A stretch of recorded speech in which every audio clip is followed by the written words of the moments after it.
What's going on, people? Welcome back. OnlyFacts Sports. You already know what it is. In a surprising turn of events, the two Jamaicans are live on time. On time. Not even on time, but we're like 5 seconds early. Do you know what I'm saying? So I'm banking that for the next time that we're late. You know what I'm saying? You know what we're here for. We're here for Inoue versus Picasso. David Picasso, up and coming fighter. And obviously, I guess this is.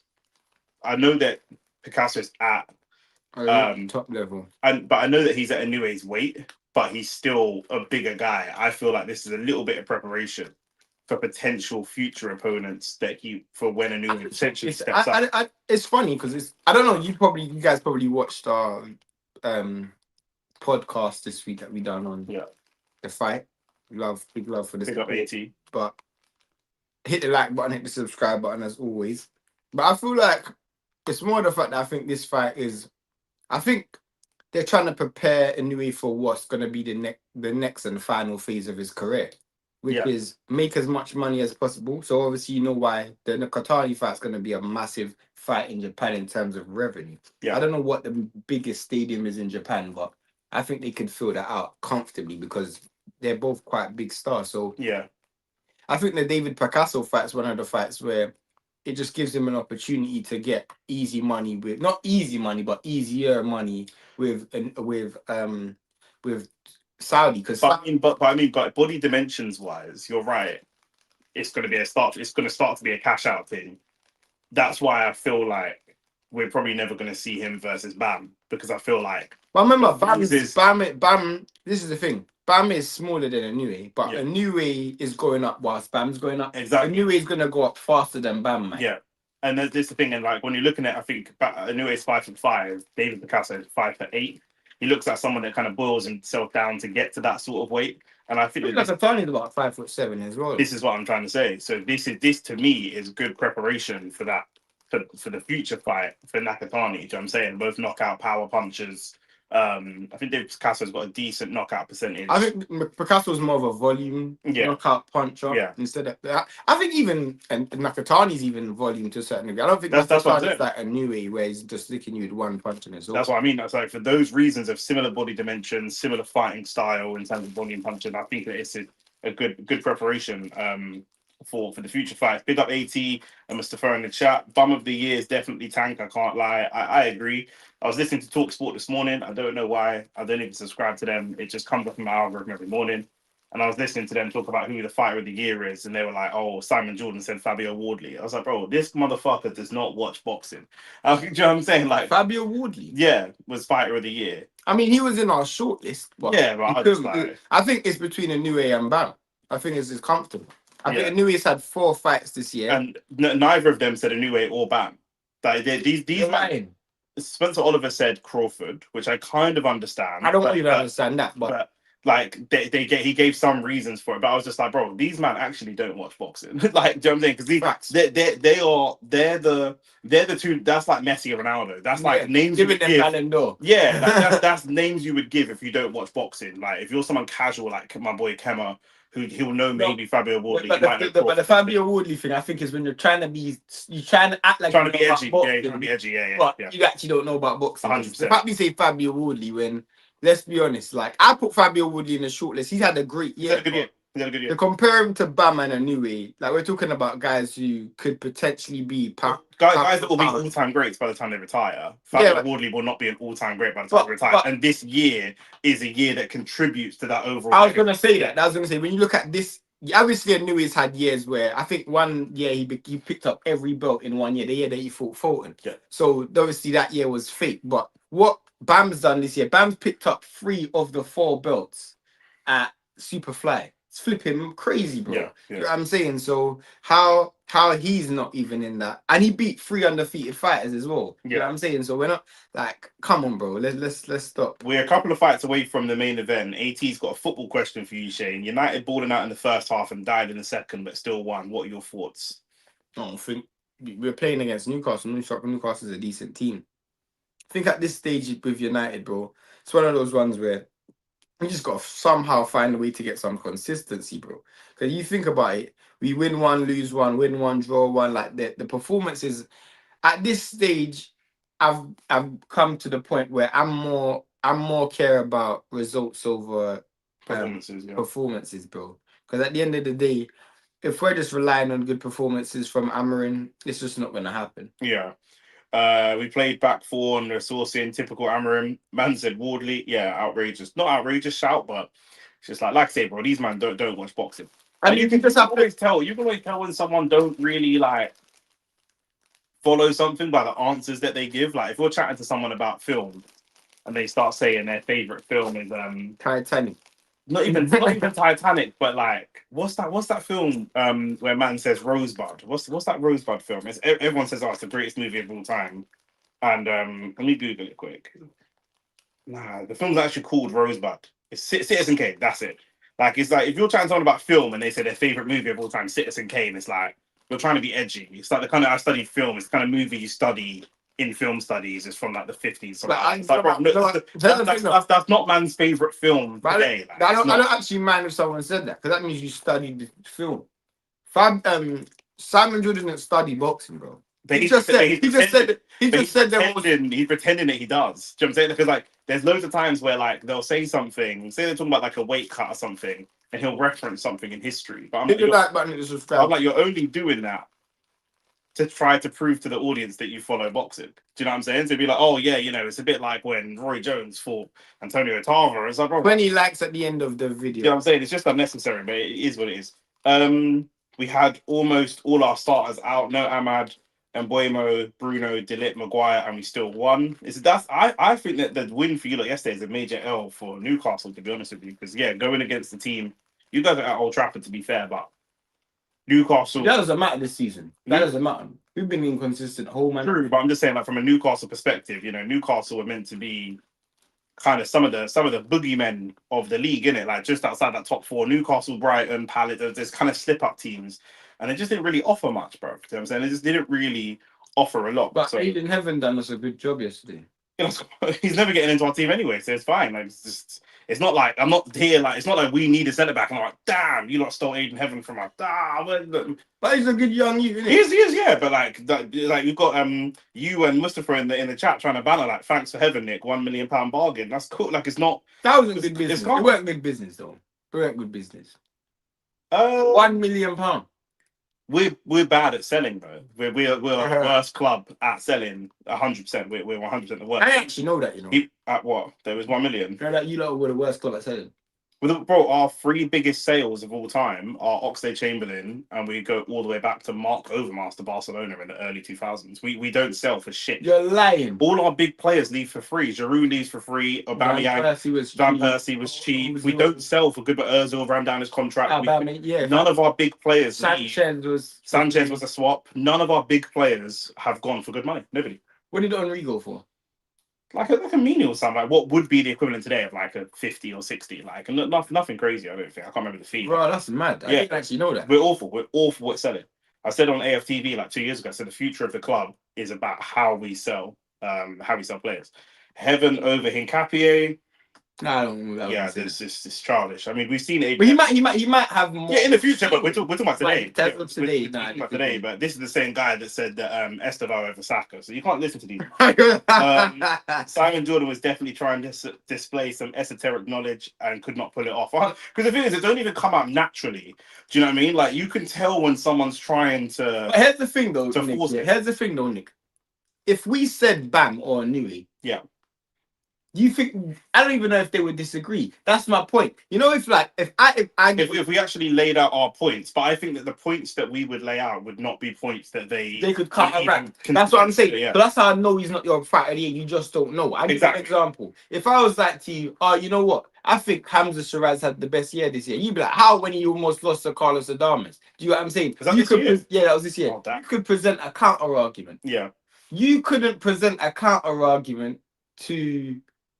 Like you could, like what counter argument? It was almost. It came across to me. Obviously, it's TalkSport. We know what they do, but it came across to me like they were saying the biggest names in boxing so that they could get a clip that they could then put in the title. I'm going to come to the comments that they could then put. Now we can just answer that one specifically, but continue saying what you're saying. It's like sometimes you can tell when a show is doing something just to get a clip. Do you know what I mean? So that obviously, if they do a clip of Crawford or a clip of Wardley, that might get more views Yeah. from a British boxing audience perspective than a clip, say, in That's a good point. clip, say that's how they run the show. So it is what it is. But yeah, talk to Bryce. Me and Nick spoke about this today. Not today on the podcast. I don't know if you've watched the podcast, but we were talking about how we don't know what timing they're gonna be doing because Saudi does this thing where they will make, if it's an American fight, they will have the fight at 5 a.m. in the morning to appease the American audience. Because they're trying to appease the Japanese audience, they have the fight in the middle of the day. Can I say something? Go on. Not just appease. I think that this is actually a symptom of the fact that people clearly don't travel for these fights.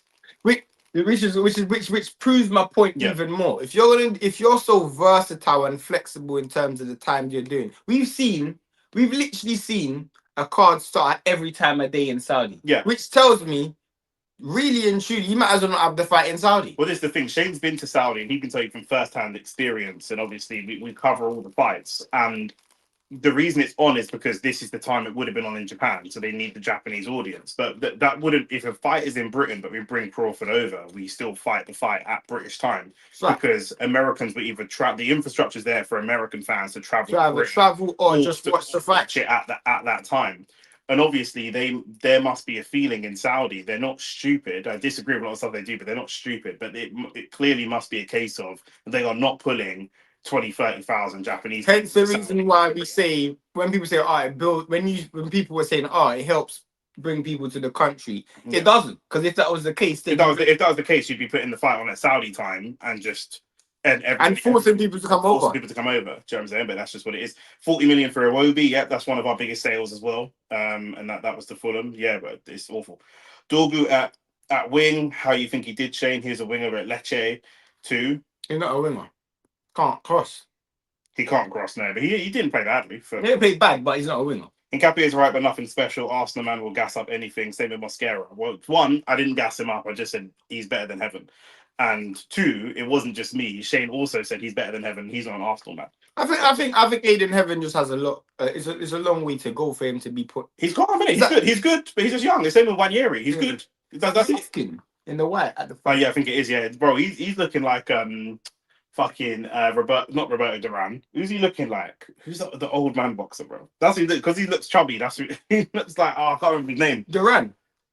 Maybe it is Duran. Yeah, he looks grey, he's chubby. He looks kind of like Duran. You know what I'm saying? If he had the longer hair, he looked like Duran. Right there. It's actually ridiculous how every time Inoue's name comes up, people compare him to Tank. Well, the thing is, I think that's a disgrace. I don't think people do compare him to Tank though, but I think that a couple of weeks ago when we did the AJ live last week. Yeah. Last week we did the AJ live, and it actually raised something in my mind, which I kind of already knew. Since I met Shane, Shane's been introducing me to more American people, American culture. I myself am very, very, very anti-American and always have been. And in the few years I've known Shane, I've been trying to kind of soften my position on Americans. I have. No, I know. I'm laughing because I know where you're going with this. But last week, AJ beat Jake Paul. And AJ, all through post-Klitschko era, Fury, whatever, AJ's held 3 of the belts. He's beat the most world champions of the current crop of heavyweights. Certainly out of him, Wilder, and Fury, he's beat the most. He's got the best resume, whatever. But I didn't realize, and someone said this, Hatman said this, and he goes, when AJ fights Jake Paul, he'll be introduced to an American audience. And I thought Hatman was chatting shit because AJ held 3 of the 4 belts for like 5 years or something like that. Like, how would he, the idea that Usyk has to now, still right now, go and fight Wilder solely to be introduced to the American audience. I thought, Americans are stupid, but American boxing fans know boxing. But they are so insular. Yeah, that's the problem. It's mad. Like I didn't realize they were that level of insular to where so when you say people compare him to Tank, I think you're right. But I would just correct that to Americans compare him to Tank because he's a little guy who can knock people out, and that's all people see. But I think when it comes, you brought up the insularity within American boxing, but it's insularity within American sport. Until you American culture, everything, food, everything. Until you go over to in fact, if you're not a top actor unless you go to Hollywood. Correct. You're not a top basketball player unless you go even if you make more. Even if we said there's this actor in Bollywood whose movies have Samuel L. Jackson's movies have grossed $1 billion. There's an actor in Bollywood whose movies have grossed $8 billion, and he's way bigger, way richer, way everything. They don't give a fuck. They just don't care. The standards will always be based on America. And when you go to America, it's the same thing. And I always tell people that's part of the reason why Americans can never be the all-time great athletes, because your sports are cocooned with, other than, you'd have to be lucky to come in an era like the 70s with Muhammad Ali or whoever, where all the top guys were also American. Yeah. And so it's no dispute. But if Muhammad Ali operated exactly the same way in this era, if you're remember like the great welterweight era, didn't you understand? But then even Pacquiao had to go over to America. Yeah. You know what I'm saying? Even Lomachenko had to go over to America. Yeah. So it's like until you cross over and go into America. Like someone like Pacquiao or Loma, they would just ignore them. If they never went to America, they would just ignore them. They would just pretend they never existed. When you've got the Cottos and Margaritos and whatever, all of these guys are American or Latin American. So, do you know what I'm saying? Like, you know, how much would it change Spence or Crawford's careers if they didn't have Kell Brooks and Amir Khan? It would change it for us, but it wouldn't change it for them. The craziest thing is, if you speak to certain American fighters, especially the fighters of the last 10 years, they feel like they have to come over here. I mean, Floyd Mayweather came here early in his career. So did Crawford came over, Spence came over. If you talk to Boots will tell you, I'd rather fight in England than fight in Saudi. Of course, but Ryan Garcia spoke about, if you fought Conor Ben, if it's not Cinco de Mayo, then I want to fight in Wembley. Like, there's a certain level of, legacy.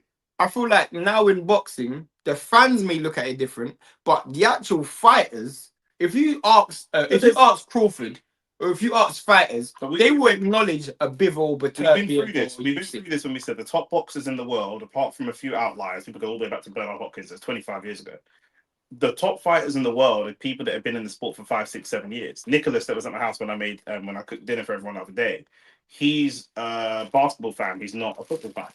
When I explain the legacy to him, if you sign for Arsenal, just as an example, because I'm an Arsenal fan, get in the 14 shirt. I know Jokeres is wearing it now, and Eddie and Katie wore it before that. But getting the 14 shirt, if you're a football fan, means something. Walking out at a stadium and going, wow, Cristiano Ronaldo used to play here. This is Old Trafford. That means something. If you sign for Man United just when they move to a new stadium, you go, shit, never going to get to play at Old Trafford, man. Do you know what I mean? Like, that means something to Americans, like, and basketball, that doesn't mean anything. If you're a boxing fan, and Ryan Garcia's been in the gym since he was young, and Devin Haney and all these guys, Wembley means something. That is actually, it's a meaningful place to go. Do you know what I mean? For British fans, even Madison Square Garden, T-Mobile. That means something. T-Mobile Arena, whatever, you know, that's the legacy of the sport. If you're Fabio Wardley, he's not grown up dreaming of fighting in Madison Square Garden. He don't give a shit. But he's very new to the sport. Do you know what I mean? He might not know the history of that. So that's what you're dealing with. Saudi doesn't have any of that heritage or that legacy. Do you know what I mean? There is none of that there. You man hit the like button. We're not getting the likes up at all. Nick, you having Benavidez over Wardley for Fighter of the Year? It's tough. Yeah. Yes. You think so? Yes, I am. Yeah. Why? Quality of performance. One of the reasons. No, I hear what you mean. Quality of performance. I just feel like he's more. Benavidez is either the 1 or the 2 at the division, and obviously it's not Wardley's fault. But I don't think he's definitely not the 1, and he's potentially not even the 2 at the division. He's been elevated. But in terms of this year, Wardley's beaten Hooney and Parker. Justice Hooney was quite low ranked, and that was the only fight that Wardley was actually the favourite for, and he made a bit of a meal of it. He almost lost, yeah. Do you know what I mean? And then Benavidez is only Yard wasn't great, but he beat Morel. But he beat Morel and Yard. They're good. What do you mean Yard wasn't great? You mean you don't rate Yard? But I don't rate him as no. I don't rate him versus how other people rate him. Other people rate him as like people are saying that he's underachieved and he should have been a world champion. I think he's achieved what he should have achieved. He's a fringe world level fighter, but he is a top 10 light heavyweight. Justice Hooney was not a top 10 heavyweight. Oh, fair enough. Yeah. Do you know what I mean? He wasn't. So Nicky was gassing passionless. That I definitely wasn't. You're chatting shit. Hincapié made one wicked tackle, and I was like, yes, my brother. And he's saying I'm gassing. He gasses Jesus though. Jesus is a baller though. He gassing for the littlest things. He's a baller though, isn't it? The World Cup being in America is going to be eye-opening for Americans. I think it's going to be eye-opening for everyone. I think it's going to be eye-opening for everyone. And there are some people that like Haiti might not even have fans that can go. It's all crazy. Why not? Trump. But there's a lot of Haitians in America. But that's not what we're talking. I understand that. You don't follow politics, so we have to talk about this off the show because you don't follow the news and shit. So I'd have to give you hours of background. Trump, remember I told you the other day, Trump went on a mad one about Somalia. So the country stinks. But he's doing the same thing with Haiti. He's like, you lot all fucking nasty, dirty people. I don't want you in the country. We're going to start deporting Haitians, and you lot can't come. All visas from Haiti are suspended. It's fuck. It's mad, bro. So yeah, it's crazy. Obviously, there's Haitians in America, of course, but do you know what I mean? Isolationism is a big part of why Americans say some of the most ignorant shit you will ever hear, particularly in Maybe you should talk about that on Extra. About Donald Trump. The immigration issues in America. I don't know what the I don't know what trying the to actual I was trying to visit in 2026. So fair enough. no, we can talk. We can talk about it. Let us know what you guys want us to talk about. America will give me endless content because, like I said, I did kind of want to talk about Americans when I spoke about when I said I wanted to do that. They kind of unite in the diaspora video, but you didn't want to do that video. So, you want to do that video? I don't know. I don't know. We've got to figure out the framing. We've got to figure out the framing for it. But there's let us know what you want to talk about on OnlyFacts Extra. As an American, I can confirm Americans are very ignorant. Most niggas don't even know DC is the capital of the country. But by the way, that's a lie. We both knew that. Well, there's Americans, no way people didn't know that DC is the capital. You know what? You know, like half of Americans can't find America on a world map. No, that's a lie. That's a lie. Prince, am I lying? That there's a significant amount of Americans who can't find America on a world map. They don't look. They don't even look. They don't look at a map of the world. They just know them. They just know their own stuff. They don't look at a map of the world. I know most of them don't have a passport. I know most Americans don't own a passport. Wait, is the boxing now? Yes, Azza, the boxing is currently now. We're in Hernandez versus Garcia. We've got Jinto Nakatani up next, and then we've got Inoue for the main event. But it's in Saudi, but it's on Japanese time, which is why it's now. You man hit the like button. I need some more likes on this video. World Cup in America is going to be garbage. World Cup with no world, Samson said. 100%. I'm really interested to see like who performs well in that environment. Like his playing Mexico is going to be fucking tough. There's going to be basically like playing Mexico at home. Do you know what I mean? I'm telling you, bro. I think England's going to do great, bro. He thinks England's going to win it. If they're going to be up there. They're going to be up there. Trust me. Because you got to understand, British people travel to America anyway. Yeah, Brits will get visas pretty easy, and they'll go to America. Remember, Britain follow them to South Africa. And he follow like there's this very thing. There's a very common thing about British sports fans. They will go anywhere around the world to follow their like. There's about 30,000 English people right now in Australia for the Ashes. That's what I'm telling you, bro. There's about 17,000 people who watch AJ versus Ruiz. There's 25,000 that watch Ricky Hatton versus flipping Pacquiao. They will travel, bro. Yeah. And not to mention the fact that England always have this easy run to the semi-final and final. I think there's a chance they can win it. Plus, they have Tuchel. Wagwan, Trump banned all Senegal and Ivory Coast from getting to the USA. Yeah, Swear down. Yeah, bro. So what? Here's the funniest thing. Why the hell have FIFA allowed America to have the World Cup? Sometimes Shane likes to act intelligent, and then sometimes he likes to act like a fucking idiot. Because it's quite stupid, isn't it? No, but I hear that. But where's the revenue for the actual country? Because you got to understand, if you're not allowing people in, tourism is... Because... When the people look at the not being rude, but the countries that he said he's not allowing people to come from are countries that are traditionally quite poor. They're not the biggest spenders. True. Senegal, Ivory Coast, Haiti, Somalia. I know Somalia's at the World Cup, but I'm afraid. Yeah. So, middle class white countries and European countries are going to be there. I'm not hearing nothing about Norway. I'm not hearing nothing about Sweden. I'm not hearing nothing about the UK or Germany or France or Argentina. Or it's the man that are going to spend money are coming. The man that are going to spend money that are coming. And also, if we know anything about Trump, is that he could tell you black is white and white is black at the same time. Don't be surprised if tomorrow he's shaking hands with the president of Somalia, like everything's cool. Like there's no consistency there. So it is what it is. Will you man be live for Natalia versus Andrew Cruz? Yeah, we're gonna be live. Madrimal said he's returning on that card. Yeah, he's on the card. He's already on the card. It's not said. He's announced to be. Americans think Paris is a country. Them man are not real. I swear down. I was talking to this American girl. Yeah. She thought that Milan was in England. I can't fuck yeah, they're too stupid. I didn't fuck the girl. I'm but just they're saying, killing. just in general. South American nations are used to it. Don't be surprised to see Ecuador or someone go far. I agree because the South American countries are going to be like playing at home. There's always one. Some of the country. games are held in Mexico. It's Yeah, yeah, shared. yeah. It's across all of Canada, North America. So Canada, yeah, Canada, America, America, and Mexico. Mexico. But now, some of the countries will go far. Some of the countries will go far. Security here have to be on point at the World Cup. I think that Trump, I could see something bad happening. I don't think it's going to be that bad. We had a World Cup in South Africa before. The infrastructure in South Africa is way. I'm talking about like a terror attack happening. No, I don't think so. I could see that happening. No, I don't see that. I could see that happening. I mean, Trump has been shot himself. Charlie Kirk got shot. That man over there, I mean, it's regular. I could see that. You ain't getting into no stadium with no whack, bro. Don't have to be in a stadium though. It could be in a car park. It could be. Remember, Americans have a different relationship with car parks. Here, people get the train to things. Americans build massive car parks and stuff. Do you know what I mean? Like they haven't worked out. You can stack cars on top of each other.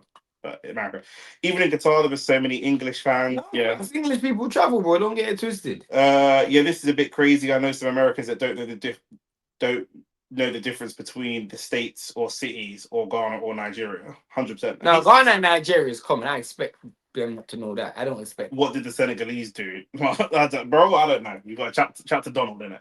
Because I actually don't know. We're in round 7, by the way, of Managa versus Garcia. I think I saw in the unofficial scorecard Managa was winning. Garcia's from Dominican Republic, so he's got that come forward style, but he's like Dominican fighters are always Dominican fighters are always funny because they're like shit Latin American fighters. Jerry, they all have like an identity crisis. You know what I mean? Yeah. Like they're stuck halfway between. I've only seen like 3 or 4 Dominican fighters this year on undercards, and they're all stuck between a black style and a Mexican style, and it just makes. Carlos Adames is Dominican, I swear, and he's kind of got that same thing you're talking Dominican, about. you mean? Yeah, Carlos Adames. Yeah. So what did I say? You said Dominican, but Dominica is a country. Yeah. So typically, Dominican is Dominica, and Dominican is Dominican Republic. Yeah, but I don't give a flip, bro. He's from DR, innit? Yeah, so you would say Dominican. Yeah, but because my boy Jermaine's Dominican. And I know Dominica. I know Dominica, and you got Dominican Republic. Yeah. But you say Dominican. I don't say that. That's like you're speaking Spanish. I don't speak Spanish. Yeah, but otherwise the words are literally the same. If you don't put if you don't put the accent on it, they're 2 different countries. My bro. Doesn't look like I give a fruit. You're moving American. This is the problem with him. Moving ignorant sometimes. The thing that's shame, he enjoys being ignorant as well. No, but the thing is, Dominica, as in the country, and Dominican Republic, it's quite interesting the history between between Haiti and Dominican Republic, and Dominica specifically, because Dominica was colonized by the French, and Haiti was colonized by the French, but Dominican Republic or Dominica is colonized by the Spanish. Do you know what their national sport is in Dominican Republic? No, baseball. I didn't even know that. Yeah. There you go. Fun fact for you. We see Trump blew up some base in northern Nigeria. Yep, I did see that.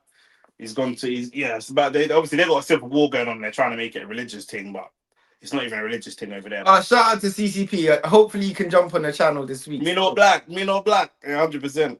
That's Dominican Republic. Hey, bro, Managa got dropped. That's mad. Managa got dropped, and he doesn't even look like he's gonna get up. It's against the run of play.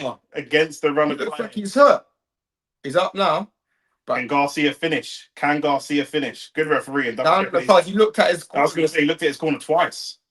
That was a poorly timed overhand left. Sorry. Garcia's not been great this fight, but obviously he's got that power. It's a good. And at the end of the day, at this level, it just takes one. What was that? Yeah. What was that? Shout out to that was a brilliant uppercut. Uppercut again. Brilliant shot. It's a long time left in this round as well that Shane to survive. Oh, he's down again. He's down again. Dappy's going for it. He's down again and he's going to get stopped. I think his nose just got bust. He's trying to use his legs. He's got to go back to the body. You can't let him. There's a lot of time left. That's good from Garcia. As soon as he grabbed, he said breath straight away. He's got to go to the body first. He's going to keep chipping away. No, you go to the body. It's what he should do, but he's not going to do it. He's Latin, bro. He's Dominican. He's going to spam headshot. Literally. There's no backward step. If he lets Mananga come get out of this, that's his fault, because he that's a good overhand right from Mananga. But that is a nasty 2-piece. Good 2-piece. Where's the biscuit?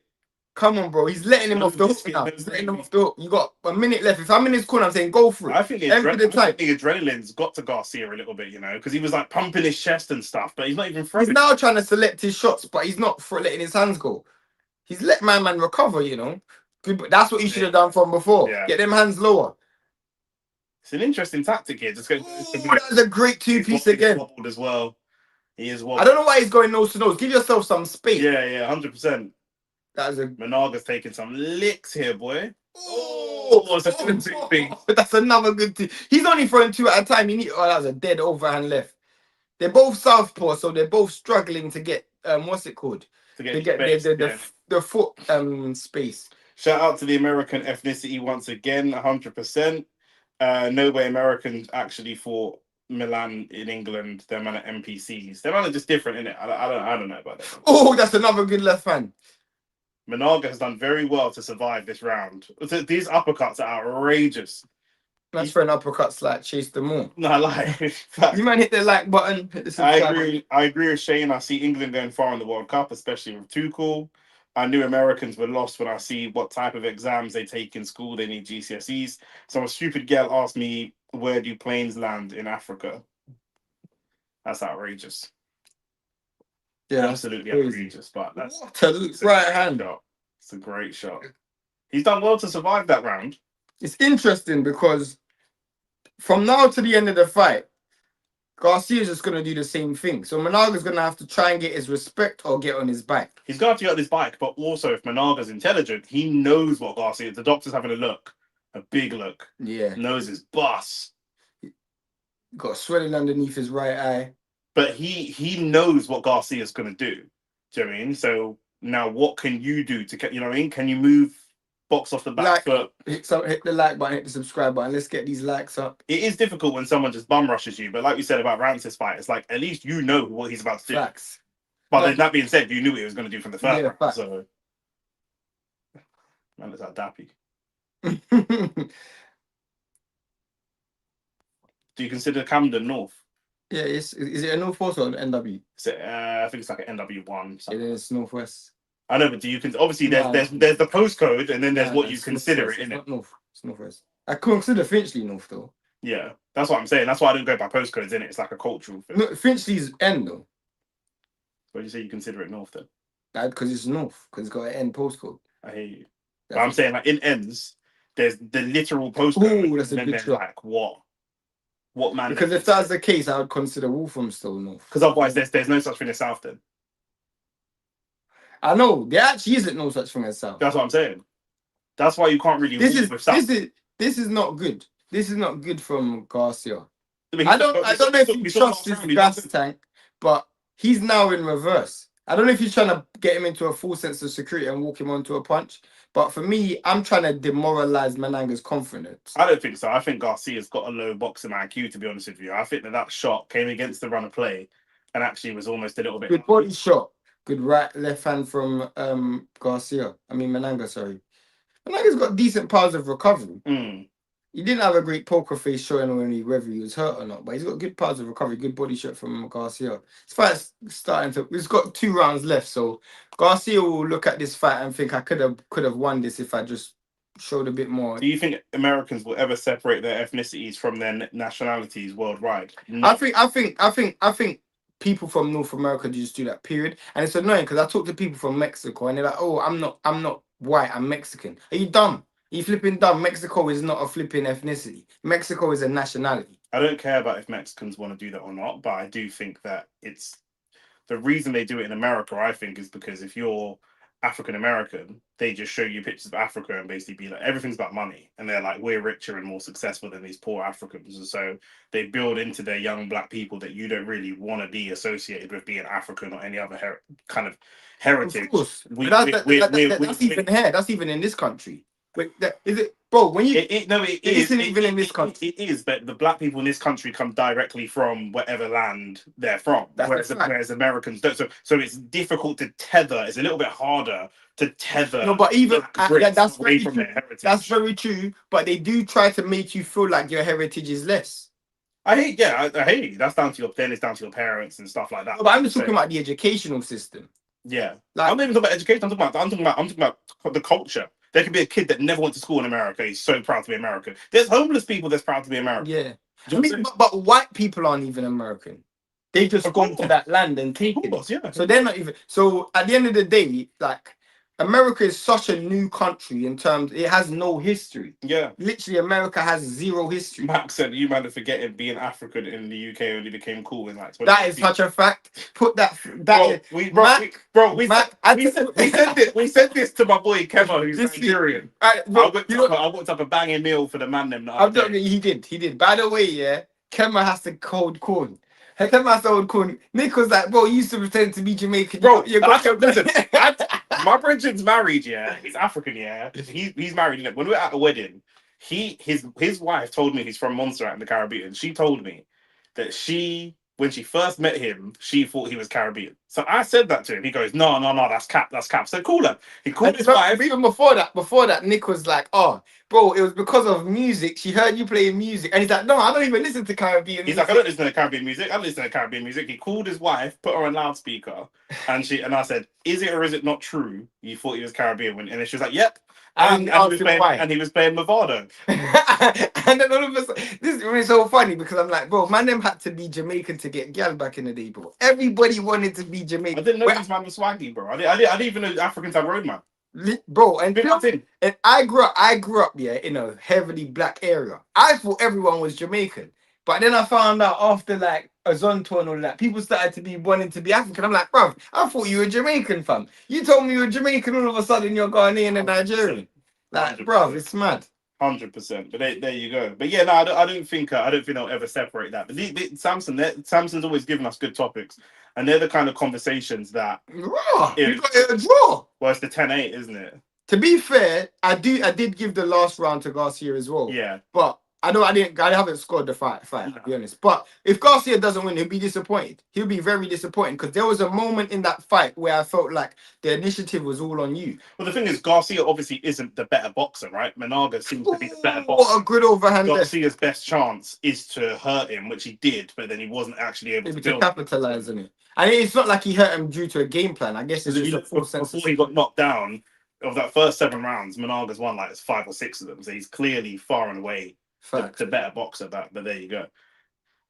But yeah, run up the likes. Yeah, definitely, bro. Run up the likes. Yeah, Samson, if you can let us. Sam's always giving us good topics, and for some of these topics, I want to start getting some people on the channel. Obviously, some of them will get actually live in the kind of studio.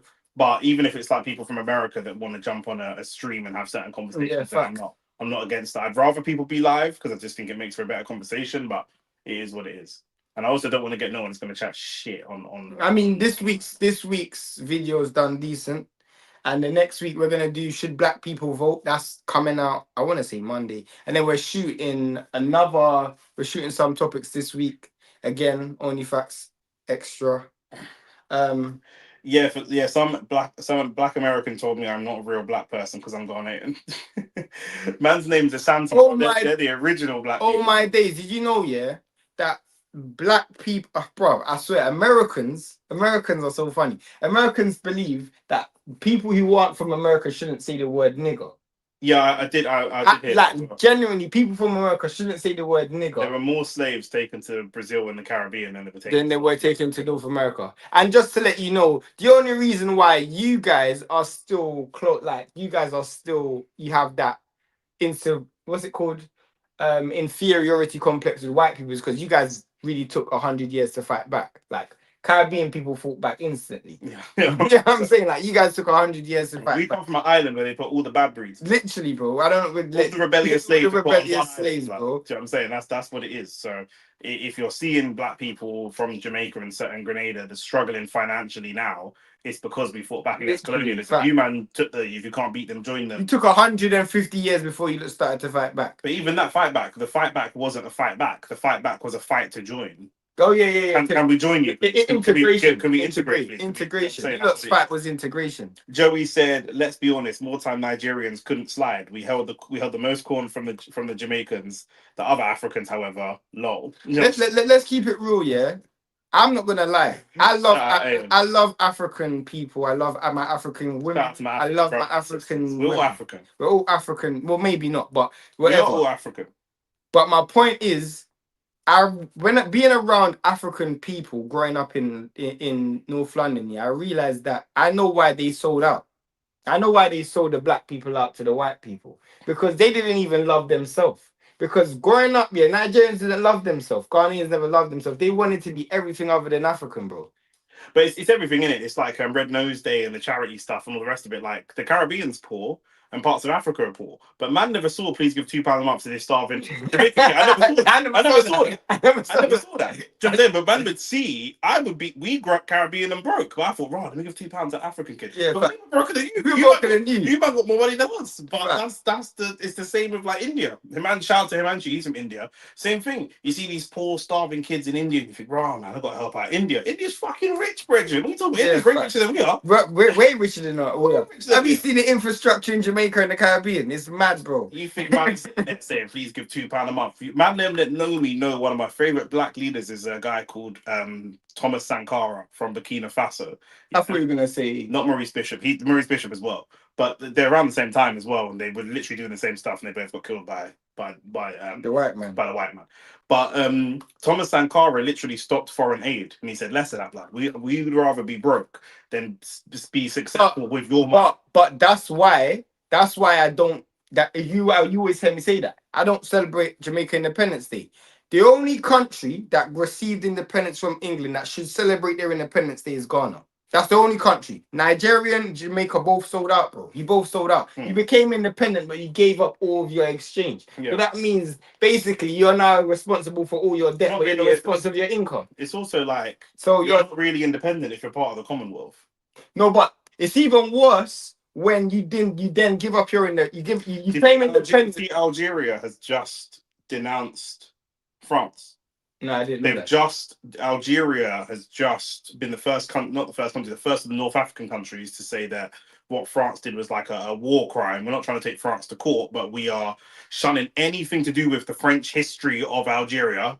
We're dead in all of that. We're dead in all of that. Like, do you know what I mean? They're looking to change the language and everything. They're dead in all of that. Max said, yeah, facts. I didn't even think of it like that. It weren't even a fight. They begged for it. But others forcefully took it. 100%. Facts. And you've never met a Jamaican that's not proud to be Jamaican. You will never ever hear a Jamaican say they're not proud to be Jamaican. And if you meet a Jamaican that does know where they're from in Africa originally, they'll still back that. Yeah, facts. Do you know what I'm saying? But what are you not talking about? Like Jamaican, even like musicians like Bob Marley and that, they would try to uplift Africa. You know what I'm saying? Like, but the rest of the movement was about Ethiopia, but it started in Jamaica. This looks like it could be a split decision here. Yeah. And it looks like it could be a split. Have 1 second. Let's get. I think Garcia's got. I think it's split decision.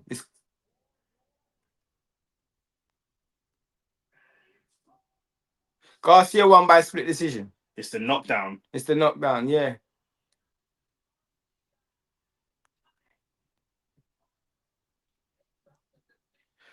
Fair play. That's why we love boxing at the end of the day, because if we're being real, on a technical level, he was comprehensively outboxed. It's a little bit savage for Minaga, and good respect there from Minaga, as you always expect from the Japanese fighters. I'm assuming these Japanese. But he had one game plan, Garcia, coming into the fight, and he tried his best to execute. And Minaga should feel a bit aggrieved that he allowed him to, because you were in cruise control. You knew what he was doing. Yeah. When you get a peek at the opponent's playbook, you should be able to cancel that out, innit? Yeah. Himanshi, man, stop crying, man. What time is the main event? But Himanshi, you got Google in India, blood. Now the main event, we've got one fight. Now we're going into the Nakatani fight, and then it's the main event. So it's about an hour and 15 minutes or so. Samson said, I don't think it's just America. I think the whole of North America is set up in a similar way. Canada, Uruguay, Colombia, Mexico all have their Afro heritage scaled down. Way down. No. But Mexico's very different. Mexico got their independence in the 1800s. I think they got it in 1868 or something like that. So Mexico whilst Mexicans still speak Spanish, Mexico doesn't have the same affiliation to Spain. Like if you speak to Black Americans, they're so effed up that they don't even know who they are. They don't even know what they are. A Black American African, they're more likely statistically to get offended that If you call them American, then like celebrate that. Yeah, You know what I'm saying? Whereas if there's when you meet African Americans, that is to say black melanated Americans, but they are not directly lineaged from American slavery, but let's say their grandparents moved to America from Jamaica, Yeah. and you call them Jamaican, they'll be like, yeah, man, Yeah, yeah. One of the islands. Yeah, the I'm African Haitian- American, but I'm Haitian. Haitian. I'm this, right now, or whatever. You know what I'm saying, but when it's they have to go and there's almost an element of shame to go and trace their heritage back to Africa, where they used They to would originally rather come. claim what they are now. Yeah. And to be honest with you, that's what the white man done a great job in that as well. The CIA celebrating every day. Max said also, Shane, that ain't true. People like me love being African. It just weren't popular, but I ain't telling people I'm Jamaican. You're one of the few. I've also Mac, you're young. We're talking about when we were younger, bro. We're not talking about now. We're talking about when we were younger. When I was young, we're going 10 years ago. I went to school with Ghanaian. If anyone knows like geographically what North London was like, it was Somalians, Jamaicans, Nigerians, and Ghanaians. That's what I grew up around.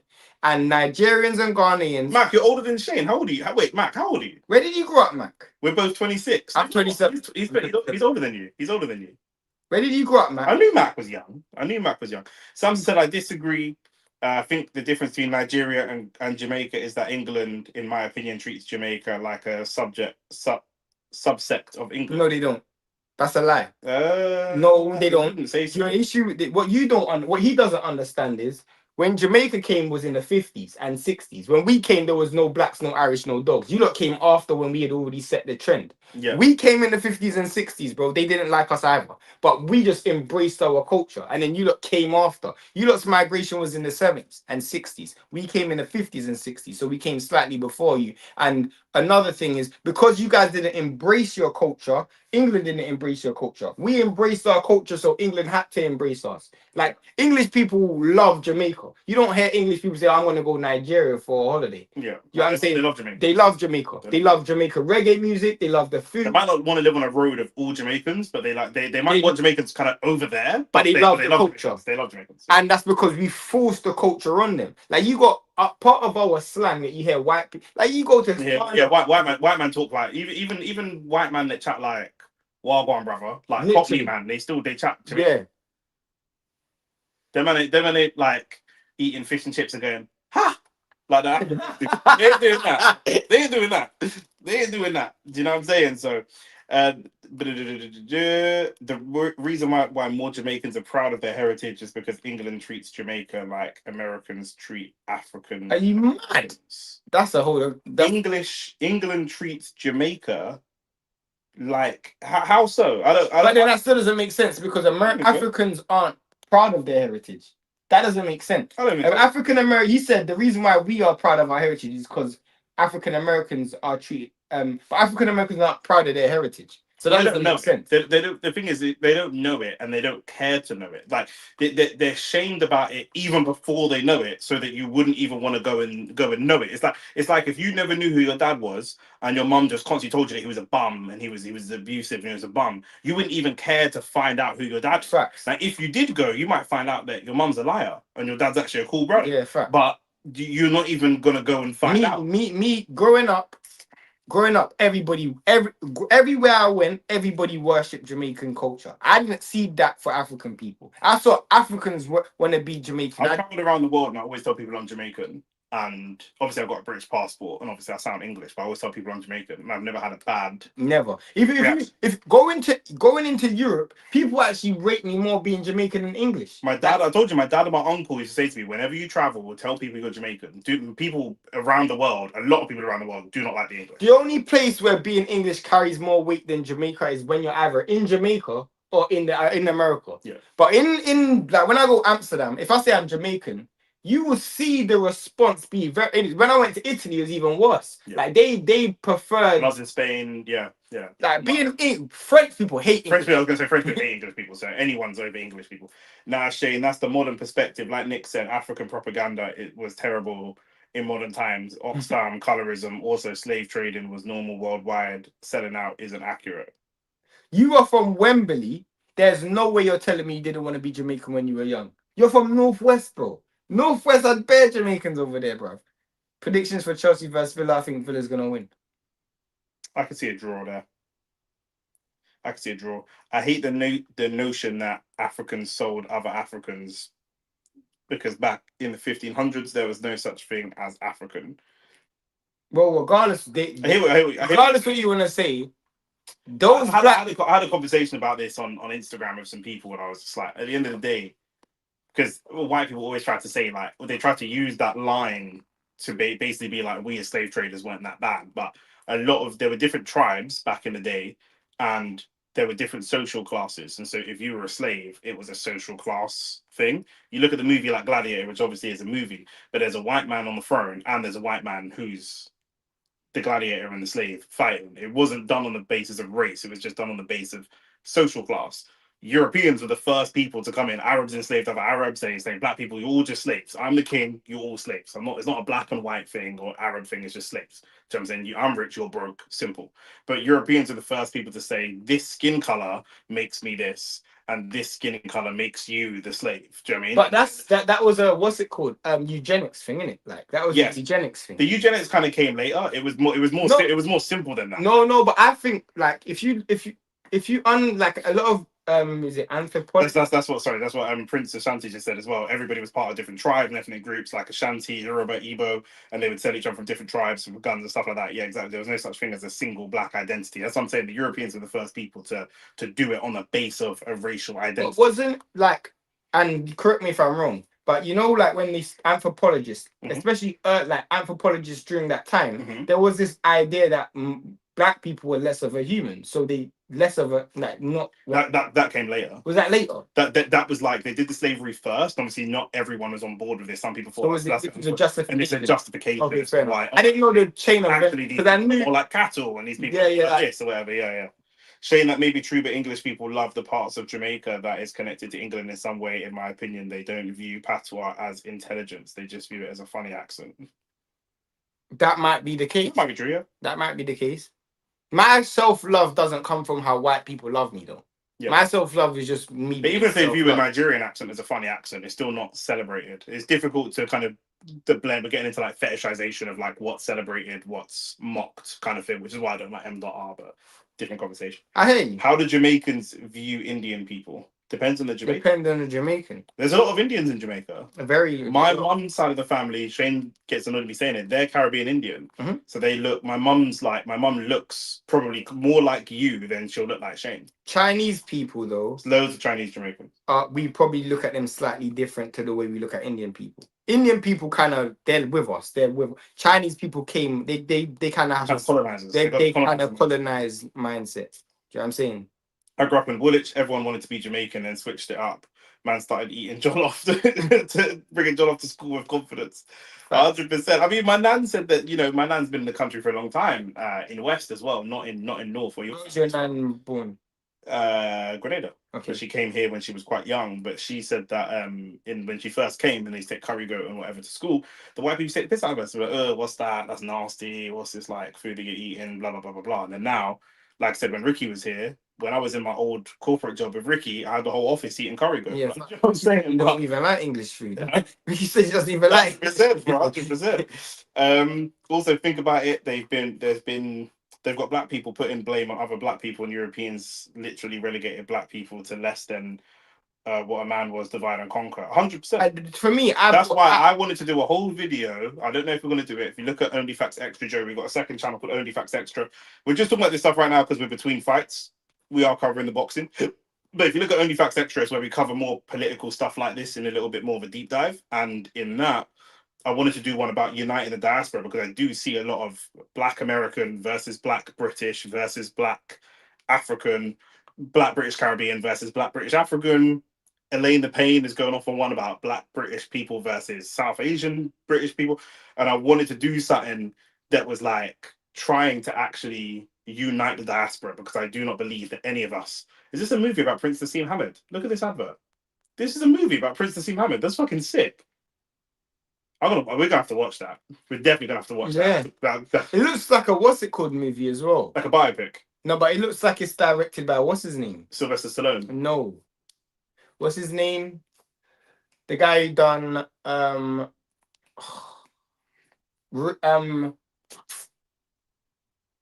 Guy Ritchie. The way the director I don't cut, think it looked like a direction maybe at all. it did. But, It looked fair maybe the director enough. cut looked like that. I don't know. But yeah, so I want to do some stuff talking about United Diaspora because ultimately none of us are going anywhere unless we unite the people then. But that's a whole separate conversation.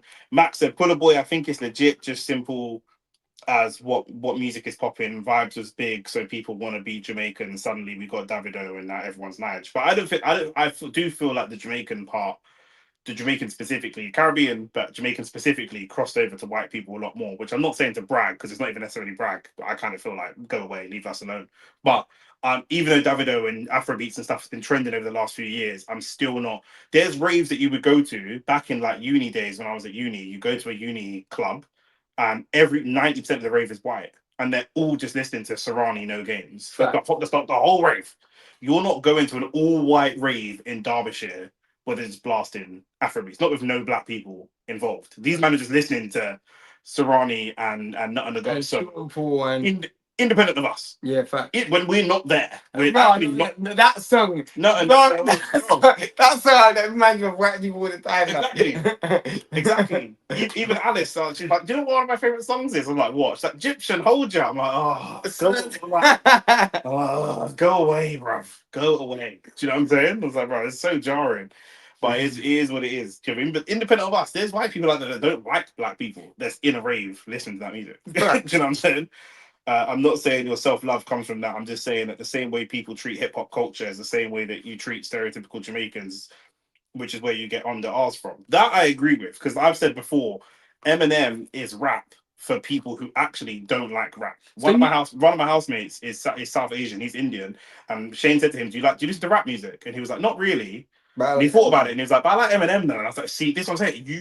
Eminem makes rap music for people that traditionally are not fans of rap music." Do you know what I'm saying? In the same way, some of that stuff, I get what you're saying. Some of that stuff is like Caribbean culture, the free version. Do you know what I mean? It's Caribbean culture light. It's like Caribbean culture for people who don't really want to experience Caribbean culture. Do you know what I'm saying? So I do hear you. Shout out to Joey Ayo. He's already subscribed on OnlyFacts Extra. In my opinion, a lot of people don't view Jamaicans as a variety of people, just a stereotype of one type of person. That's true. That's true. And they do it with black people. They do it with black people, specifically black men generally. Do you know what I'm saying? You're not a real black man if you don't have a big dick. You're not a real black man if you're not a bad man. You're not a real black man if you know what I'm saying, if you ain't physical or a bit rough, or you know what I'm saying, if you get someone who's kind of nerdy and wears glasses and into comic books, you're not a real black man. You know what I'm saying? And that real black man comes off the back of a stereotype that we didn't create. Do you know what I'm saying? So, you know, you will have white people trying to tell you what it means to be a black person. What? Nige. I'm Nige and grew up in Ayo. Nah, your name is I'm around a lot of Africans, bro. From your name's Ayo, I know you're from Nige, bro. Do you know what I'm saying?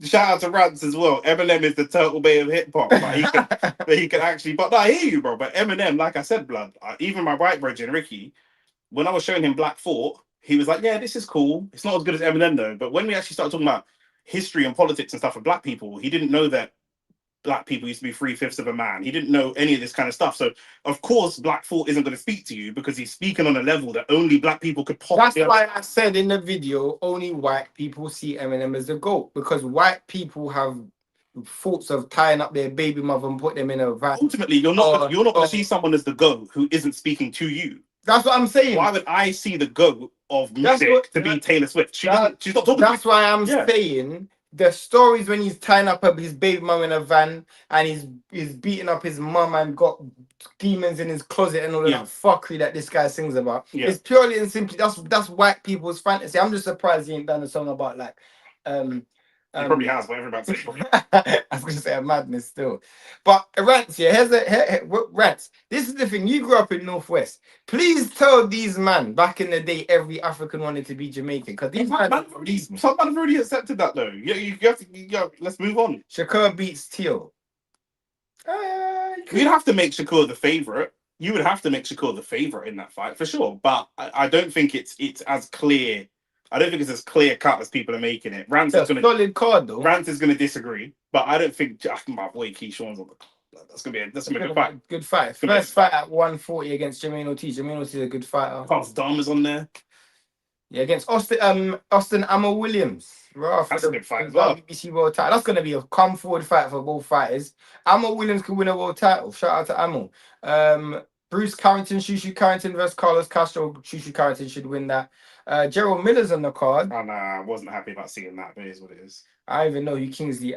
I don't even know who that guy is. Who cares? It's not even for anything. It's just heavyweight contest. Of course, they got the That fucking sound, flag. man. Yeah, man, you blood. Big up to Ransto for locking in. But yeah, I think that Shakur. I understand why Shakur would be the favorite because with Shakur, it's pretty consistent. You know what you're gonna get. You know what I'm saying? Like, it is what it is. Tio is a little bit more inconsistent. If Tio brings his A game, if we see the best version of Tio, then Shakur will have to show us something that he hasn't shown us before to win. But Tio is very up and down, so who knows? I ain't denying it, lol, but you definitely had a couple people repping that they're African. Obviously not 100% of people, obviously, but do you know what I'm saying? Like, it was common.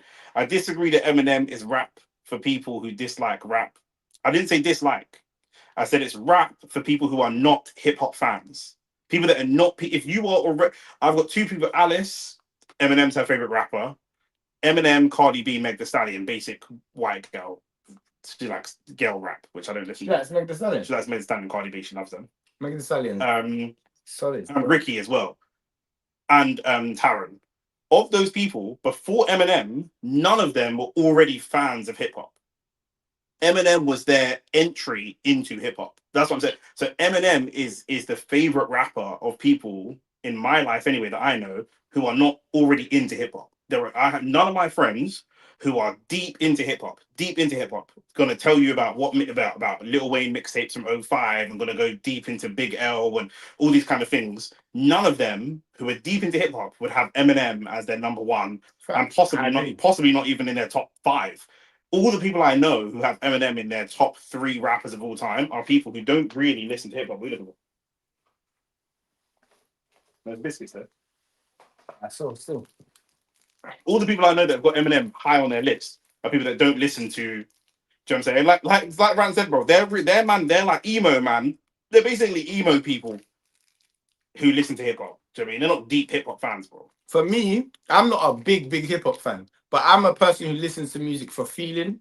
Like, if I don't feel you, why for that? But if I don't feel what you're saying, I ain't listening to you. Yeah. That's why, like, for me, I can't listen to Eminem for long because he doesn't say anything that makes me think. Like, I like either street rap or black conscious rap. On the video, we favorite rappers are people that can blend the two. So you're looking at Styles P, you're looking at Black Thought, you're looking at these types of people. They're my favorite rapper. Maybe Pusha T.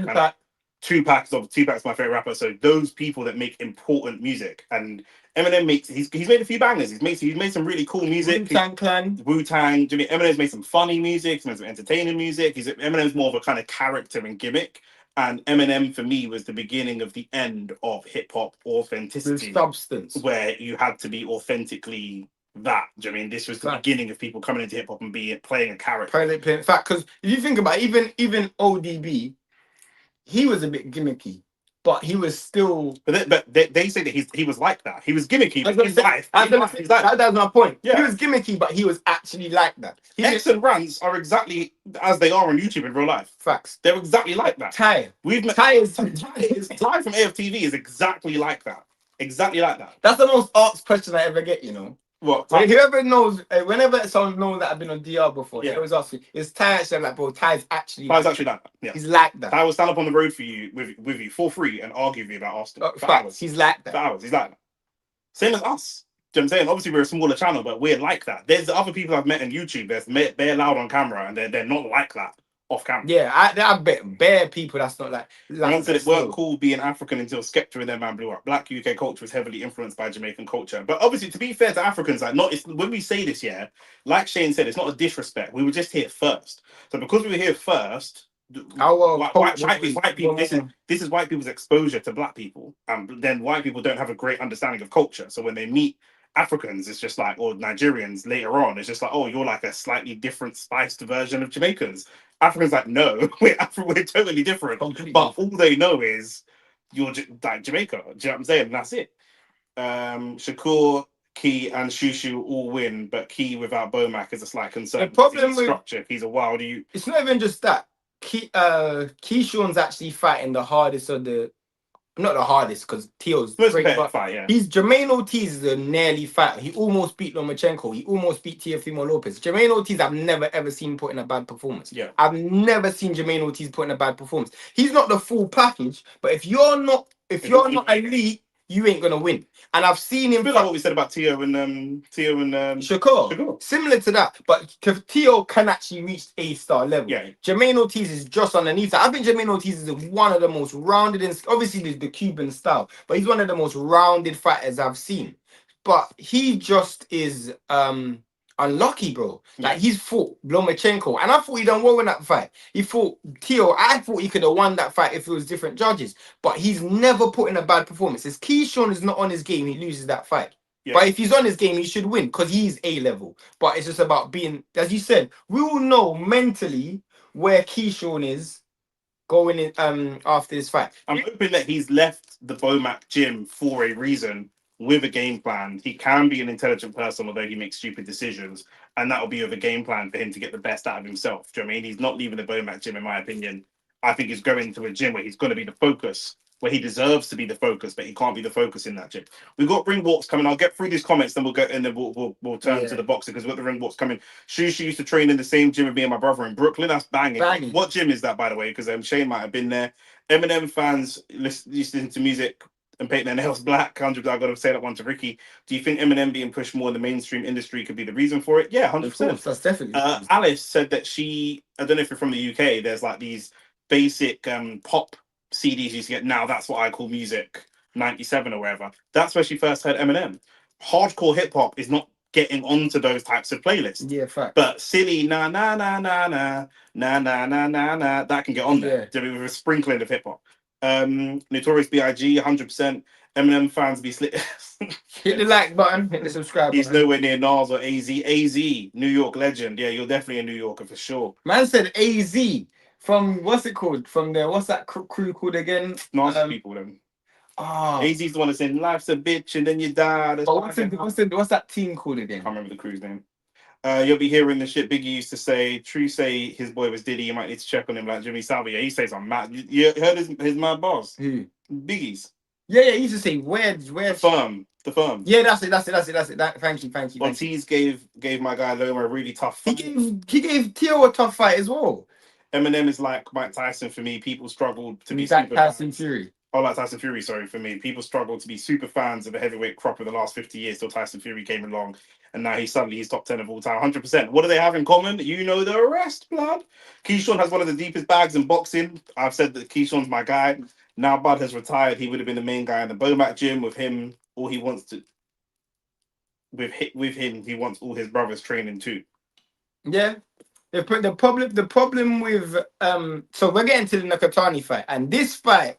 This guy, yeah, Rick Reynolds, this guy dresses, I don't know, the way he dresses is... He's rich, but he dresses like he's broke. He dresses like a 14-year-old boy. But yeah, Nakatani versus Hernandez, this fight for me is interesting because Hernandez actually can punch, bro. Yeah. Hernandez can actually crack, fam.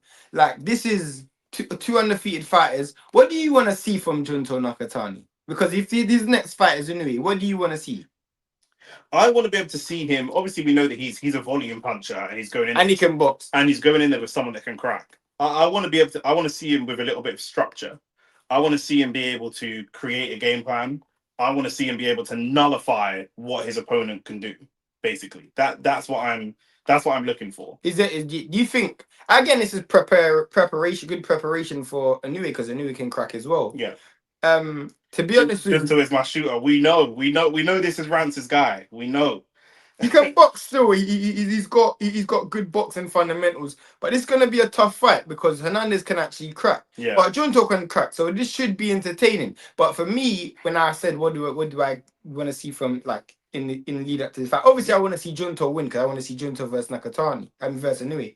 But I want to see Junto be able to also show me that he's not going to get overwhelmed with the occasion because he will get overwhelmed with the occasion against Inoue.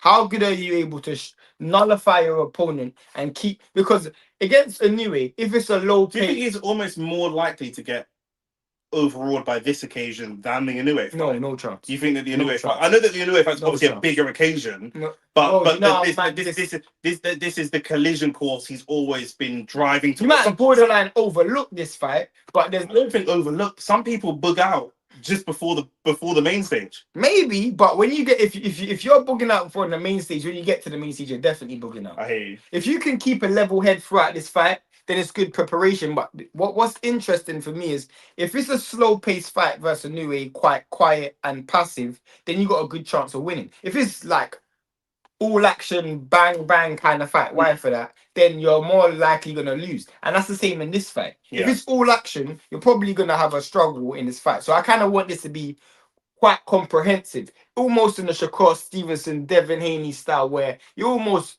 not getting boos, but people are almost disinterested, like a Floyd Mayweather fight where you already know the result. Because if you can do that, then you could potentially do that against a Inoue.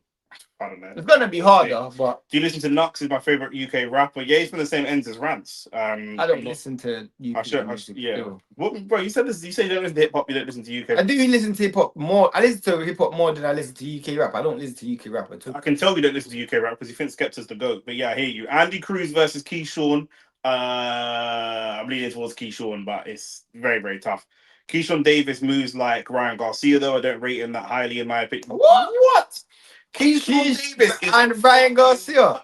That is a no, I know what he's saying. I comparison. know what he's saying because Michael Perkins said something similar. Keyshawn's moving mentally challenged, so he means that outside of the ring and sits. I don't think he. Nah, Keyshawn. Keyshawn. It's better if you compare Keyshawn to like Adrian Broner or something. Yeah, well, you know what? For me, it's Errol Spence. Don't Errol Spence. Keyshawn to me is Errol Spence, and we saw how that went down, and that's my concern. But since I met Shane, he'll tell you Keyshawn's been the guy that I've been championing the whole time. For me, though, I just feel like people just gave him a bad rap because of the Crawford fight. But if you keep it real, he's had a great career. I hear you, but what I'm saying to you is, as I famously predicted on DR Sports and said that I was 80% sure that Crawford was going to win that fight, it wasn't because of boxing. It was because of how Errol Spence was conducting himself outside of the ring. Obviously, he had the car crash, but he only had the car crash because he was outside partying and doing all kind and drinking and doing all this kind of stuff, and he wasn't living the life.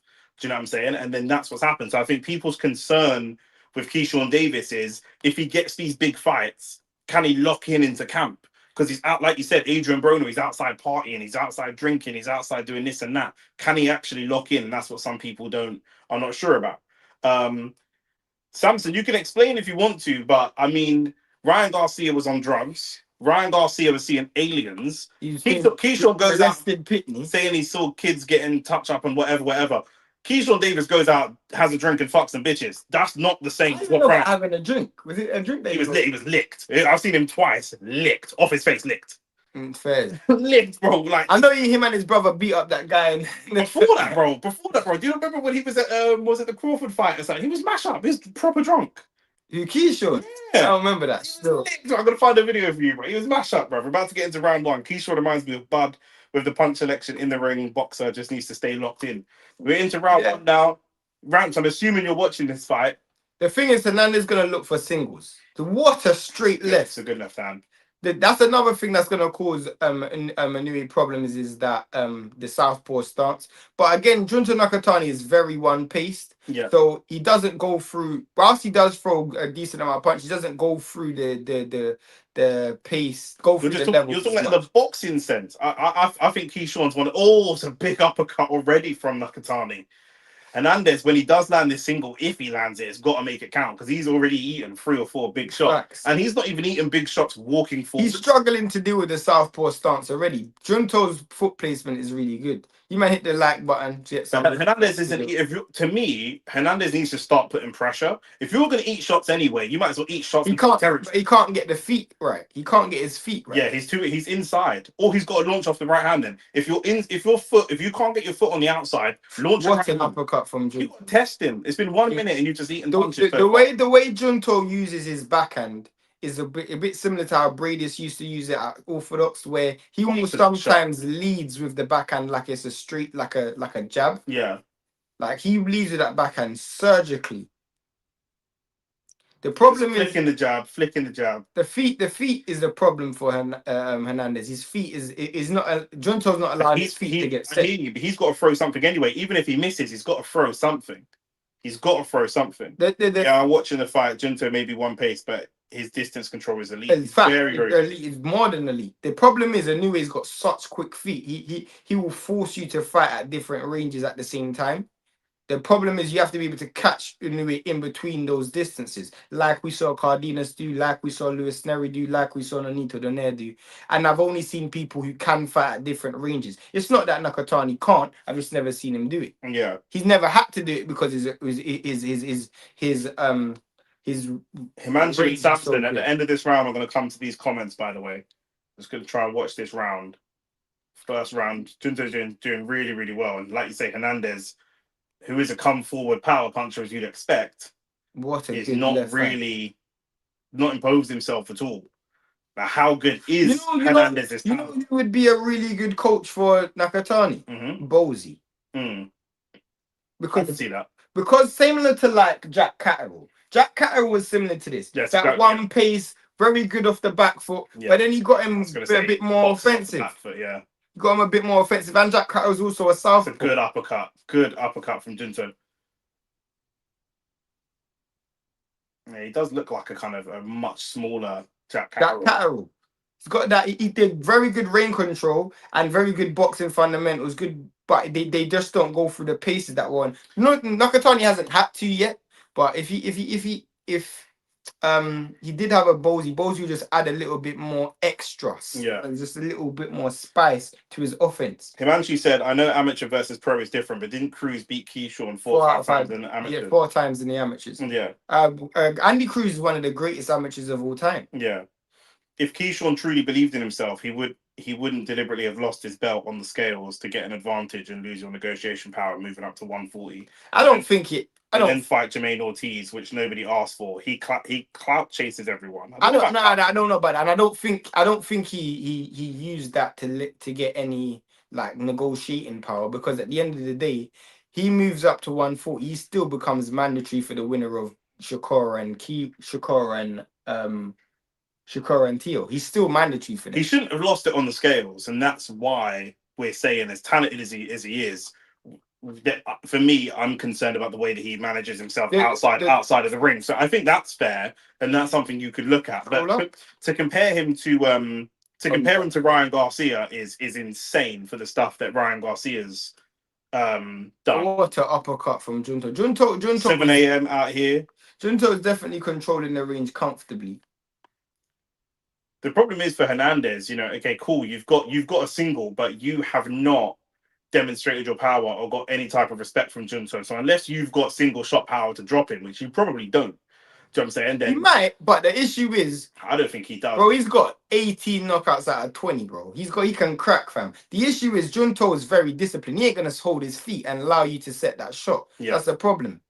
Like, literally, his range control is phenomenal. But the issue is he's fighting guys who are very one-paced. And what a great uppercut in between. What a great uppercut from Nakatani in between. And I know why Rance likes Nakatani, but to be fair, Hernandez has not got great footwork. So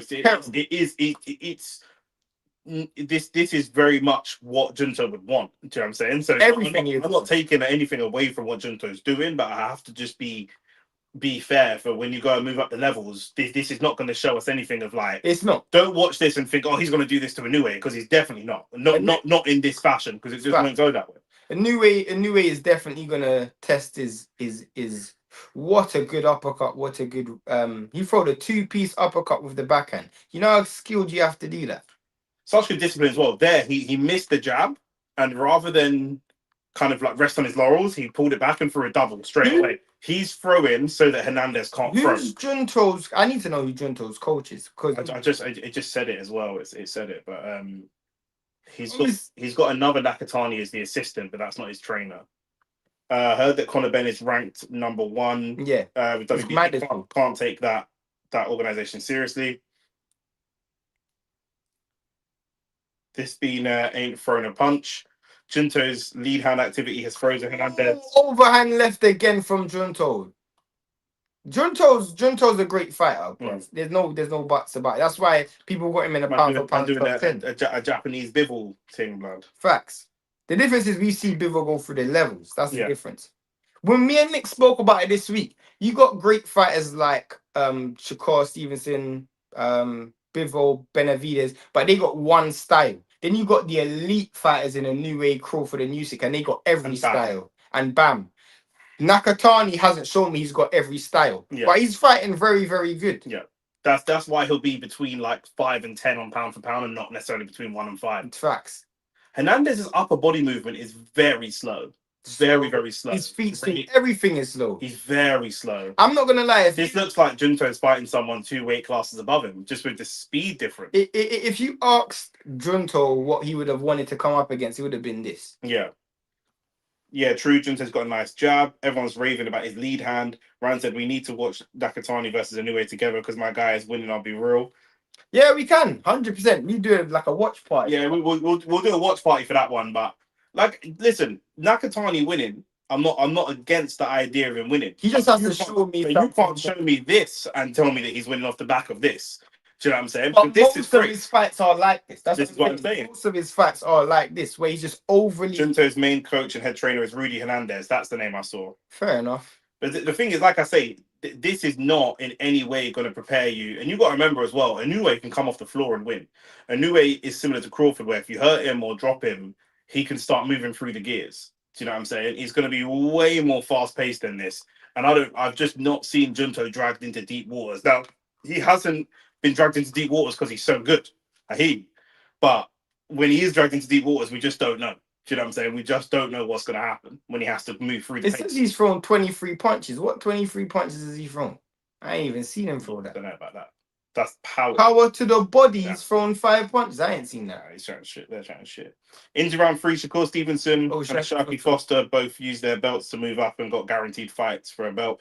Keyshawn deliberately dropping his belt shows me he's just on earning money. That's a lie. Even if he was just on earning money, though, we're talking about how talented he is. How talented he is as a boxer. No, Shaki never used his belt to move up. Shaki never used his belt to move up. Shaki's at 30.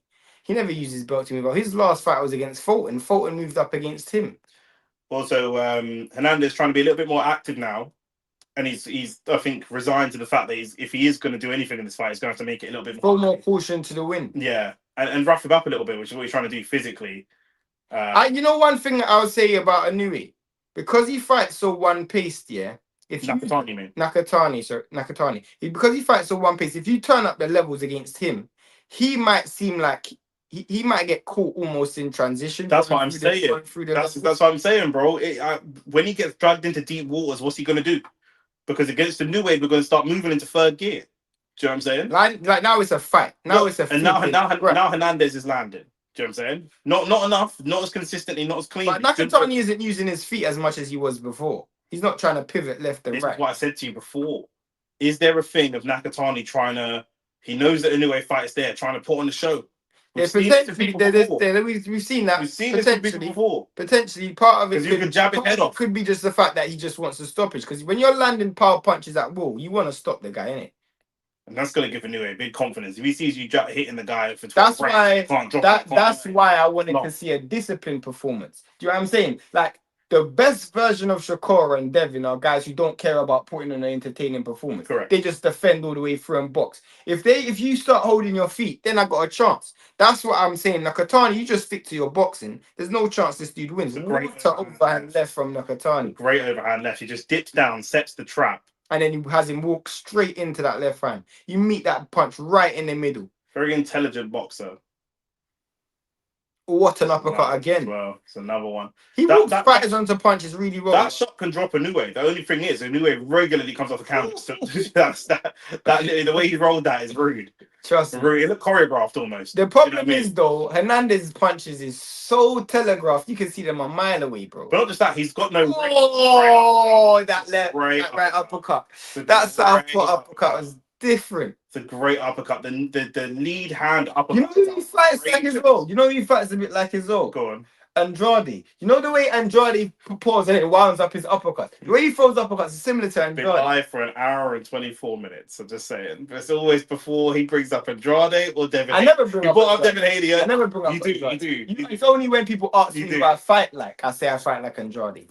But put that charger into the phone. This laptop's not going. Oh shit. That's fine. That's fine. It's fine.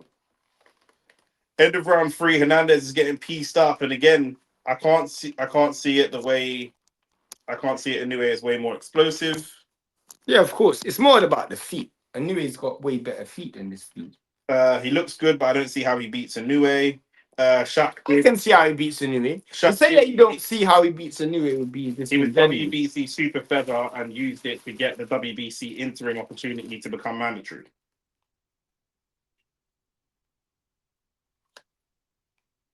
That's what he said. 1 second.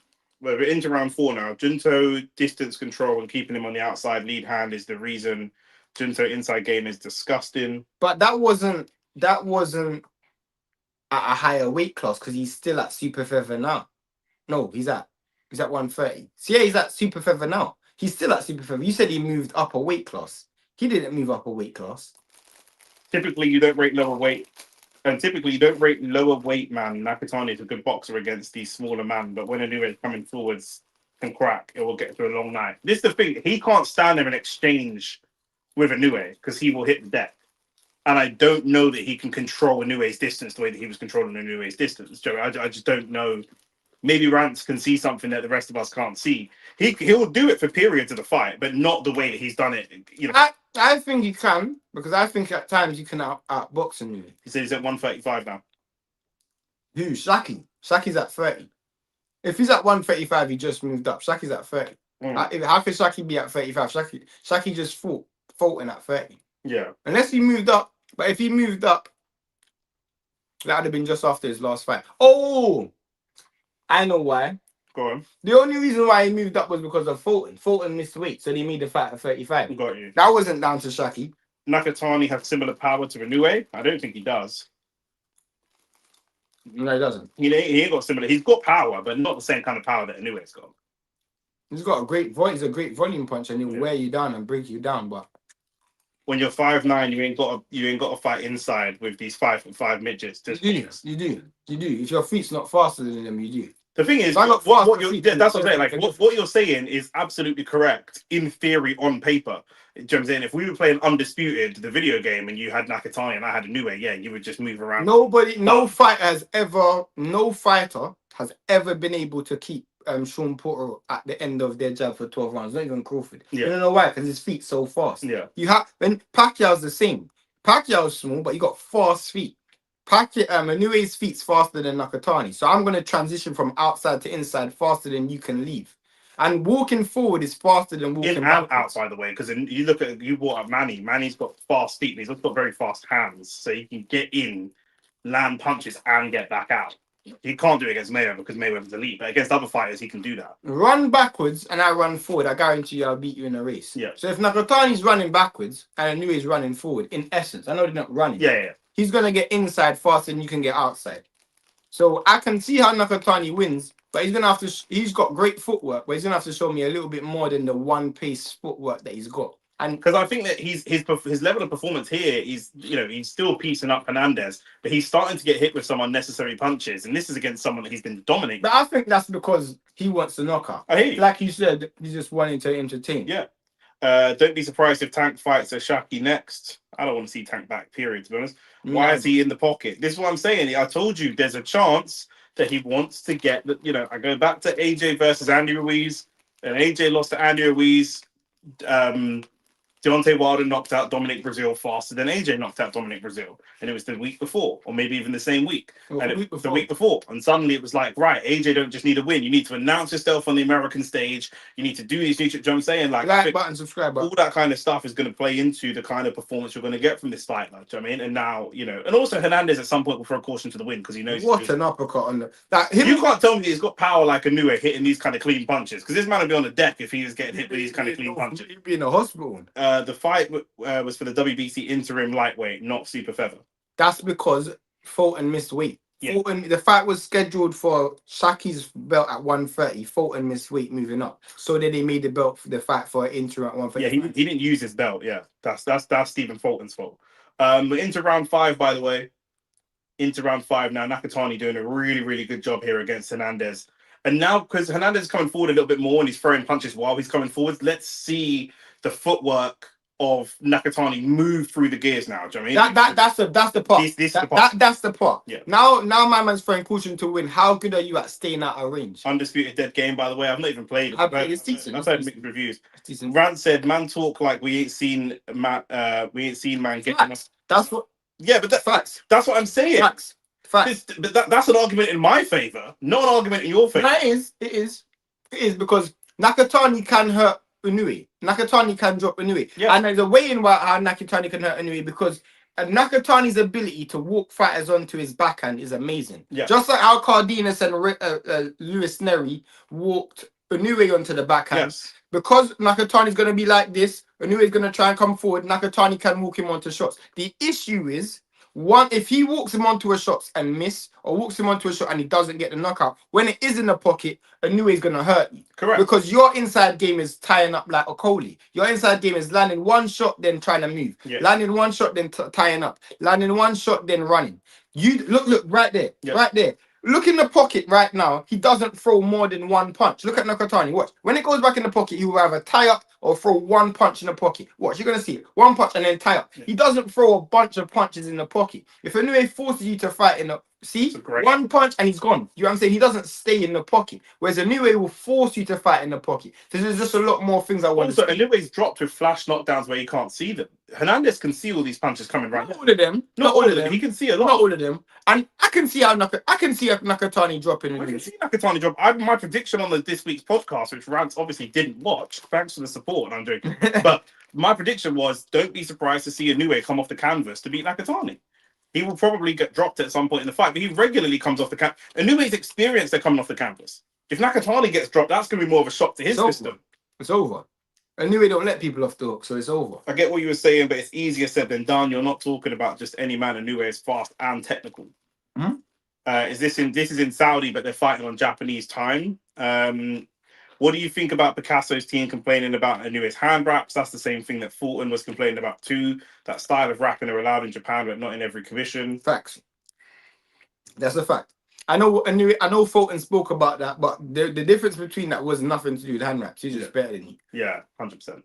I think if you're Picasso, you're going to do everything you can to try and throw them into their game. Plus, Fulton comes from the same from the same area and the same camp as brother Nassim Richardson, who famously found out Margarita's hand wrap. Yeah. They're both from the same city and same place in Philly, same Virginia in Philly. Yeah.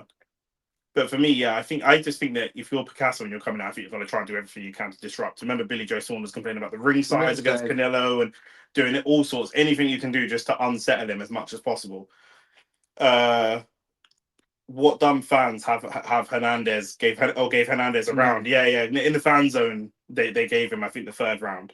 Nakatani loads up on the uppercut. He's going to get clipped mid uppercut. No, he does well. He does a great thing with the uppercut. He only throws the uppercut once the person's punch is finished. So when you throw the punch and he realizes the punch is missed, uppercut slip. So he does that. He does that really well. That fight, as I said, that's an Andrade thing. Andrade does that a lot, where you throw an uppercut at the end of somebody's punch, so their weight is already moving forward. Yeah. So I'm not actually throwing an uppercut to where you are. I'm throwing an uppercut to where you're going to be. Yeah. And it's very difficult to then counter that because you're getting hit, plus your weight is already on your front foot. Yeah. Kind of as you're ducking out of the punch.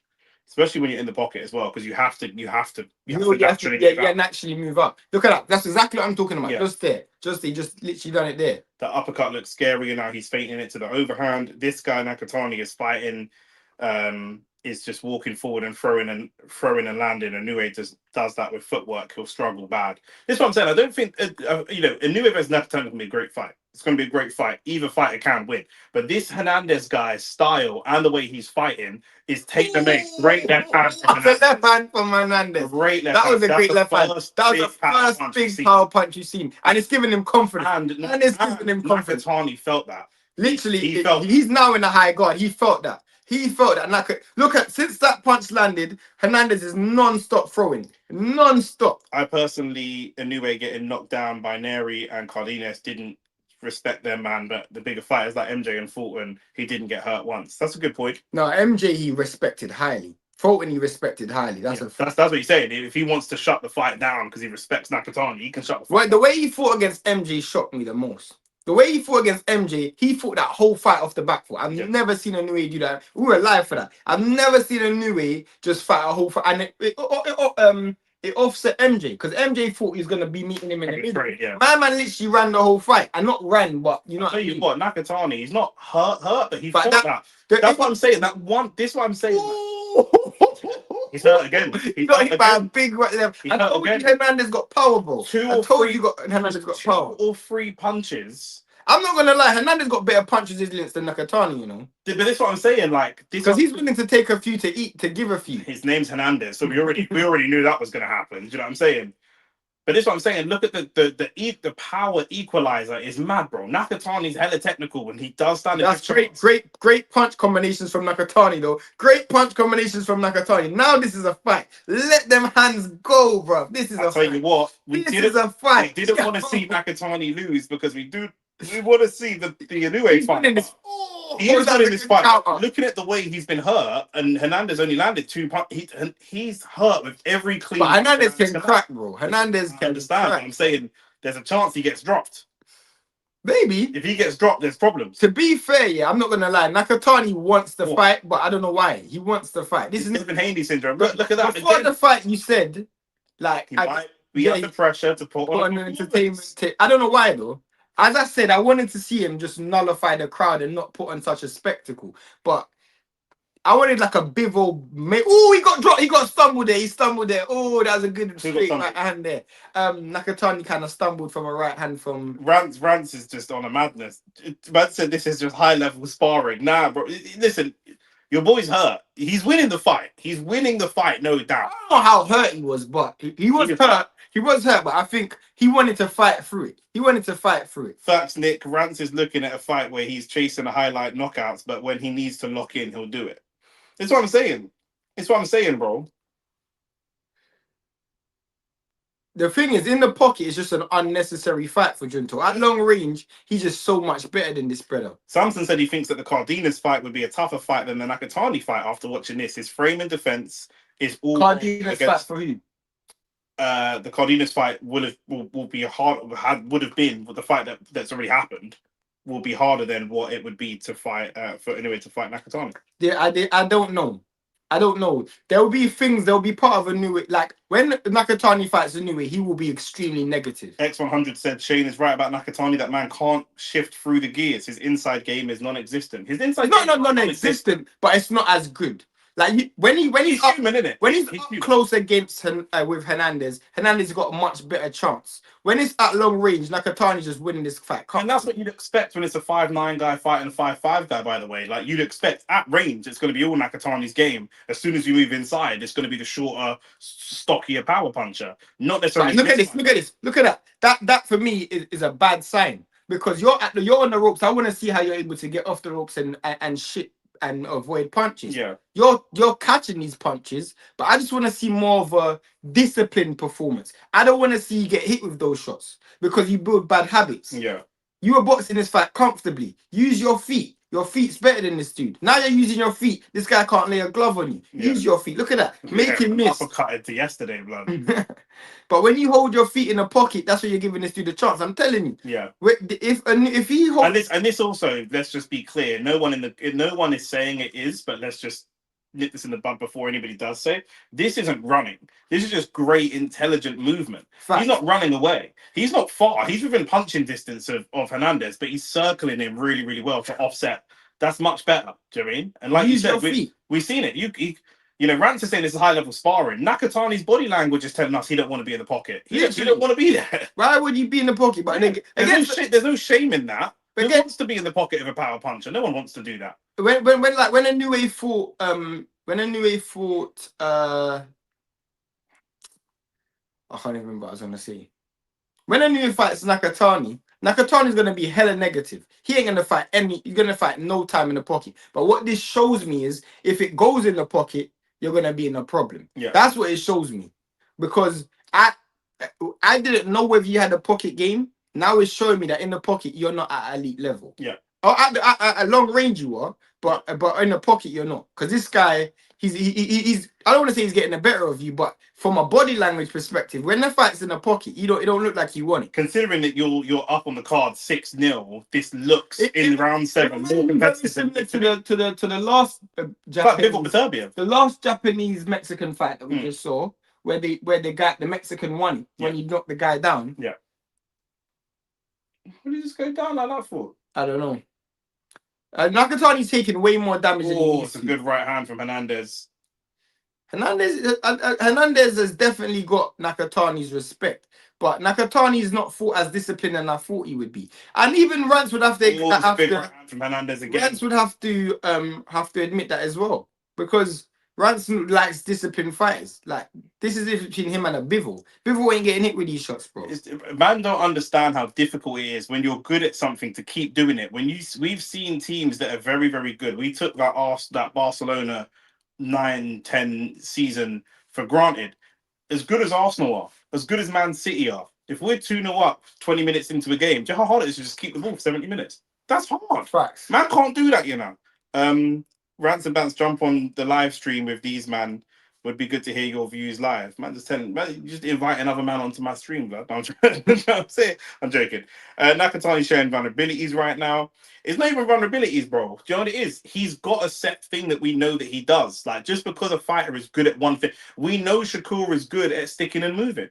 Do you mean if Shakur gets into the pocket with Nick Ball, it's not him showing vulnerabilities. That's not his game. We're not expecting him to go and trade with Nick Ball's bad example, but we're not expecting him to go and trade with a power puncher and knock a man out. That's do you know what I mean? It's similar when Ford fought Nick Ball, though. Yeah. Ford was holding his feet in the pocket and he could just beat him on the back foot. Yeah. Anyway, that beat Ackman Alive would favor. I think that wouldn't really be the style I would choose to fight Nakatani per se. Yeah. Round 8, by the way. It's not like when he got knocked down, he goes within himself and fights caution like Devin Haney. He still looks confident. Yeah, he does look confident, but I just feel like some people struggle to move for 12 rounds. That's what I'm saying. But Nakatani's starting to get to the point where he's struggling to move for a whole 3 minutes of a round. He can't move for a whole 3 minutes of a round. He can move for a minute and a half or 2 minutes of the round. But at some point, gas tank wise, it looks like to me, Shane, he will have to exchange at some point in the round. No, in this fight, he can't move for the whole 3 minutes. No, but I'm saying against forget this fight for a second. Against Inoue, let's say the argument in this fight is trying to entertain. Let's say the argument is trying to entertain. Against Inoue, if you decided to be just negative, it shows you that you can't even be negative for 3 minutes of a round. Inoue's going to cut off the ring, got far better footwork than Hernandez, all that kind of stuff. And in the pocket, he's going to make you pay. At least as hard as Hernandez. And he's going to make you pay. He's going to make you pay. He's a boxer, but I don't think his feet are fast enough to box and defensively sound against. That's my problem. That's my problem. I also think that maybe there's a question of power as well. Junto's landed a lot of punches, and Hernandez, granted, he's got a good chin, but he's just walking through these punches. So you've got to keep going and keep going. I wouldn't actually say, I wouldn't mind seeing that. There's a few fights that I wouldn't even mind seeing Hernandez in moving forward, because this is actually a really good fight. Yeah. Hernandez has made this a really good fight. But 2 or 3 rounds in, we did not think that this is where we were going to be halfway through round 8. So Hernandez has done well. The problem Hernandez had was, I think earlier he should have gone to the body. Should have got his respect early. But earlier, if you go to the body, it slows down the feet, innit? You go to the body earlier. When Junto's just pivoting left and right, go to the body, slow down the feet. When he's planting his feet, Junto, he keeps dipping. So he's moving and moving and moving. And then once he kind of gets tired, you can tell in his legs, he kind of drops down. Oh, good. If he gets caught with an uppercut there, he could just get knocked down because of lack of balance. A lot of facts, but a lot of Hernandez's punches is rounded. Yeah. It's not straight. Yeah. So a straight punch could knock him off balance, but it looks like he generates power from the actual motion of his arms. And transition. I don't think that Junto's got the gas tank to move as much as. Granted, he's also trading. This is the thing. If he's going to move like this against Inoue, that's fine. But you're going to be trading at the same time. Junto can definitely move in the gym. He probably dances for 12 rounds, but not while exchanging. Yeah, probably not. And he probably thought, if I land these big punches against anyone, I'm going to slow this guy down. This guy said, fuck that. See, in this Nakatani fight, do you think Inoue can do him as bad as he did Fulton? No. No. Not as bad as he did. I think Fulton's, there was a combination of things with Fulton. I agree. I don't want to... Inoue completely smoked him, and I don't want to take anything away from that, but that was also a very bad day for Fulton. Fulton obviously struggled at the weight. Fulton also came to Japan quite late. Fulton also is American. They don't tend to travel a lot and Or travel well. travel well at all. And then also the actual fight itself, I thought he had a bad game plan. We have to remember Hernandez is world level. Nothing fact. wrong with this performance so far. I said that. I said that in the lead up to the fight. I said Hernandez can crack, but Hernandez's limitations are evident. I said that before the fight started. Yeah. The limitations are evident, but the problem with the fight is Hernandez specifically is a person who. He's just gonna keep doing what he's doing all the way through. It's for you to nullify him. You go back 40 minutes ago, 30 minutes ago, and I said, what do I want to see from Nakatani? I said I want to see a Bivol Mayweather like performance. Who is not boring, but almost like where you just nullify what your opponent does. The first 2 or 3 rounds were very entertaining, and he was just nullifying. Nullify your opponent. If he did that all fight, that'd be great. He decided to hold his feet. We're into round 9 now. And maybe he held his feet because he can't move for 12 rounds. But look, see what he's doing there. This is lovely from Junto. Do you know what I mean? Like the hit him with a 2-piece, he ducked, he got the uppercut, but he can't do that for 3 minutes. Ooh. That right there, he can't do that for 3 minutes. Post round 5, I haven't seen him be able to maintain that level of movement. Yeah, he can't do it. The gas tank. He just makes me think if Hernandez put more pressure on early, yeah, and maybe went to the body early, you could have caused a bit more trouble. 100%. 100%. Problem with Mexicans is they abandon their jab because they think they're in trouble. In general, though, they abandon their jab because they feel like because I'm an aggressive fighter, I can't jab. Yeah. But you set the you still set the jab. Still set it up. Literally to set the table. They move a bit English like that. Do you know what I'm saying? It's a good left hand from Hernandez. Really good. I also feel Hernandez struggled with the southpaw stance as well. Yeah. Like that probably caused him a lot of problems. So for someone who's so hook heavy. When someone's southpaw and they're using pivots left, right, the hooks doesn't always land. Yeah. Junto's doing really well to move out of the way of some of these punches. But again, against Inoue, Inoue's hands are a lot faster. He's got great punch selection anyway. There's been no sort of like downloading of data with Hernandez. At no point has he looked at the way that Junto feints or the body movements have been adjusted or anything like that. It's just, I'm doing what I'm going to do. It's as simple as that. Inoue's a lot more intelligent. Hernandez has a big head, looking like a rock. Not many guys are stopping him. Yeah, he looks like a pit bull, blood. Facts. Oh, that's a good left hand. He looks quite big at the weight. He does, yeah. If you look at Martin, Hernandez looks. He's got big frames compared to. He looks like a lightweight. Yeah. Ooh. He's built like Tio. Yeah, a bit like Tio, a bit like Pitbull. Oh, it's a big left hand. I think this is so unnecessary. This is a firefight. This is what Devin Haney wishes he could do, but he can't. I don't think that's the same Devin Haney anymore. Still, 100%. Oh, fam, Nakatani's got caught with some big punches. He showed that he's got a good chin, though. Yeah. This has been a great fight. Especially the second half of this fight.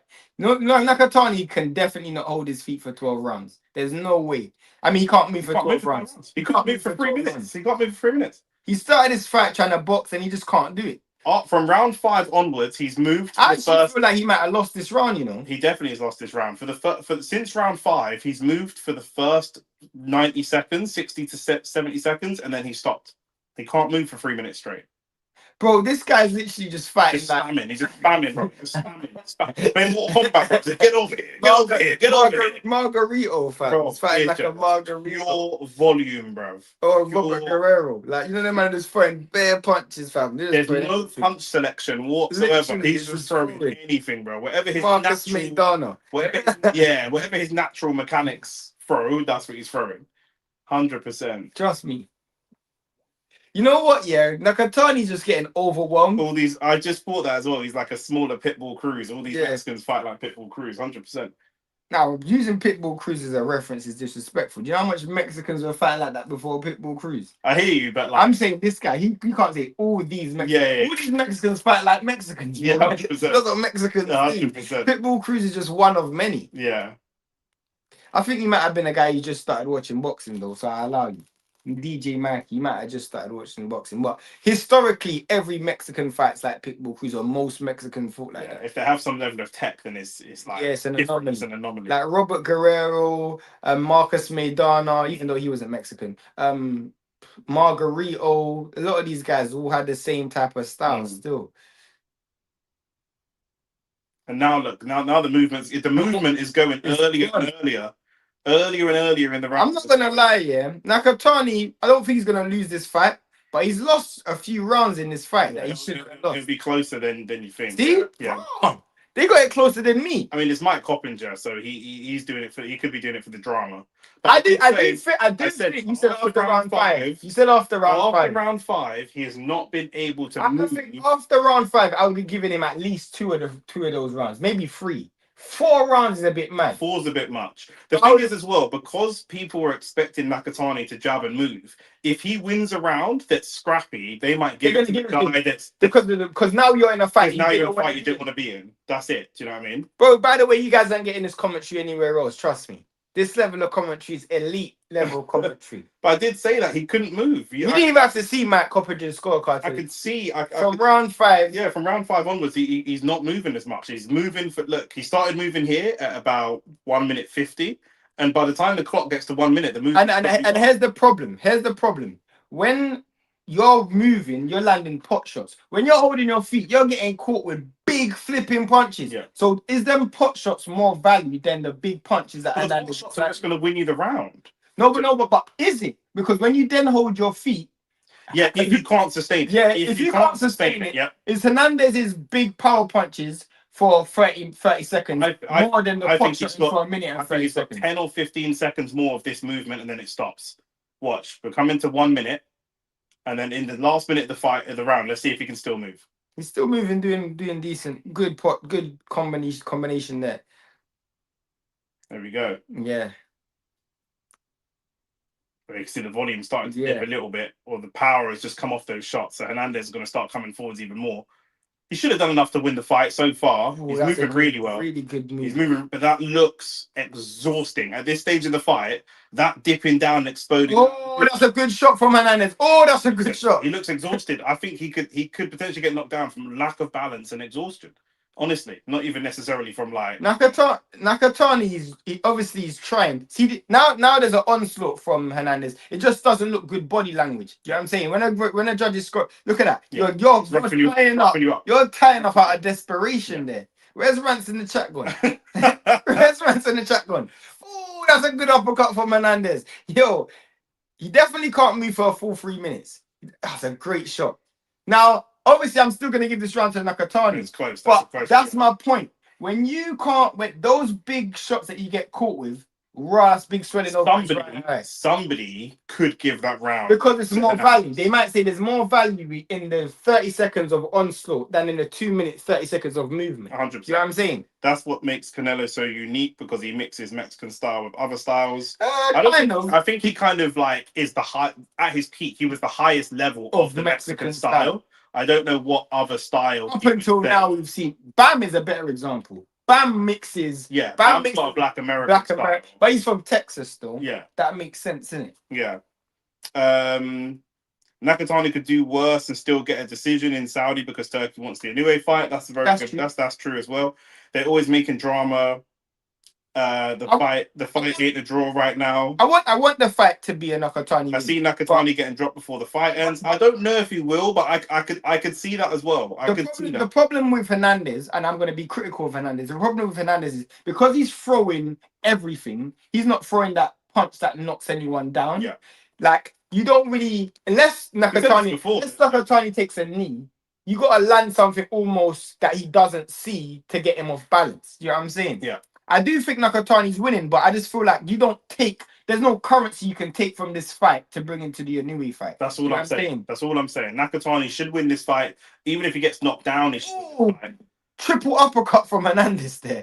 Man for a triple uppercut with their left hand. And Hernandez's volume is not slowing down. If anything, obviously, first 2 rounds he threw nothing, but his volume is remaining confidence. It's the fact that I'm getting confidence landing. His volume is remaining consistent or going up. As we're in round 11 now, and he's still throwing volume. Nakatani's now on the 613 punches allegedly. rants, our guys looking a bit shaky. I'll be real with you guys. No, I don't get why the general consensus is that him against Inoue would be close. I don't see nothing special. The first two rounds, he looked special. because But once he got dragged into deep waters, like we said before, he's a one pace fighter. He's 2-1 pace. Look, he's holding his feet now and he's struggling in the pocket. He's not a pocket fighter. So in my mind, I've always said the thing is, one thing this fight has done is we never actually knew what Nakatani was like in the pocket because he was so good at long range. Yeah. Now we know what he's like in the pocket. I'm more confident that I knew he wins. but now also Inoue knows how to drag you into that Facts. fight. There's a blueprint now to drag you into Facts. that fight. And This fight might have done more damage. I than think it so probably- as well. And it's something that I'm good at. The thing that you're not good at is something I'm good at. What's the left hook? I told you, What's bro. the left hook I from? told you, bro. Nakatani might have to come off the canvas to win this fight. Hernandez is winning this round. Hernandez is definitely. And it's not necessarily a power punch that's going to send him down. It's going to be his lack of balance. He looks exhausted right now. Facts, because he's tried to move. And before the fight, I said over while he's trying to move. before the fight, I said Nakatani's got the boxing skill to outbox Inoue. The issue is he's a one-piece fighter. So when the fight goes at third gear, fourth gear, You by definition have less miles. I don't know what you're going to do. Yeah. But now I know what you're going to do. Yeah. You're going to fucking You're struggle. going to fold, yeah. You're going to struggle. Do you know what I'm saying? Like, And also, Inoue's got far better punch selection than Hernandez. and far Hernandez faster is feet. throwing everything to the head. Inoue's going head, body, head. Body, Facts. body, head. Body, head, body. He's doing all of this kind of stuff. And he's sucking the energy out of you. Pause. And what he would have done was he would have started the fight faster because his feet's better. So you use foot movement, but because his feet's faster, you're now gonna use faster feet, which means you're gonna lose energy faster. Do you know what I'm saying? Against a guy like Hernandez, you should have been able to fight like that for at least 7-8 rounds. First 2 rounds sound like Anthony Yard. Now he's far more technical than Anthony. Anthony Yard. Just because like the first 2 rounds, then gas tank issues. But I hear you. I don't think it was. I think it was just the fact that he was forced to fight a fight that he didn't want to fight. I also call that gas tank issues. That's part of having a bad gas tank. No, but I know Not every fight can go exactly the way that you want it to go. facts. I feel like That's the Hernandez round. against Nakatani against other guys, he would have landed punches that he landed, and they would have been more reluctant to step forward. Yeah. Hernandez is Mexican. Yeah. They only know to step forward. They could be hurt. They're gonna still step forward. So he there thought to he fight. would have got his respect and would have bought himself a bit more time and space. Hernandez might be on the juice. You ain't finding that in this fight because them man they don't do drug testing in Saudi. I don't know. Is that tissue there?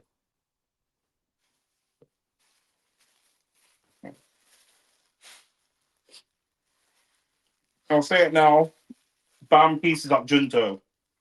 Yeah, but bro, no one's ever questioned that. I always say that I thought Nakatani won because Inoue would win because he's Nakatani's one piece, and I don't know what Nakatani does that when the fight goes through the gears. But the issue is,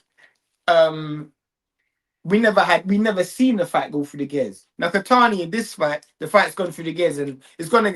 I didn't expect Nakatani to be that tired, and could be Into the final round, by the way. Here we go. Yeah, it could be 7-4. 7-4 would be a fair scorecard. Maybe 7-4, 6-5 potentially, but 7-4 definitely.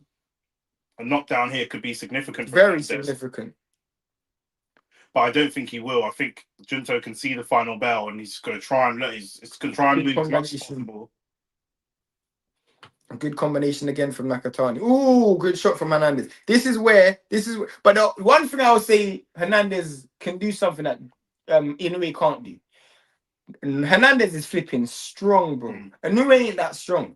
Inoue ain't that like in the clinches. He's not that physically strong. Hernandez is strong, bro. Nakatani's not going to use clinches though, because he can box out of the clinch. Like I know what you're saying. That's an advantage that Nakatani could. No. I'm not saying it's an advantage that Nakatani can have. I'm saying it's an advantage that Hernandez used the clinch and being physically stronger. Inoue can't use that. He doesn't need to because he's got faster feet. He won't need to, in my opinion. Raw. The fan zone. have Hernandez win. I don't think I have it 7-5 Nakatani. I tell you what, Nakatani could have blown the bag here, Yeah, Jay. He could have blown the bag. But what is this? This is the sound he cursed with. I told you, fam. What did I tell you on OnlyFacts Extra? This guy, I told this guy on OnlyFacts Extra, because he's losing this round as well. I don't know if he is. Not, think he not, is. not for punches landed. Body language he's losing, but not for punches But landed. in the, I just think they might. No, Oh yeah, he's losing the round. No, but bro, the punches, off. the punches that Hernandez is landing, they have way more value than what Nakatani's landing. Punch is a punch. They're all scoring blows. I hear that. I think Nakatani's won the fight, but at the end of it, oh, what a body shot! It could even be a draw, you know. But this is what I'm saying. My man messed up the bag. I told you this might happen, bro. I told you. It's Turkey. It's Turkey, if you bro. watch I know OnlyFacts Turkey's a Muslim, but the Lord giveth, the Lord taketh away. I'm telling you, for everything good he does, he takes something away. If you watch OnlyFacts Extra, I said to Nick, there's a chance that one of these guys might lose. You know, I said there's a chance. Imagine if they both lose. They'll be at the fight. Because whenever Saudi plan a fight after the fight, it always happens, bro. Look at Ryan and Devin. He has fought outside of Japan before. We checked that. I think he fought in Saudi and in Vegas. No, not Saudi. No, he's not fought in Saudi before. He's fought in Vegas. So we did check that before. Hernandez just swinging and hoping something lands. But that's what what he can do, innit? What's he gonna do? Checkmate has Hernandez winning. I have Hernandez winning. Saudi curse, yeah. I told you, bro. Plant versus Resendez 2. Now the Plant versus the Plant was done. Plant is done. This last round could be really significant. We did not think that we were going into round 12 with any type of definitely after round 3. Definitely after round 3. That's it. The fight is over. And Nakatani has taken, regardless of what happens, Nakatani has taken way more punishment than anyone would have expected for him to take. I know that Hernandez is a high level operator, but even so, after the way the first 3 rounds went, you would have thought you'd have just boxed a certain style. If Junto loses, I'm finishing it. Where is Rance together? Where is Rance? Rance, where are you, bro? Rance, where are you? Do you know much about this Picasso guy that Inoue is fighting? Yeah, he's a decent fighter. He's a decent fighter. He's more of a volume puncher. He's more of a volume puncher, but Matt says he's got it as Junto loss. Nah, I got. Let's see. I got Junto winning. Junto don't look confident though. No, why would you, bro? This is probably the most beating he's ever taken. Rance is live. Rance is live for the football. That's why. Oh, seen. Rance is probably vexed right now. I should go in the comments. Yeah, 100%. Put a comment in there. Well, let's wait for the result. 25 likes. Thank you very much for liking the video. Can we get to 30? F Texas got it 7-5. Junto. I got it 7-5. You know we should have scored this fight, but because the first 3 rounds were so one-sided, I didn't. Hernandez versus Inoue is the fight. Junto didn't. Nah. Junto didn't win. Lord, please give it to Junto. Let's see. Let's see how the refs do. To be fair, before the fight, I wanted to see Inoue versus Junto. Now I don't really need to see it because I know everything that I was gonna see. Yeah, but people are always gonna hold it against him, innit? It's just good to see it. And it's big for Japan, innit? But then if he does win, it's a controversial win. People say it's a robbery and they only done it to see the. There's no robbery. There's no robbery. Let's just see what happens. Yes! The fan zone have got it 70% Hernandez, but to be fair, the fans always prefer aggressive fighters. That's just surprising. It might be Mexican people. There's more Mexican the zone followers than there is Japanese. True, but I just feel like the majority of fans are not, as you said, the majority of people that watch boxing are not necessarily technical boxing fans. Mike Hoppen just got it a draw. And like I say, the majority of people, you know, like you said, in the eyes of the public, 3 or 4 laps around the ring with great counters and jabs is the equivalent of maybe 2 pure power punches. Facts. So the style is not that. Junto would only have himself to blame if he lost this fight. Yeah. He would only have himself to blame. Mexicans being round 12 looking like they're still in round 1, 100%. Fighting the Mexican is long. Facts. If we didn't know either of these guys and watch this, who would you have? I would have probably. I don't think anyone's won the fight clearly. Nick is right. People like whoever is moving forward. Commentary and sound effects. They're thinking. Yeah. The thing is, with Hernandez personally would also be aggrieved that he started the fight so slow. 100%. The way he ended the fight, he should have started the fight much faster. Yeah. We're getting the results now.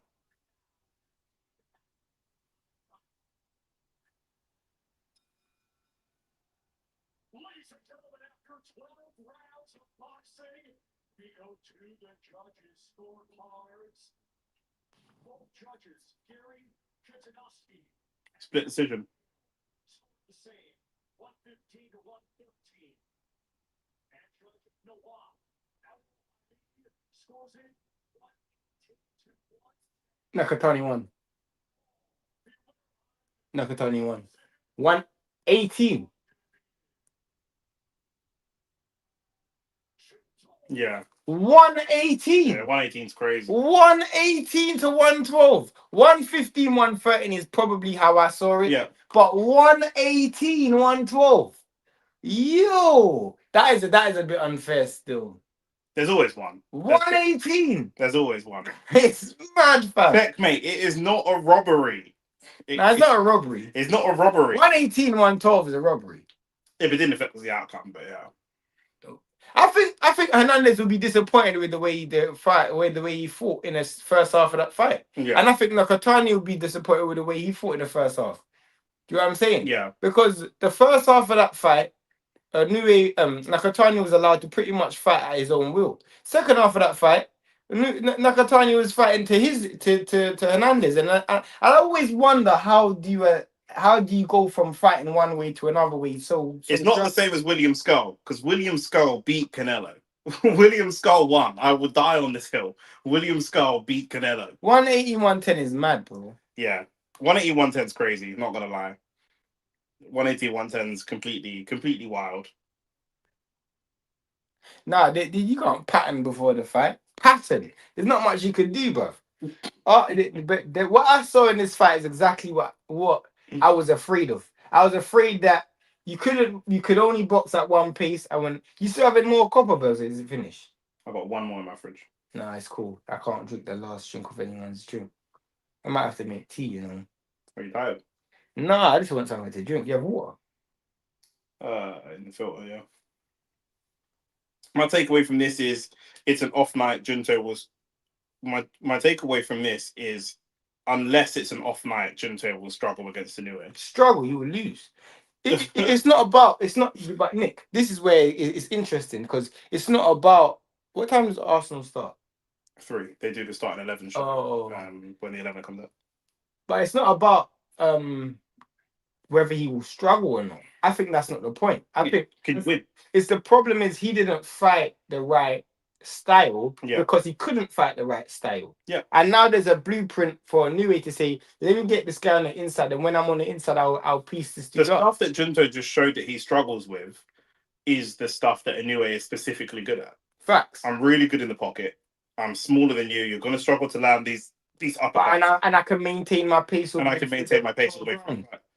Or do a Crawford and slowly scale up the pace. Yeah, and you get hit. You can't afford to get hit against me. No. I get hit. That's true. I do get hit. Yeah. But how you haven't shown me that your punch power is the same at 122 as it was at 118. And you've shown that you don't carry power late into a fight. Oh yeah, no, the punch by round 10, 8, maybe 8, 9. Yeah, I think 8. There was no steam on those shots. Junto looks like he fought Final Form Cell from Dragon Ball. Yeah, he got mashed. His face is mashed up, bro. He held some proper licks in that fight. Trust me. He held some proper licks in that fight. He did show a good chin. He did. He did. Where do you rate Hernandez? I was going to say, where do you rate Hernandez's power against Inoue's power? But I know what you're going to say. It's not just about the power. It's about the fact that Inoue throws punches from different angles. Junto could see a lot more of the punches coming than he will see against Inoue. You know what fight that would be really good? Mm-hmm. Cardenas versus Hernandez. Yeah. That would be a really good fight. Yeah. Mexican versus Mexican. That would be a really good fight. Put that on the undercard. Skull won, so it's different. Skull was the one who was robbed. 100%. Honestly, I think Skull won about 9-3, in my opinion, maybe 10-2. My takeaway from this is that from the litany of great boxers we have in this day, for Junto to get this kind of respect is disrespectful from what I've just watched. I understand why you say that, but he's still a good fighter. Not everyone puts on a clinic every time, though. Do you know what I'm saying? You know, Crawford had a kind of an ugly fight against Porter. You know, these things happen. Fights, you know, you would have never thought that when Crawford fought Madrimov, he would go up 2 weight classes to beat Canelo. Yeah, you know what I'm saying? 100%. When Crawford fought Madrimov, people were taking piss out of him, and then Madrimov lost to Virgil, and they were like, Crawford shit. Crawford shit. So boxing's like that. Yeah. But it is a lot like rock, paper, scissors. But the issue with this issue is his weaknesses are directly in tune with Inoue's strength. Yeah. And I feel like Nakatani under the lights now has to show me something extra, because under the lights today, you showed me that you wanted a firefight. Under the lights in Japan, if you've struggled in the cup semi-final, you're probably going to struggle even more in the final. When Bivol versus Beterbiev, I knew Bivol was going to keep a cool head because he fought Canelo. You know what I'm saying? So you know how to stay disciplined even under the He lights. had these big lights. You had your chance in Saudi. This is your chance. Let's go. Let's see how you fight under the lights today. And you showed me that you fell into the trap of the crowd and the glitz and glamour, and you wanted to put on a show. And then that it was What's so to be fair, weird- it was one left hook that changed the fight. It was that first left hook that he landed in round 3, and everything changed. And what's really weird is that what he was doing at the start was working. Facts. What he was doing was working, but he decided to change it, or he decided, listen, a lot of man and not been thumped in the face properly, because once he got thumped in the face, the whole game plan changed. Facts. But I also feel like gave Hernandez confidence. Yeah. Because Hernandez then just started throwing relentlessly. Yeah. And from that point, he never stopped. But the issue was that Hernandez could have thrown in the he never thrown in the towel because he's Mexican, but Hernandez could have been beat up easily and just worn down. But once that hook landed, that was it. Because I would 1 and 2, he didn't do nothing. I'll be honest. If they rematched, I would actually put money on Hernandez winning. Hernandez could very much win a rematch, because if he comes and does exactly That's the same either thing from but starts round one. earlier from round 1 and maybe down invests a bit more in the bottom. down the stretch, Nakatani, you know Nakatani's not going to be there with you. Yeah. Do you know what I'm saying? You just have to start earlier. I may be bugging, but do you guys think that Nakatani got tired around the 9th? He slowed down. I said, Ninth. yeah, from about the 6th or 7th. From about the 6th round, you kind of slowed down. I said it from the 5th and 6th. I said he cannot move for an entire 3 minutes. He can't. I've been in that situation before. I know that feeling, and you just can't do it, bro. When you were amateurs, you only done 3 rounds, innit? But is it sparring you'd have done like 12? Or in amateurs you do 5? 4 and 5. I didn't do 3s. I think I maybe did 1 3-rounder. But it was 1 3-rounder. Yeah. Put that down. I thought every fight was 3 rounds. No, did 4s and 5s. No, 5s. I did 5s. I swear. I don't know. I never had it. I was never really big into amateur boxing. Like Amateur boxing in different countries is really good.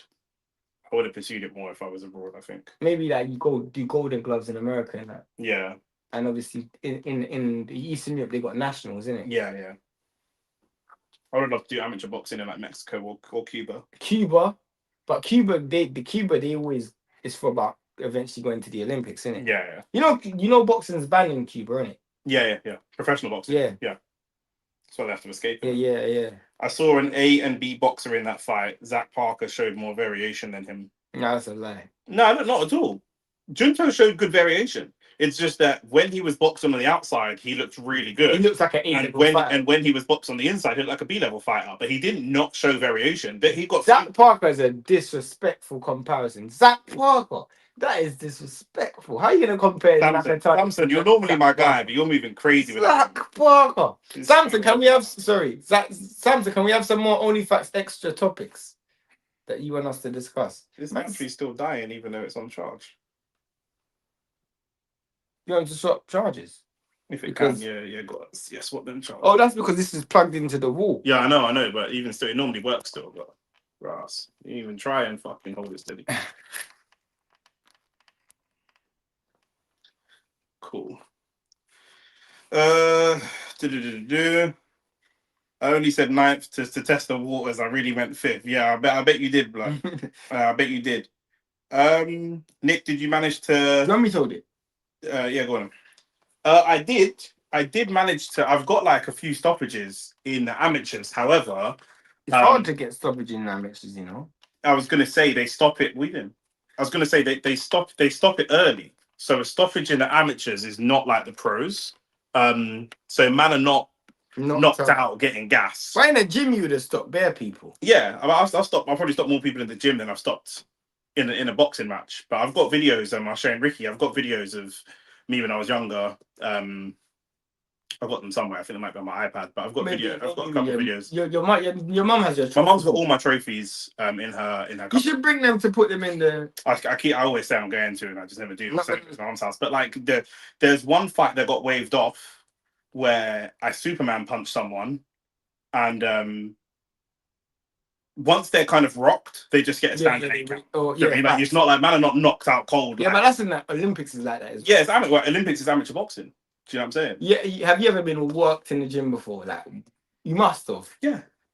Plenty of times. He says, man worked you in the gym with British champions. Do you know what I'm saying? Bilal Fawaz, who's British champion now, used to slap me up in the gym. He's a lot older than me, but he used to slap me up in the gym regular. Who did I spar? Not Luke Campbell.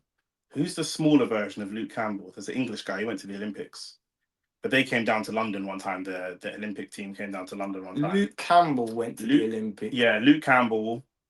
I've been in the gym with Luke Campbell, but I never sparred him. Who went to the? He's older than me, Who but went? there was like he's like Carl Frampton size. Can't remember his name. Scott Quigg. But That's Scott too Quigg. old. Scott Quigg would have been older. Yeah, he's too old. But one of them. Oh, I know. Ricky Burns. He would have been older No, as well. not Ricky. I would know because Ricky Burns had a good pro career. I would have known. There's someone who didn't have a good pro career. Yeah, I don't think he went into the pros. He didn't go into the pros. He didn't have like a successful. Okay, fair enough then. But yeah, some of them man from the Olympics, them man, bro, was so. Were you ever in the gym with like any of the guys from like the Gales, the Groves era? Yeah, I was in Saunders wouldn't have. Saunders was. I've been in the gym with Groves. Me and George have that's why I say he's my favorite boxer. Obviously, I never came across James DeGale. They're from the same ends though. But obviously, I was in the Grenfell gym for a bit, training the Grenfell gym. I didn't box out of the Grenfell gym. But DeGale went to Olympics. He won a gold medal at the Olympics. Saunders went to the Olympics as well. You didn't come across Saunders. Never come across Saunders, no. Saunders was in the gypsy circuit for a while though. Yeah. He didn't really go because you were more the street and now thing, innit? Like you didn't go down that road. No. Like George Groves, I come across and been in the gym with him. So good. So good. I know who you're talking about, which is pissing me off. Yeah. Because there was a bunch of crop that came through the Gales, the James DeGale, Billy Joe Saunders, Liam Smith. Yeah. All of what? Do you remember? Obviously, Carl Frampton's not English, but like that's sort of Carl thing. Frampton. That sort of crop. Yeah, there's a Conlon, that sort of crop. Yeah, Conlon was slightly after, but I hear what you mean. Oh yeah, Conlon's younger. He's slightly after, but Conlon was in the amateur circuit setup for years though. Conlon, he's very, very good. Very, very good. These are the kind of man that to me are good, but when you see them in the pros, they don't look great. They don't look amazing. No, but you gotta understand it's levels, isn't it? Yeah, but these man, it's like playing football with like a championship football player. It's like it's peak. I mean, George Groves was a world champion. George Groves, yeah, George Groves. Carl Frampton was a world champion. Top. For me, I'm comparing him to the levels of a supposed number 6 pound for pound. He didn't show he's not a number 6 pound for pound. Saying Junto's number 6. No, he's not number 6 pound for pound. I don't know who said that. Comparing the Junto display to Zach Park performance is nasty. Facts. Ricky Burns, yeah, that's what I thought. Ricky Burns. I've come across Ricky Burns. But Ricky Burns, he can't be talking about. Ricky Burns is one of the most accomplished British guys of all time, bro. He said someone who didn't accomplish that much in the pros. But like some of the guys I've been in the gym with are guys that are like I said, like British level. Do you know what I'm saying? Like Bilal Fawaz and but like, British level is still a higher level. That's what I'm saying. Like I said, Ashley Fearpain for me was like the guy when I was in the gym. Do you know what I'm saying? And he was British champion for a bit. I should rephrase. He showed variations, but I'm comparing him to the elite boxers in the time. Yeah, facts. This is the golden generation of boxing. This is a golden generation. But what you got to realize, Samson, is there are some fighters that you would agree are world level, top level fighters that don't show no variation. Facts. But they're so good. Show variation. Benavidez doesn't. He fights front foot only. I get you. Because he's a volume guy, you naturally see slightly more variation than if we're comparing him to say Shakur, who's not. Shakur, does he though? He's got a wider punch selection. But he can only fight one. The style is one style, but if you're a casual watching him fight, you're going to see more in watching him beat Bruck up. Yard than watching Shakur Bruck up Padley. We're only going to see one thing from Shakur. Wait, just jumping in. Nick is a legit boxer, so why didn't he go for? Boy, this is a story. Tell me the story arc. Shane has told you to put that comment 100. I told you last time. I fought the law and the law won, blood. He fought the law and the law won. You know, like that. Wait, what weight Nick was the guy he's someone smaller. I promise you I'll find out. At the time, we're probably like 54 kg or something like that. I promise you I'll figure that out because I know every boxer. Like I think I know. It wasn't Josh Warrington. It wasn't Josh Warrington. Because I know Josh Warrington. You said someone who didn't. Oh. I don't know. I don't follow the guy's career, so I don't. But what I'm saying is, he's not a household name. Okay, cool. Like Josh Warrington, obviously, I would know Let instantly. me not come to record nothing with you, man. Nick might piece me up. Nah, whatever, bro. Nick, I'm not gonna sound like Nick's Mike Tyson, like he's unhinged, fam. Nah, bro. But yeah, hopefully we can get CCP on the channel. Still, Yeah, 100%. so what? You're on road to 20k. So if you can jump on, that'd be dope. Yeah, 100%. On the Ring Magazine top 10 pound for pound, he is number 6. Is he? But I'm saying- Nakatani's number 6. But I'm saying Bivol was top 3 at one stage, and Bivol didn't show no variation. Style-wise. Yeah. So I'm just talking to Samson.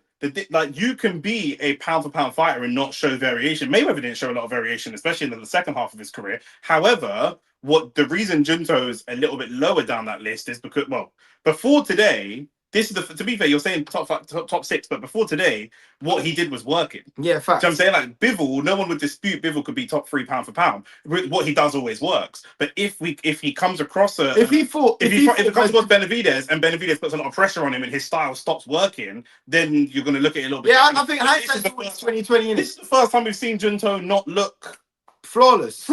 So I think that's like three weight classes as But well. when you say variation, there are great fighters that don't show variation. Yeah, Great facts. fighters don't show variation. Shakur don't show the variation. We know what Shakur's going to do. Box on the back foot, land, jab. That's what he's going to do. He's going to jab a man's head off till he wins. Facts. Yeah, Frankie Gavin's been he's been around for a minute still. My mum didn't let me box, so I used to sneak to the gym with my older brother who fought in the amateurs. That's dope. That's it. I wouldn't let my kids box neither. Not even train. They'll train 100%, but not compete. Never. What if one is really talented? Never. Why? Bro, it's just the worst business to get into. Why are you saying business? We're talking about like amateur level, local level, regional level.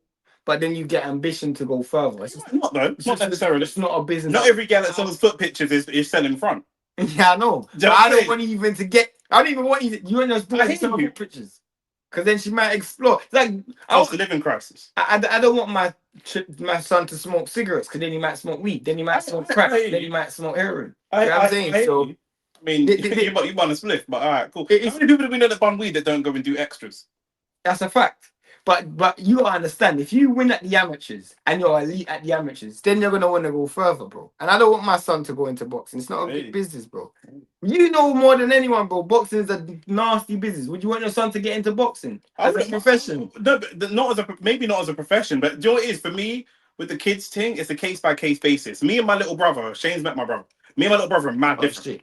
My brother's not into boxing. My brother's not into fight. My brother's not into sport. My brother's into anime and that kind of stuff. We're mad different. Do you know what I'm saying? So it's just case by case. 1-0 City. Half time. Don't gas me, man. Damn, Golovkin is chubby as. That's what I said. I said. Yeah, he said he's looking like flipping Roberto Duran. 100% he is. It took me a minute to realize that it was Golovkin. I said the same thing. Who won? I just joined. The main event hasn't happened yet. Nakatani won. Yeah, close, competitive fight. Very entertaining fight as well. Lee Selby was a good fighter back in the day. Lee Selby, yes. He was a good fighter. Come across Lee Selby before. Nicky boxed at All Stars, no? I did box at All Stars, yeah. Checkmate. Galao got his ass beat recently. Bro, Galao got his ass beat. Was it Carl Yafai got beat by Chocolatito? None of them ever made it to well, one of them lost because my man was on drugs though, isn't it? Yeah. One of them lost because Martinez on drugs. I think so. Yeah. Fact check: George Rose was not a real world champion. He tried 3 times. He was. He won the Super WBA world title against Cox. I remember that fight, and then he lost it to George Gross. So. What do you mean he lost it to George Gross? He lost it to Callum Smith. Yeah. Callum Smith. He was the I think Callum Smith's one of the most underrated fighters. Yeah, in this country, fact. In this country. Jules Groves won it against Cox. I'm 100% sure. Yeah. No. You lot are wrong. He won the regular world title against Chudinov. He won the full world title against Cox. I'm 1,000,000% sure. Because he fought Chris Eubank Jr. The reason how I know is because I worked both of the Cox fight. I was working for World Boxing Super Series at this time, so I'm 100% sure. He he fought Cox in the World Boxing Super Series. Then he fought George Groves in the World Boxing Super Series final for the super title. Then Chudinov was for the regular. Didn't he win a belt when he was super? Thank you. See, Matt knows what I'm talking about. I'm 100% sure. After he beat he was world champion going into the Eubank fight. I think Callum Smith is overrated. What's his best win? His best win would probably be George Groves. He beat George John Groves. Ryder. I think I still think he's underrated.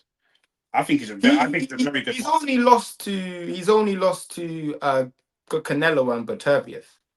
Which I don't think is bad. He's lost to 2 all-time greats. Greats, facts. And one was at 168. And both in their prime, by the way. Mhm. Do you know what I'm saying? Yard lost to Kovalev, an old Kovalev. Do you know what I mean? The prime Beterbiev. And prime Beterbiev. Do you know what I mean? But I just think I'm talking about like not technically, like he's not no world level pound for pound great. But I just think he's been at the top level and a fringe world level contender for a very long time. And in pro boxing, that is a very difficult thing to do. After the loss that he suffered against Canelo, there's been a couple, both losses, it seemed like he wasn't ever going to come back.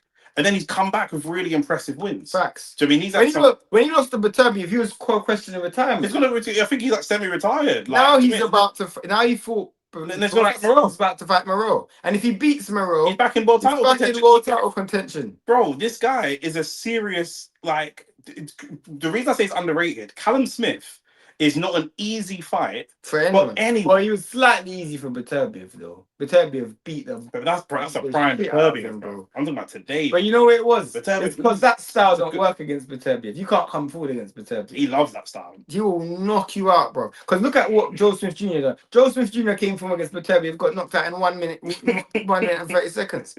None of his best wins age well.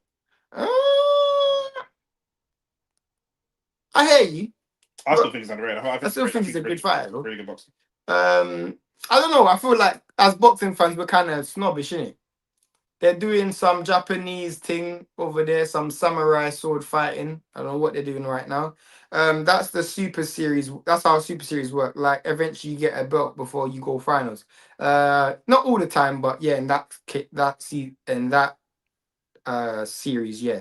I'm surprised you never fought in the amateur Shane. I can legit see you fighting like Haney. I wish I could, but I couldn't. The ring. Shane fighting like Haney. I wish I could. I couldn't. Maybe Haney against Ryan. No, Haney against Ramirez is running. The ring pound for pound list has Bam at 3 on the list and Bivol at 4. Do you agree? Yeah, I think Bam's ahead of Bivol. As it based on this year, pound for pound is about moving through different weight classes. It's about if you grow a fighter up or shrink him down. Yeah. And Bivol's been 175 his whole career forever. So I think they only have him 3 because Crawford's retired now, anyway. Yeah. You guys may be correct. The WBA confused me. I'm not. Maybe I'm 100% correct. Boatsi win didn't age well after seeing Boatsi versus Parker. Yeah, that's true still. But the way he fought in that fight was really good. If you can, Boatsi win didn't age that well because of Boatsi versus Parker. It didn't age well. Yeah, yeah. No, I was just thinking, yeah. If you can beat, true, but like we're not even looking at Parker, even though Parker did his thing. No one's looking at Parker and thinking now go and fight Callum Smith. No. You know what I'm saying? Man, I'm thinking you might die if you try and fight Callum Smith. I just think Boatsi's just he got the life beaten out of him still.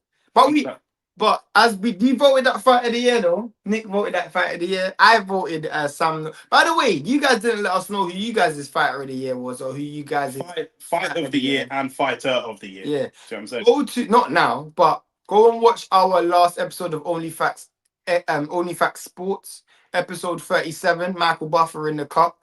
And you guys let us know you guys' fighter of the year and fighter of the year. Shout out to Ahmed Diallo. Always big love for Ahmed Diallo for the timestamps. That's your new job. Love Ahmed for that. If you beat Callum Smith, you have John Nevin. Yeah. Come across him. If you beat Callum Smith, you have potential to be an elite fighter. So when Boatsi didn't beat him, I knew from then he ain't no world level fighter. But all I know is Boatsi has a chin. He's always had a chin. And so does Smith. He always has a chin. My fighter of the year is Wardley. Fight of the year, Shakur versus Cepeda. Yeah, that's the 2 worst list. Fight of the year versus Cepeda.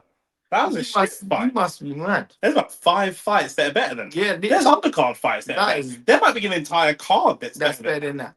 That's terrible. That's terrible. Shakur versus Peter fight of the year. Never. My fight of the If year you think Shakur versus Cepeda was fighting, the fight you just watched is better better than than that. Nakatani was better than Shakur versus Cepeda. Yeah, facts. I went Sam Noakes Mason. He went Callum Smith Watsy. Both of them fights are better than that.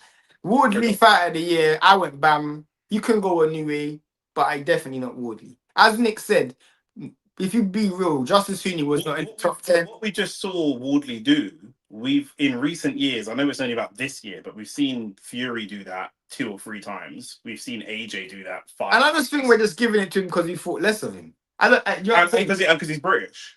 Like, do you know what I'm saying? Like, he got elevated. He fought a guy, and he got elevated. Do you know what I'm saying? Like, that's you know, he was the favorite in the Hooney fight. Hooney wasn't even ranked in the top 10, top 15, maybe low top 15. But he did well. You know, Wardley's had a really good We year. put him in the shortlist. Yeah, But to say he's done better, but better than Inoue and Bam's a bit mad. And, you know- Bam's won 3 belts this year Bam's and cleaning been out- undisputed. cleaning out divisions and becoming undisputed, and Inoue moving up and becoming undisputed and moving up and looking to collect belts there and all that. I don't know. Inoue, this is Inoue's 4th fight this year. Yeah. You know? Benavidez had a better year than Wardley. Yeah. There's a lot of fighters that had a better year. Rice is a prime example of a fighter who over-engineered his career and now is in the middle of nowhere. Facts. Thoughts on Janabek so far and resume? Boy, Janabek needs to fight a case. I swear this guy's flipping. Here comes David Picasso. Bivol versus Beterbiev 2 is that was a good fight. I think it's a good fight. It wasn't as good as fight number 1. Mine, I was at fight number 1. I always have to say that. Mine. You meant to say. If we're doing that, then my fight of the year is Usyk destroying Dubois. I was there live. Yeah, facts. Facts. Yeah, fact. Inoue and you.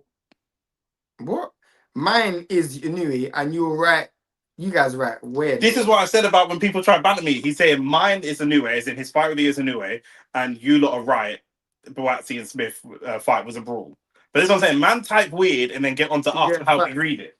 Eubank versus Ben won best fight of boxing this year. I don't know, man. I can't give it to him. Eubank versus Ben. No, you're taking the piss. He's Samson. Samson, you're bantering, innit? You're bantering. Bam ain't fought no one though. What do you mean, bro? Bam fought 3 just because you don't know them. The 3 of the guys he's fought was undefeated, undefeated, and they were champions. He fought Martinez, You're saying he's fought undefeated 3 champion undefeated world champions in his weight class this year. I don't know how. I don't know how that. And you said fight of the year was Ben versus Eubank. Both of them are no ones. Nobody. Ben's not fought anyone at 147. He went up to 160 to fight Eubank. You ain't beating no one at 160. Eubank's not beating anyone at 160. What's Eubank's best win?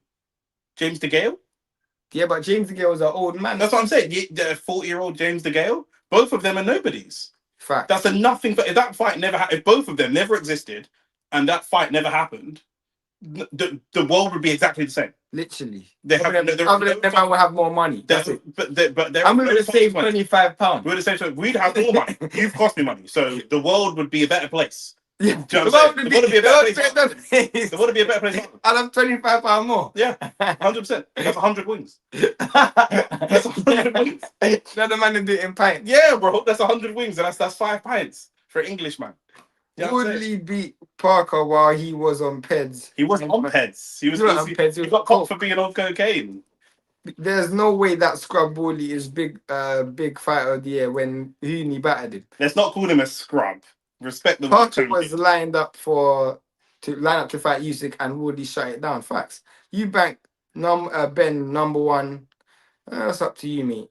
They're doing ring walks, by the way. The Eubank Ben one was shit. That was a shit fight, technically and even action-wise, until round 10, 11, 12. 10, 11, 12, they just stood there doing that and scrapping and just getting hit like that. That part was entertaining, but Jan Beterbiev was a bit more entertaining than that. I have to check this. Smith Boatsi was more entertaining than that. Yeah. Hamza Shiraz versus Belanga was more entertaining than that. Nah, it was a beating. Brian Norman Jr. taking 2 weeks off of that man's memory. Man took his USB and smashed it up. That was better than that. You know what I'm saying? Like, do you know what I You mean? reckon Shiraz will fight Pacheco or Mbili? You fight with Pacheco before he fights I'd Mbili. love to see him fight Chris Mbili though. But Mbili is just a dangerous fight. That's why I know. think Shiraz will win, baby. It's just No, but it's just a I think not that's there. I think that's throwback to Adamas. I think he's looking at that fight like, no, I'd rather fight Pacheco. I hate him, but it's a different Shiraz, isn't it?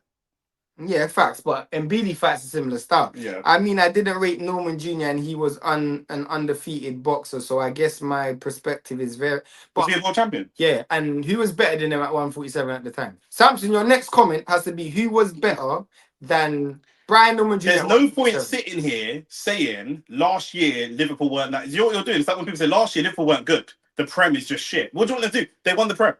Even if the Prem is shit, they were the best of the Premier League is not won by the team that's the best of all the gods or anything. It's just won by who was the best team that year. Hearn would 100% make Pacheco versus Shiraz because he knows it's a big money fight. Pacheco isn't. Shiraz is not a Hearn fighter though. No, Pacheco is. I know, but I'm saying like he's saying like Hearn won't make it. Like he's trying to protect Shiraz. It's been ordered. But I'm just saying the way that he's saying that he will protect Pacheco. But I don't know why he would protect Pacheco because Pacheco's not a big money guy for him. Yeah. Saying Bam has not fought anyone is disingenuous. Facts. Ben and Eubank are both no one in boxing. You are right. Ben Eubank was cold, gave Shane goosebumps. Don't lie. Yeah, I don't know about that still. My beatdown of the year was Hamza Shiraz versus Belangi. That was a beatdown, bro. You got thumped up. Eubank versus Ben 1 and 2 were both shit. They were crap. Guy saying Bam ain't fought no one does not know what he's talking about. He Bro, beat 3 world champions. them man are shooting after you, Samson. He beat 3 world champions. Hey, Go into banners and then type the name of the thing. I was going to tell you quick. Cool.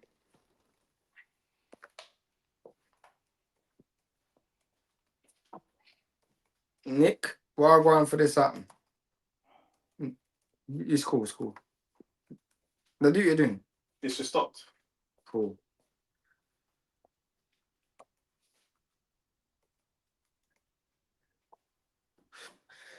Inoue versus Picasso. They're literally doing a tail of the tape right now. Haney made Norman Jr. look bad. Haney is levels. Facts. We are in just into going into the not even into the first round yet. They're just doing the announcing. Let us know your predictions. Who's gonna win, Inoue or Picasso? Inoue looking like a flipping Naruto character. Hit the like button, hit the subscribe button. Saudi national anthem for FC. Swear on they do national anthems. Oh damn. Not the actual fight, but the build up. Oh yeah, facts. I was entertaining for the build up still. Brian Norman Jr. was the best because the division was in a reset after Boots, Crawford, and Spence. Facts. So he was the best, right? So regardless of what you want to say, he was the best. You can't say that you don't rate him because he's the best.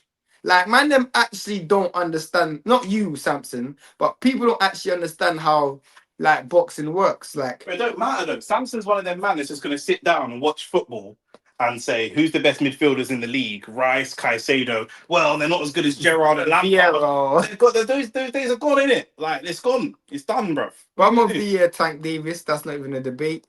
Remember before the fight, I was saying Brian Norman Jr. hadn't fought anybody, and I didn't think he had a chance of beating Devin because of it. I hear that, but he was a knockout puncher, innit? You don't have to fight anyone to. But it don't matter, innit? It don't matter. Do you know what I'm saying? Like, at the end of the day, if Inoue goes and beats Junta, we're still going to give him credit because we can see that Junta is a good pound-for-pound fighter. Do you know what I mean? It's just not everything's, you can't hold one man to the standards of the next man, innit? Do you know what I'm saying? There's no Saudi national anthem. How much one of them chairs cost, Nick? Ask Rance, blood. It's his. Rance, This is Rance's, blood. The desk is Rance's. The chair's Rance's, blood. I didn't pay for this. Man's doing charity. I did not pay for this. The Inoue versus Picasso fight has started. Inoue looking like a Naruto character with the bleached blonde hair. Dragon Ball Super Saiyan, blood. Picasso's got some tiny legs, boy. Like I said, both do. Yeah, they're both quite small. Pause. Belanga has a shout for bum of the year as well. Interesting to not see Picasso throwing out a jab here, given he's got a massive range Interesting to not see Inoue. Maybe moving forward, Inoue is going to be a back foot fighter moving forward. Maybe he's going to give up on the front foot style because against MJ, he fought off the back foot as well. But Picasso is a volume puncher, so. But as he's going up, he's going to start going up against more and more guys who are bigger, more and more guys who are power punchers. Picasso did get Inoue on the ropes there, tried to learn. I want to know how well they do fighting in Saudi in the middle of the day. Because them men are fighting at like 12 o'clock in the afternoon, bro. Yeah. I think they were the first time they would have ever done that. Yeah. I think Devin was the best in the division before the fight. How he even fought at 47 was his first fight. He just proved it in his first fight against him. I'm not comparing Brian Norman to the old. I'm just saying he didn't prove he was. But he literally was. Like right now, other than Usyk, who has like 3 belts, the other if Usyk retires right now, the best in the heavyweight division is Woodley. Whether you like that or not, that's what it is. That's just how boxing works. So I'm saying, then if Tyson Fury comes out and wants to be the best in the division, he has to then fight Woodley. Picasso's doing a really good job jabbing to the body. Even if it's not landing, it's just going to drop Inoue's hands, which we know he's susceptible to flash knockdowns. Yeah. Good jab from Inoue. I want to see Inoue try to establish this set the center ring, but Picasso, obviously being a Mexican, he's not going to allow him to just walk forward. He's not fighting very Mexican, Picasso. Like I think obviously he's worried about Inoue. Inoue's mad explosive and he ain't going to walk into punches. Yeah. Hit the like button, hit the subscribe button. There was Shane. They did the national anthem earlier. I didn't hear that. Oh, they done it earlier than normal. We don't have the volume up, so I'm glad I didn't hear that. Scored as well, by the way. Glad. Picasso torso to leg ratio is mad. I'm not gonna lie, yeah. I have a similar, not dimension to that, but I have a reverse dimension to this. I've got long legs, really short torso, which works for boxing. But you got a long torso, bro, and short legs, it's not the greatest thing. Like Fury, especially fighting a shorter fighter. You see, Fury's got long legs, but such a short torso, and he's got long arms, so he can almost cradle when he's doing it in a high guard. Yeah.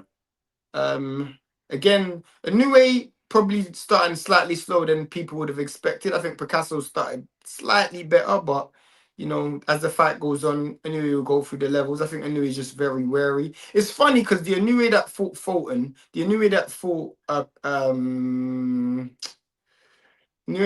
Fulton, the Inoue that fought Nonito Donaire is very different to the Inoue that you see nowadays, isn't it?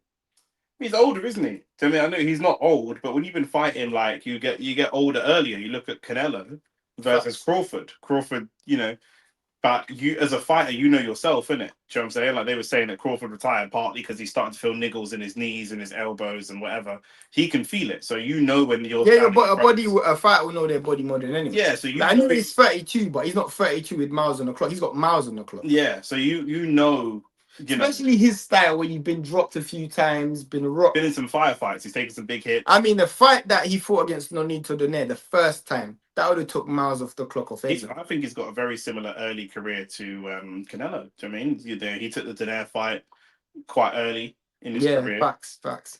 He won that one. Canelo took the Mayweather fight quite early in his career. He lost that one, but then he went on a kind of dominant run. And you would imagine he might get himself into a career where, you know, he can max out some money fighting. He knows he can beat, and we'll never see him versus a Bam, or you know, Bam might be like his version of a Benavidez or something. He don't need that fight for his legacy. The risk isn't worth the reward type vibe, you know. Now Inoue's going through the levels. Just a 3 or 4 punch combination. So quick. This is what I'm saying. In the pocket, bro. And Nakatani will get pieced up. You know what's great about that? Some of those punches are not there to land. Some of those punches are there to move the guard out of the way. But some people do it really slow, move and hit. Nigel does it slow. He does it as a part of a combination, which is a nightmare. Picasso, for me, the jab is really disappointing because that's a good shot to the body. What I would want to see from Picasso is the shots to the body, which is good, but also the jab. You've got a way longer reach than this guy. Way longer. You're 3 or 4 inches taller than him. You should be jabbing him, keeping him at distance. Instead, typical Mexican, you're going nose to nose with this guy. Why are you going nose to nose with someone you're way taller than? But you know, Mexicans aren't naturally used to follow. Look at that pull counter with the right hand. That is a great. Rance is trying to tell me that Junto is beating this guy. One pull counter and nearly buckled the legs, or did buckle the legs of David Picasso. Now, how he's standing in the pocket. Look at that. Look how he's standing there, confident. Confident, like brother. So I dare you to throw a punch at me. I dare you. Go on, throw a punch at me. You can see why Inoue does get dropped because he genuinely just violates. He likes to fight. He just violates. He likes to fight. He's like Good he's like 70% fighter, 30% boxer. But he just violates, man. Inoue is what a body shot. Inoue is one of the best fighters in the world. Facts. Do you know what I'm saying? He might not be the best boxer in the world. He actually might be the best fighter. Yeah, he might be the best fight pound for pound guys. He's the one that fights. Usyk can fight but doesn't like to. Bivol's not really a fighter. Do you know what I mean? Inoue is the best fighter. Facts. Do you know what I mean? But he's a better fighter than Bam as well. Bam fights, but Bam's technical. Yeah. Inoue wants to have it. He wants to have a fight. Yeah. And you don't really see that from Japanese people. And you don't really see that from small guys. So a small Japanese man who wants a fight is very, very rare. He's just a complete anomaly. There's no way Nakatani beats this dude. Because in the pocket, he's just going to get pieced up, bro. No. He just doesn't have the pocket skills. He just doesn't have the pocket skills. His 100%. pockets is empty like a broke man. 100%. It's 4:38 in Saudi, not 12 o'clock. But it's still in the afternoon, though. It's very early, yeah. They'd have been at the stadium from like midday. If you read the comment, I'm not disputing he was the best in the division. I'm just saying he never proved he was. 1-1, let's go. Yeah, well, it's 1-1. I think it's 1-1 in terms of rounds, bro. Huh? No, 1-1. No. FTX is an Arsenal fan, bro. He's talking about Nottingham Forest. He's talking about Nottingham Forest, Man City. 6 minutes. Come on, shout out to FTXer. Man said 1-1 in terms of rounds, but no, bro. We're talking about this 2-0, bro. We're talking about football, bro. You know what I mean? Bivol and Beterbiev proved they were the two best in the division by having an actual competitive fight where it could have gone either way. Yeah, but sometimes No, stop. The reason what you're saying doesn't make sense is because even if they had a fight and Beterbiev broke him up, they would still be the best two in the division. Spence and Crawford. They're still the best. Spence and Crawford. Last year, Liverpool and Arsenal were the two best teams in the Premier League. The fact that Liverpool finished way ahead of us doesn't make a difference. Whether it's a goal difference or they won by 10 points, it doesn't make a difference. It's still the two best teams. It's just what it is. As I said, Errol Spence and Crawford are the two best fighters in the division. Yeah. Crawford pieced the dude up. Fulton and Inoue, yeah. The two best guys in the division. Inoue starting to let his hands go. Yeah, facts. I just think he used the first round to just get a game. One thing about people that have really long levers is they can't throw combinations. If you've got way longer arms than me, unless you're a freak, Fedora can. Fedora's a freak. Unless you're a freak, you can't throw. David Picasso, we can see he can't throw combinations. Facts. He can't throw no combinations. Look at the speed of Ruiz's combinations against the hands of AJ or Benavidez. And Benavidez used to be a fat guy as well. To be honest with you. They still call him Fat Boy, but I don't know why he's not even that fat. But he looks fat compared to the guys he's in the division with. Buatsi looks like he's chiseled. Yeah. Callum Smith is fucking chiseled. Bivol. And I'm talking about guys that are not Beterbiev. Yard, Benavidez, David Morrell. Yeah. But all these guys are proper shredded. Ezra Taylor is fucking shredded. All these guys are like Instagram model bodies. Do you know what I mean? So by comparison, he looks like a chubby guy. Do you know what I mean? He's not muscular. I remember I first saw David Moreau in Vegas, bro. I was like, yeah, this guy's kind of different. You think Callum Smith beats Moreau? Do you think Moreau? I think it's a 50-50 I think it's a great fight. I just think it's a great fight. I think it's just Inoue's showing a lot more class and skill. But again, as I said, with the way he fought Ahmed Delayev is very different to how he's fighting like Picasso. He's just showing that he can do everything. Ahmed Delaev's a lot better than Picasso, though. Facts. And I guess he respected Ahmed Delayev. He respects him a lot more. Do you know what I mean? Like even David Picasso's got 30 wins to 17 knockouts. I mean, a little bit over 50%. He can knock people out, but he's not a crazy one-hitter quitter type vibe. Yeah, I think I've had like 10 wins, 9 knockouts. Yeah.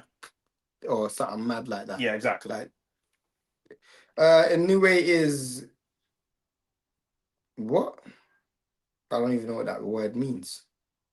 Gotenks. It's a character from Dragon Ball. Oh, seen. Yeah. 8 points I'm clear pretty to sure. asking Sean Dyche for favours. Shake my head. Who's he talking about? It's my Arsenal. Who's asking Sean Dyche for favours? You don't follow football. He's saying we're asking Sean Dyche to take Forest. Messi versus Nottingham Forest. Yeah. Oh, sorry. I did. We were never 8 points clear, by the way. We were never 8 points clear. People had I didn't know people what had he was games in that. talking No, about. no. I thought you meant Arteta was physically asking. No, no, it's because these man chat shit to me every week. So I know. They supports United, yeah, I do still. 2-0 New and it's 1-1 City game, fairs. Picasso body composition doesn't seem to match well with this fight. I just felt like he's just a skill disparity as well, isn't it? But he is. Oh, that's an overhand right from He's not making it work. Picasso's body dimensions. If you put Fundora in there, obviously Fundora's a lot bigger and heavier. But you put Fundora in there, he's got to make it work. He's got the same body dimensions, but he's got to make it work. This is a skill issue. It's not a body dimensions issue. This is a skill issue. And I also feel like sometimes people forget that when you're in with there with elite fighter, you're just not elite, bro. Yeah. You know what I'm saying? You're 100%. just not elite, fam. 100%. Like if Wardley fought Usyk is gonna make Wardley look like a bum. But Yeah. it's not because it's just We're going to see levels. Against Joseph Parker, we might not see levels. Against Justice Hooney, they're kind of the same level, to be fair. But even against AJ, we might not see levels. But against Usyk, you'll see levels. Like it will just be a whole different situation. You will know everything. You will know everything. Do you know what I mean? It will be the first time David Picasso has thrown a jab and someone slipped bang.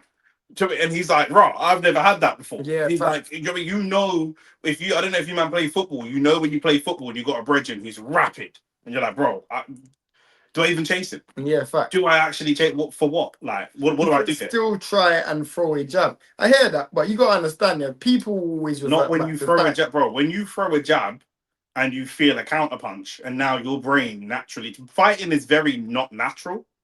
It's very not natural, which is why people That constantly Usyk. yeah. Which is why people constantly get boxing wrong. Do you know what I mean? Your brain now tells you every time you throw, this happens. So it's very difficult to keep doing it. If I do this and then I do this again, how many times do you stop doing it? You just get a lick up in your head. Yeah, at some point you're like, right, let me stop doing this. Then he's sitting there his brain's ticking.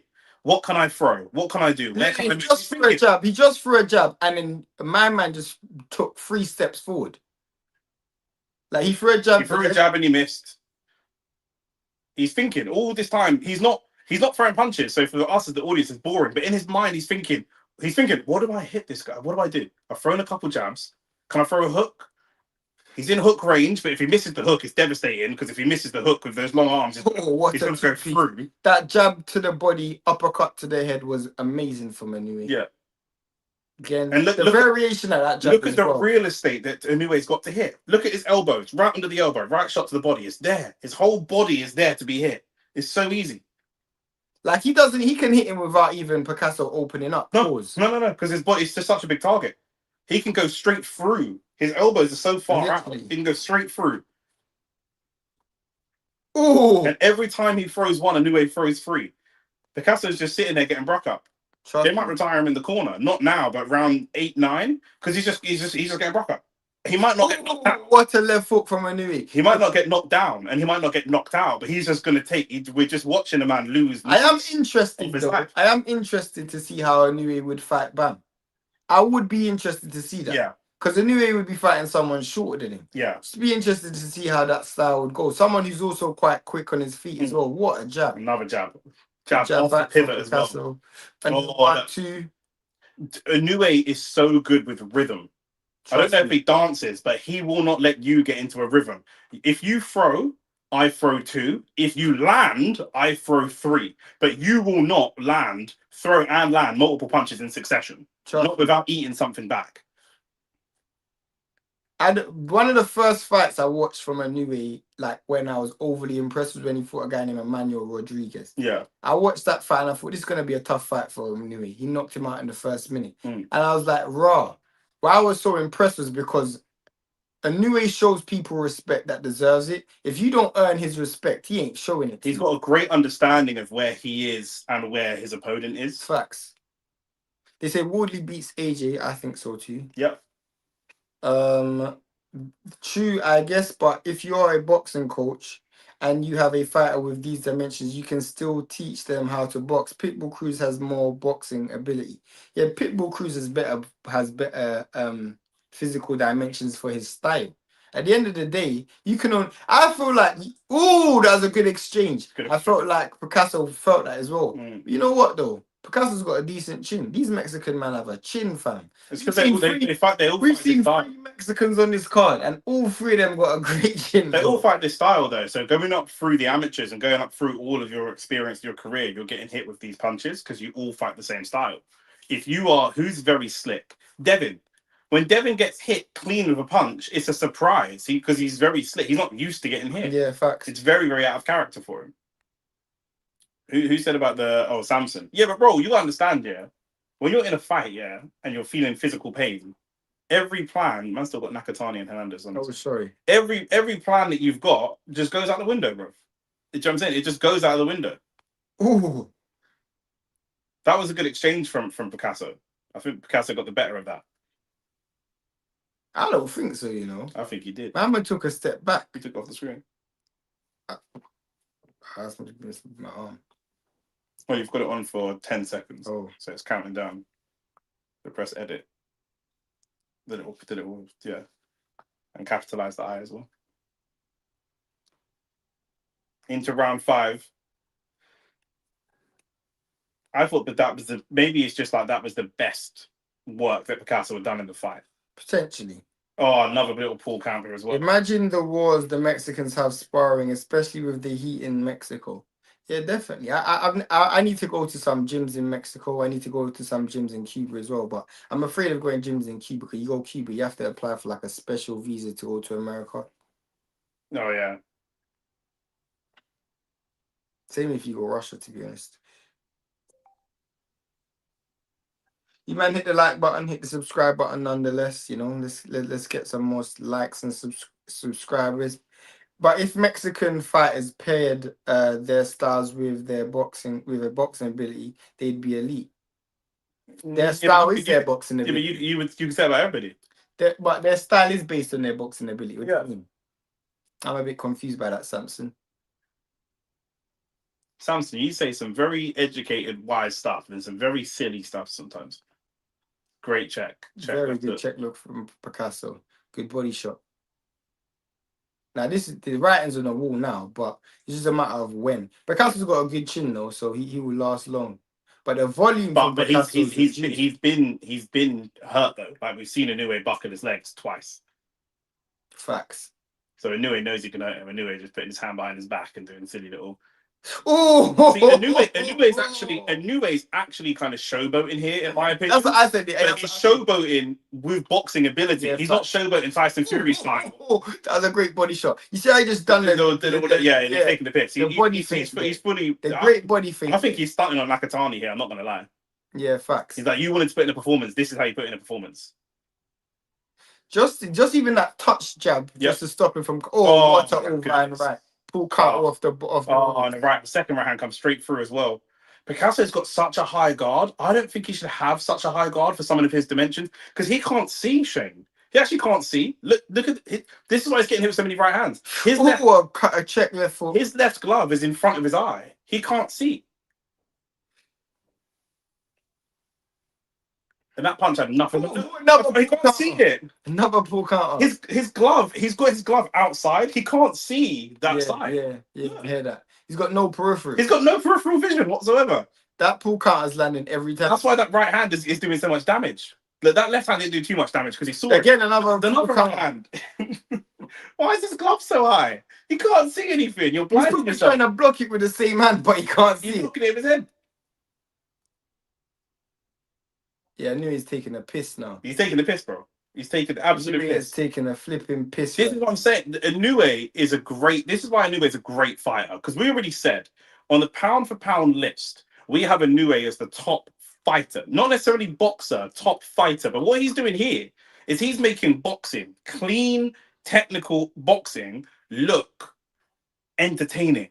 Anybody that comes and watches this performance is going to see this as entertaining. We have a lot of people who are not big fans of boxing that are our friends, and we sit with them and we watch boxing, and it's Shakur Stevens, and they find it boring. They find it a bit. They don't see the that's a good overhand. But this is entertaining with style. He's got such a great style in boxing. He definitely dances. The rhythm. Look at that right hand again. He's reigning right hands like nobody's business. Have you guys watched Marco Verdi? Recently went pro with Canelo Team. I watched him at the 2024 Olympics. He had the polar opposite to the Mexican star. I haven't seen him, no. I haven't seen enough of him. No, I've heard the name, but here's the thing where it's slightly different though. A lot of these Mexicans, I don't even know. I'm not going to talk about him because I don't really know him enough. But a lot of these Mexicans now are starting to fight with a little bit of adaptation to that Mexican style. So it's not just come forward. I mean, they are tend to be very skilled in the pocket, but on the outside, it's complete opposite. Look at this. Look at Picasso up against the ropes. The ref. Yeah, this round 6 could be the end. The Picasso just up against the rope. He's taking his time with not even throwing back. He's not even trying to come back. He did to Roy Jones. He just did to Roy Jones, bro. Nah, bro, he's taking the piss, bro. How light he is on his feet as well. He's got. That's what I'm saying. His feet's too good for Nakatani, bro. That's not even talking about Nakatani. Nakatani's 2-1 pace for this. This brother dances 100%. If Inoue don't dance, I don't know what I'm looking at. Inoue got to be at carnival or something. Nakatani's just 2-1 pace with his feet and 2-1 pace with his style. Inoue will let Nakatani win the first 2 rounds, and then he won't win another round again. Literally. Do you know what I'm saying? Because this is a download data fighter. Do you know what I'm saying? Not Dave Allen, like fucking. I'll never let rounds go over that one. I hear you still. I feel like it's also a boxing culture in Mexico to be aggressive. So, in certain cultures, English fans, Mexican fans respect people that come forward and press the action. That's what it is. Do you know what I'm saying? If Shakur Stevenson was born and raised in England, he would probably not even be a world champion right now. Oh, what an uppercut. Or if he was a world champion, he wouldn't be as famous as he is. He wouldn't sell no tickets. He wouldn't sell he barely sells tickets now. That's why I revised my. Do you know what I mean? But nobody in England would appreciate. He might not be a world champion just because he might not have ever even got the opportunities. Because nobody would have ever. Do you know what I'm saying? People don't really like that. That's what I'm saying. Just like Lionel Messi, 5'6", of his growth problems and stuff. If he was in England, they might have just said you're too small. You're not getting into an academy in the first place, and then that's it. You never get Messi. The Mexican style is an expression to some degree of their boxing ability. It just so happens that they have a lot of fundamental flaws. He's got him up against the ropes again. This time Picasso tries to box off the ropes. Picasso he's just eating a lot of shots. I don't know how long his team let this go, and it's one of those awkward ones. He's still throwing though. He is still throwing, but he's not winning rounds. He's not landing much. If I'm his team, I'm giving him a round or 2 more to see a bit more. Because if it stays like this, we get into round 8, you now can't win without a knockout. We're just gonna watch you get broken. But some people don't want a knockout loss on their resume, bro. I hear you. Some people want to be pissing in a bag. Good body shot. See? Wobbled and stumbled by a body shot. Good job. Dave Allen was downloading viruses. 100%. If they paired up their inside work with outside work, they would be complete. Yeah, but you can say about everybody. You can say that about everyone, bro. If a black fighter paired up their outside game with a pocket game. Yeah, if Shakur could trade inside the pocket, he'd be a nightmare. Probably a power pump for that. If AJ had a chin, he'd be the best heavyweight in the world. My granny had rules, should be a back. 100%. His corner won't give up as they think he will have a puncher's chance to win. Not with 17 knockouts in 30 fights. And the knockouts are not against a man like Inoue.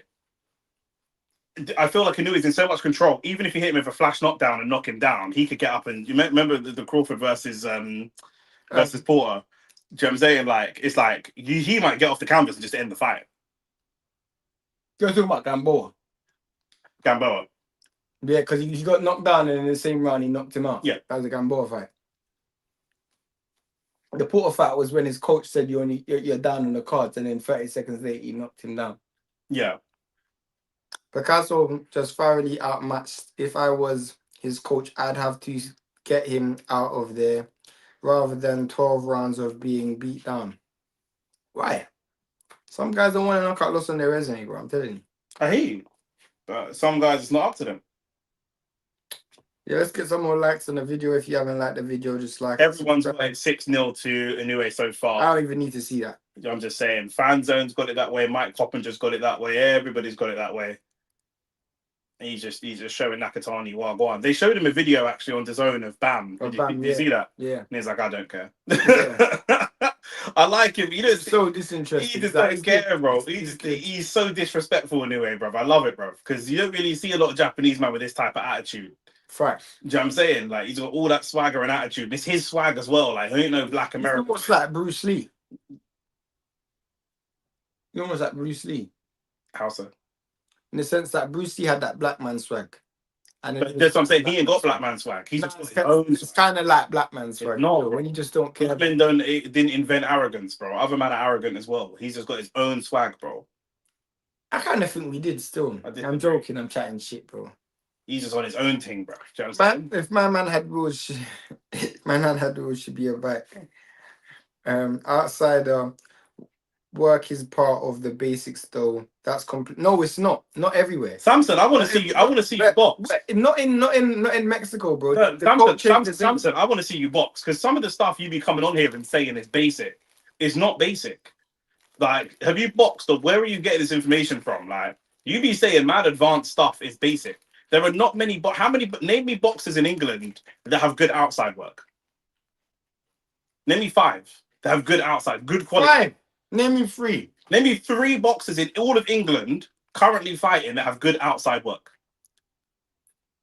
Good footwork, good control of distance, good jab. And these are the basics. These are not the basics. And not only that, this is against someone of world level. I could say I've seen Bilal Fawaz do that. Yeah, at British level.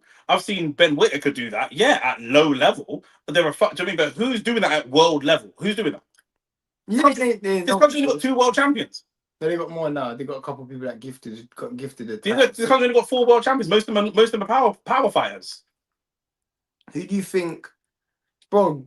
Gaza Dickens just won wife of the name. He just won a world title that Lamont Roach gave up. Yeah. But that was a gift one, innit? Who do you think wins, Shiraz or Pacheco? After Shiraz. It was Shiraz.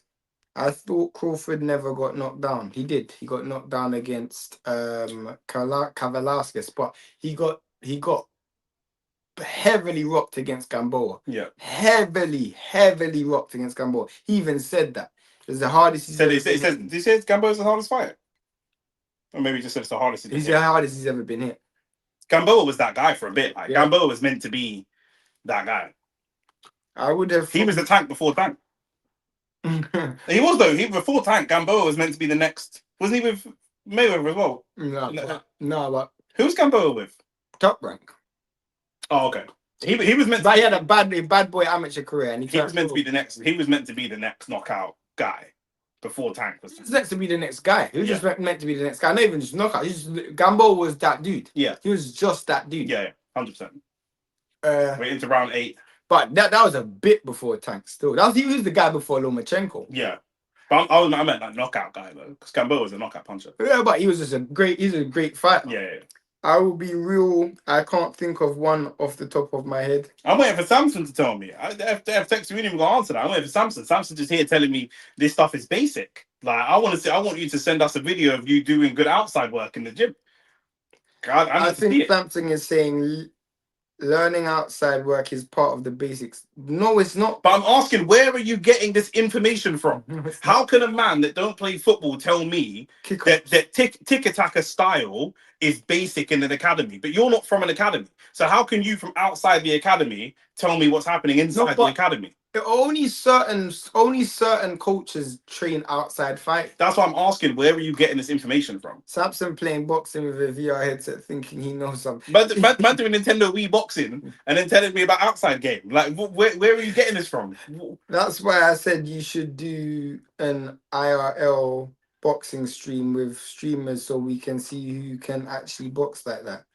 It's not about it. You just said that boxing on the outside is basic. It's not basic. They don't teach when in the UK. I know for a fact they don't teach outside slick boxing on the outside. I don't see that. I don't see that. They don't teach that in this country. They might teach it in Cuba. They might teach it in Eastern Europe. They might teach it in some states in America. but not in Samson about to say Zach Park. Fuck off, bro. Man said Nintendo Wii.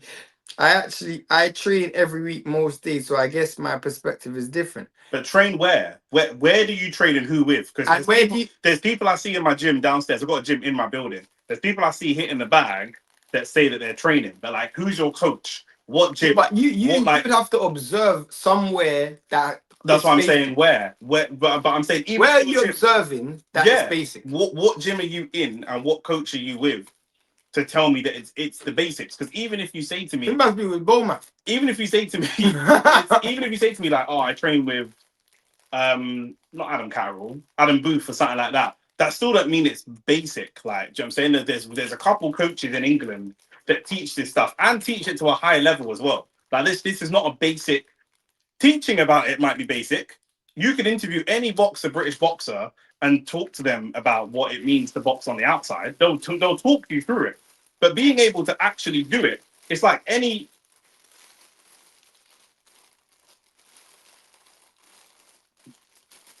Bridget, Sorry. any boxer, any football player can talk to you about the Ozil bads, but not everyone can do it. Not everyone can actually do it, and then not everyone And then can do say it basic. And then says basic. A good trainer will train a fighter to take it. You follow influencer boxing, so I can't eat. So What? this is the same guy. What? This is the Chase the More guy. You're chatting shit. A This good is- trainer will train a fighter to take hits. You're chatting shit. You can't train a fighter to take hits. One second, fanboy. Name me 3 good trainers. Name me them. Yeah. Your Name me next 3. comment. Name me your 3 good trainers. Your next Because comment. you lot are all on a madness today. Your next comment has to be 3 good trainers. Oh. And don't Google it. As of 2 o'clock, as of 2 p.m. on Saturday the 27th of December, Greenwich Mean Time, man have started making stuff up. You lot have just started making stuff up off the top of your head and hoping it makes sense. UK boxers don't really have slick outside fighters. Only one I would say is LeBron Richards. Now I wouldn't say he's slick, bro. He's not even. So I'm saying it's the slicker, or people are gonna start saying Ben Whittaker. It's the slicker. Tyson Fury. That's what you can say. Potentially an old school Billy Joe Saunders. Potentially. George Groves. David Hay at us once upon a time. You know, Carl Frampton once upon a time. Those guys potentially. You know? Sonny Edwards once upon a time. Drop your footage, Samson. What do you got? You're only saying that because Bam beat him up, but he was slick at once upon a time. He was.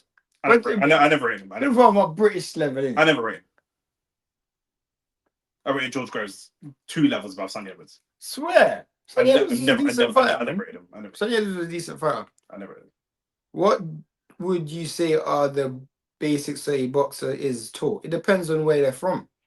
Depends on What where you're should be the basics and what is the basics is 2 different things. What I think should be the basics, I think footwork and defense. I think that should be the basics. But what is the basics in this country specifically is just walk forward and drink liquor and throw punches. I don't even know, blood. Samson's an African man. I'm so tired. I hear all that. My perspective might need tweaking, of course. I'm just voicing my opinion. No, of course you can voice your opinion, Samson, obviously, but when you're saying 2-1 City. it's late in the game as well. You lot scored better a few late goals this season as well, to be honest. 83 minutes. Haaland as well had to be this. Shirky.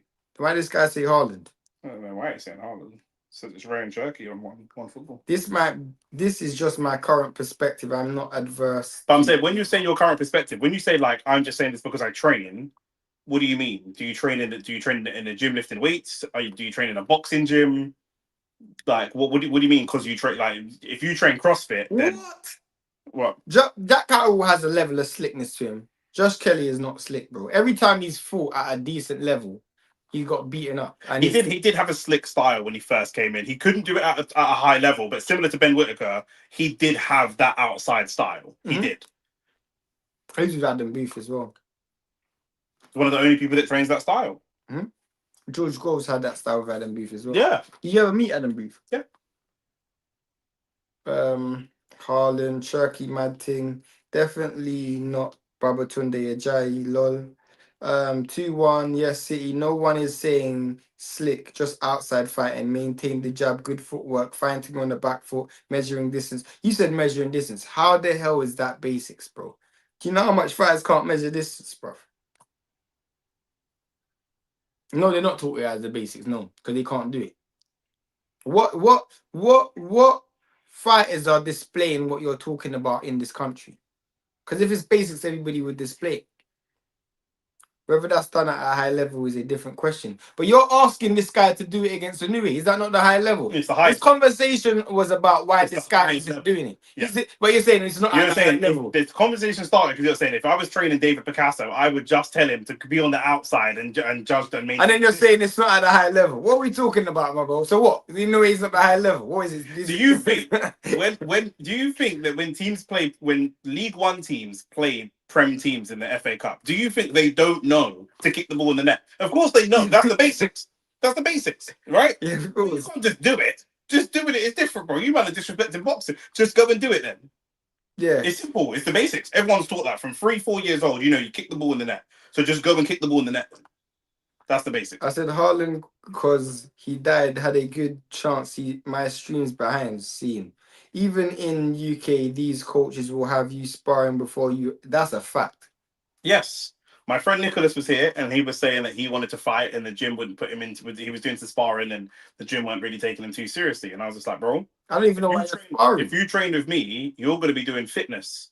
Before we even throw punches, you're going to be doing fitness for a while. Facts. You're gonna. I need to know that you're fit enough. But look. This is the thing. Andrew Tate was sparring, but he wasn't on the. I saw a podcast clip of some guy. I don't know who the guy is. I don't follow these man, but it was one of them bro podcasts in America. And the guy was like, I don't understand. We're into round 10, by the way, and Picasso's still getting pieced up. He was like, I don't understand how Andrew Tate gassed because did you see him in Dubai? He was sparring like 20 rounds with different guys. And yeah, guys of what level? Sparring when I'm controlling the speed of the sparring is totally different to sparring when you're controlling the speed. There is, I guarantee you, if I was in anyone's camp, and I would, you would be fit without doing sparring because I'm getting. Yeah, if you man play tennis, I'm gonna get go and play tennis. I play tennis with my brethren who's shit, and we're just hitting the ball back and forth to each other. Us idiots are sitting there. We're playing tennis. We're hitting the ball back and forth to each other. When I played someone that can play tennis, I ain't hitting the ball. I'm just running back and forth. I'm just running up and down like a dickhead because they're just slapping the ball everywhere, and I'm running. We don't need to spar because if I get you on a pads, bro, we do 4-minute pad work, bro, and 12 rounds of that. I guarantee that's better than any sparring because when you're on the pads, you have to throw and move at the same time. You have to continuously keep pad work. You've got to be a good pad man. We have to be a good pad man. If you, bro. I don't wanna say. Work with Tunde's pointless. I don't wanna say what I'm gonna say, yeah, but Nick's gonna cuss me, yeah. But bro, the guy who I know, good friend of mine, named Padman McGriff, he done pad work with Devin Haney during the Lomachenko camp. I didn't want to say it. Bro, it's on YouTube now. Bro, me and Nick even done pad work the other. We're watching guys the difference between pad work in America and the pad work in England. Bro, if you do pad work at a high level, you don't need to spar, bro. You don't need to spar. I still disagree with that, but I hear what you're saying. For fitness. For fitness. For fitness. Yeah. I'm talking about for fitness. Yeah. I can't lie, Turkey's in the convos, boxing and kickboxing and spar most days. I'm not saying I'm high level, I'm just saying this is what I think. I hear you. But where are you again, I'm gonna ask again. When you say you do boxing and kickboxing, where?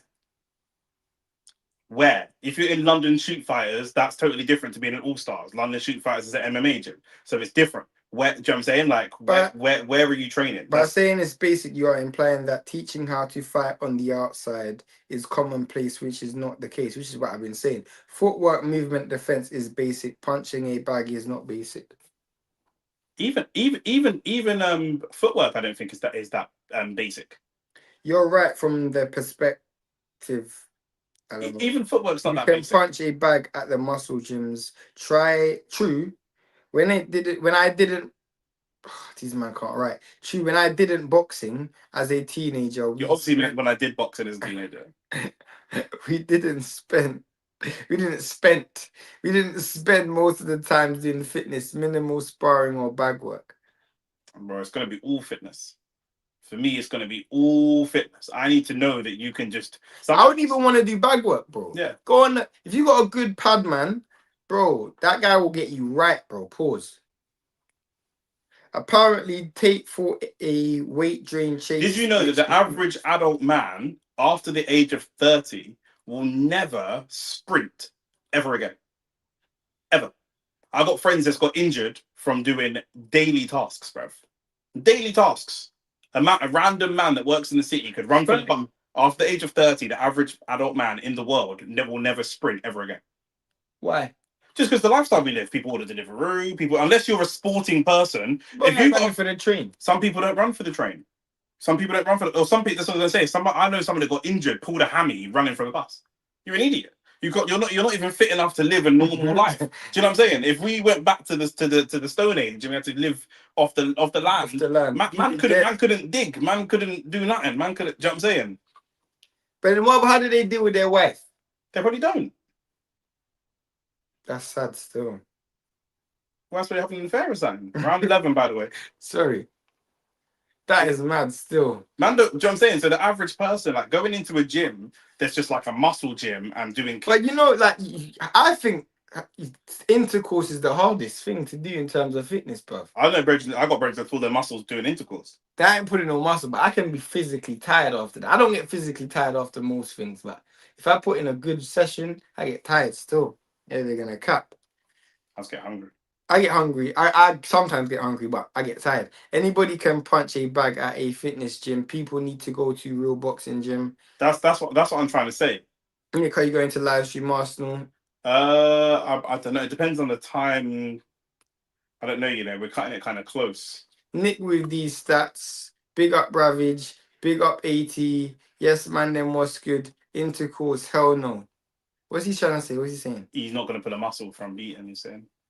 I'd probably. How are we judging Inoue? Because although he's been good, he's not dropped or stopped this guy, and he's rocking him up. Chin, though. So how are we taking any stock into that, or is this just a case of, you know, what I mean, you showed a good performance? I just think it's about getting the win, go to the next fight, bruv. Yeah. Like, who cares, innit? Like, who actually cares? I didn't think Picasso was gonna win, so there's not really much to look into. Do you know what I'm saying? Double left hook from Inoue. Picasso still just not able to hit him. Just not able to hit him. I want to get some rest. The man is saying that he could fight off the outside, bro. How, bro? How are you going to fight this guy off the outside? It's really curtains for you if he's off the outside. Your best chance is just to back him up into a corner. Pause. You can't fight him off the outside. You're never going to hit this guy. Look at that. Look at that. Bro, this is like a prime Lomachenko performance, you know, on a level, but like a more aggressive. Facts. This guy's not won a second of this fight. Should be a 12-0. It'll be 11-0 at the end of this round. Good body shot. Picasso's landed some glancing punches. He has, but once he decides to stand there and trade. Yeah. Do you know what I mean? That's always going to be the case. Yeah. Nakatani nearly lost to Turkey, to the Turkey curse. Inoue treating this as a sparring session. Facts. How many amateur bouts do you think you need before you go pro? My coach says 50 at the bare minimum. Depends, bruv. Depends how good you are. Depends. How old are you? And what's your ambitions going pro? Look at Wardley. Depends how good you are, bro. So I'm saying a lot of men didn't have a lot of amateur experience. Depends on what your goal is. Like I said before, some men disagree. I think Nicholas disagreed with me, my brother Nicholas, and Shane disagrees with me on this sometimes. Some man like Yard just went into boxing to make money. Yard did not grow up dreaming of being a world champion ever in his life, bro. Do you know what I'm saying? So for him, going in and getting Max and Muscle deals and Men's Health deals and Lucozade deals and Under Armour deals and making a few bob from fighting, that's his dream. That's good for him. Do you know what I'm saying? Like Inoue into the 12th round. What day is Itama fighting? Don't remember, but it's in January. It's soon. We're live for that. I think it's like 17th of January, but I'll check now. Yard was happy to be there, to be fair. Facts. 24th of January, not 17th. 24th of Jan. Ross. Just bare 10-9s. 11-0. 11-0 so far. Complete whitewash. It's funny. Inoue's last 2 fights have gone the distance. Told you, Canelo. You're right. This is the man talking about pad work. Look at him. Man injured himself sitting on the sofa. Nah, fam. I had a mad day yesterday, or last time. I told you, this is Canelo, bro. Obviously, he's still got the skills. But as he ages, it will just become, they'll move into that Canelo phase of his career. Facts. Last 2 minutes of this fight. To be fair, you're right about not pulling him out because he hasn't been dealt serious concussive damage. Obviously, there's been some level of concussion, but serious damage. Do you know what I'm saying? Yeah. What's that man saying? Participation award and that. You don't think road work is more important? Yard gasses every fight, but looks elite on the pads. He's got a poor pad work. Man. He doesn't look elite on the pads. What? In what way does he look elite on the pads? Find me a clip. Ooh, that's a good shot from Picasso there. Find me a clip where he looks elite on the pads. I've never seen it. Yard looks average on pads. This is one of the reasons I don't think he's like amazing generally. Even in training, when he looks at his best, he still doesn't look elite, in my opinion. Not elite. Of course, road work is important, man. Oh, that's a good shot again. Road work's important, but it's not a must. But I think it's important. Like everyone done road work still, but the old school, a lot of the old school fighters done it. But a lot of the old school fighters used to chop trees. Yeah. You know. Ooh, I don't know if that had anyway stumbled there, but just the balance. Picasso did it. Picasso fought. He tried, didn't it? He tried, bruv. Definitely tried. Good body shot. And look at this from Inoue as well. This shows his mentality. 30 seconds left in the fight. He's up 11-0. He's still going to scrap. Junta was getting on his bike at this point. You know what I'm saying? He's that still going to scrap. That is elite. He might get stopped at 135. Who's going to get stopped at 135? We talk about Inoue. Inoue's at 22 right now. Yeah, he definitely gets stopped at 135. That's fucking three weight classes ahead. Yard looks elite on the pads away. I don't think he looks elite. Yard looks elite on the pads. Someone DM me a link of Yard looking elite on the pads. And I want you to describe to me when you say he looks elite on the. But what are we looking at? What are you seeing? Fight's over, by the way. What are you seeing that you think? Yeah, that's elite. Elite means there's only a few people in the world that can do this. Yeah, that's what elite. You know, he's one of the best people on the pads is. Don't tell them. Why? Because I want them to send me the video of Yard and tell me what looks elite about what he's doing on the pads. He said he might end his career at 135. I don't think so. I don't think he goes that far up. Yes, it would take too long. I don't think he's got that many years left in the sport. I mean, he's gonna go he's gonna go feather. I think 2027 by the end of 2028 he won't be boxing anymore, and I don't think that's enough time to move up through those weight classes. Mayweather, best on the pads I've ever seen. He won't say the best. He's very functional in the pads, but them man they do pad work for flipping 12, 13 minutes at a time, bro. Them man are elite in terms of fitness, and he's great on the bag as well. Best pad work man I've ever seen is Bivol. Still, Bivol on the pads is amazing. I don't know who Picasso is, but that looked piss easy. It was. This is Yard on the pads. This is elite pad work. That's not even something you could do in a fight. The way look at the way he steps back at the end. That's not good. He stepped back with his head in the sky. He stepped back with his head in the sky and his hands down. That's bad. This is actually bad. The second video of Yard on pads. This is bad. This looks bad. This looks bad. If you go and do this in a fight against any of the top 5, you're losing. Elite on the pads. What are we talking about here? Are you not talking about his body, or are you talking about his boxing ability? No, where's the elite? Okay, that's not happening. But that's better though. That's better. What Lyndon Arthur was doing in the pads is slightly better. That is slightly better. It's more functional. This is like an old video that everyone looks at. And that's not pad work. No. he also again that's a great example of fraudulence because he literally cannot do that in a fight. He literally can't do that in a fight.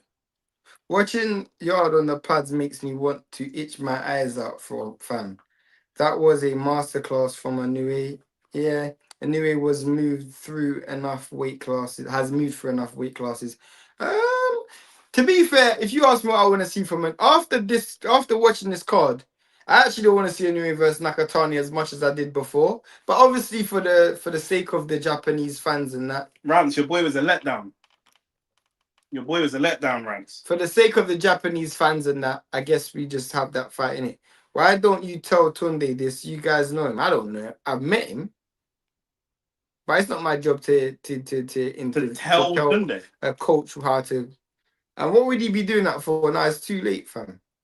I don't know what makes you think that Tunde is gonna. That's like me DMing Saka that he needs to start shooting across the keeper. He's not gonna stimulate. That's what I'm saying. People being cooking yards trainer. It's Man's an elite on the pads. I'm baffled about what man is seeing. That's the point of even hearing the scorecard. That was an obvious one-sided victory. Man. Yeah, very, very one-sided victory for Inoue, as predicted.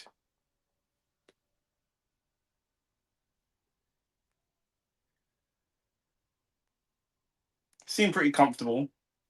Like I say, didn't drop him, but didn't really look like Undisputed super bantamweight. This is his 5th defense of his undisputed title.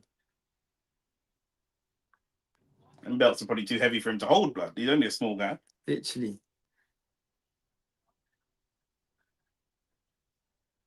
But we're in an era of peak fighters, bro. Man, seen Usyk, Crawford, and Inoue all in the same bivel. Bam. All in the same era, bro. Canelo.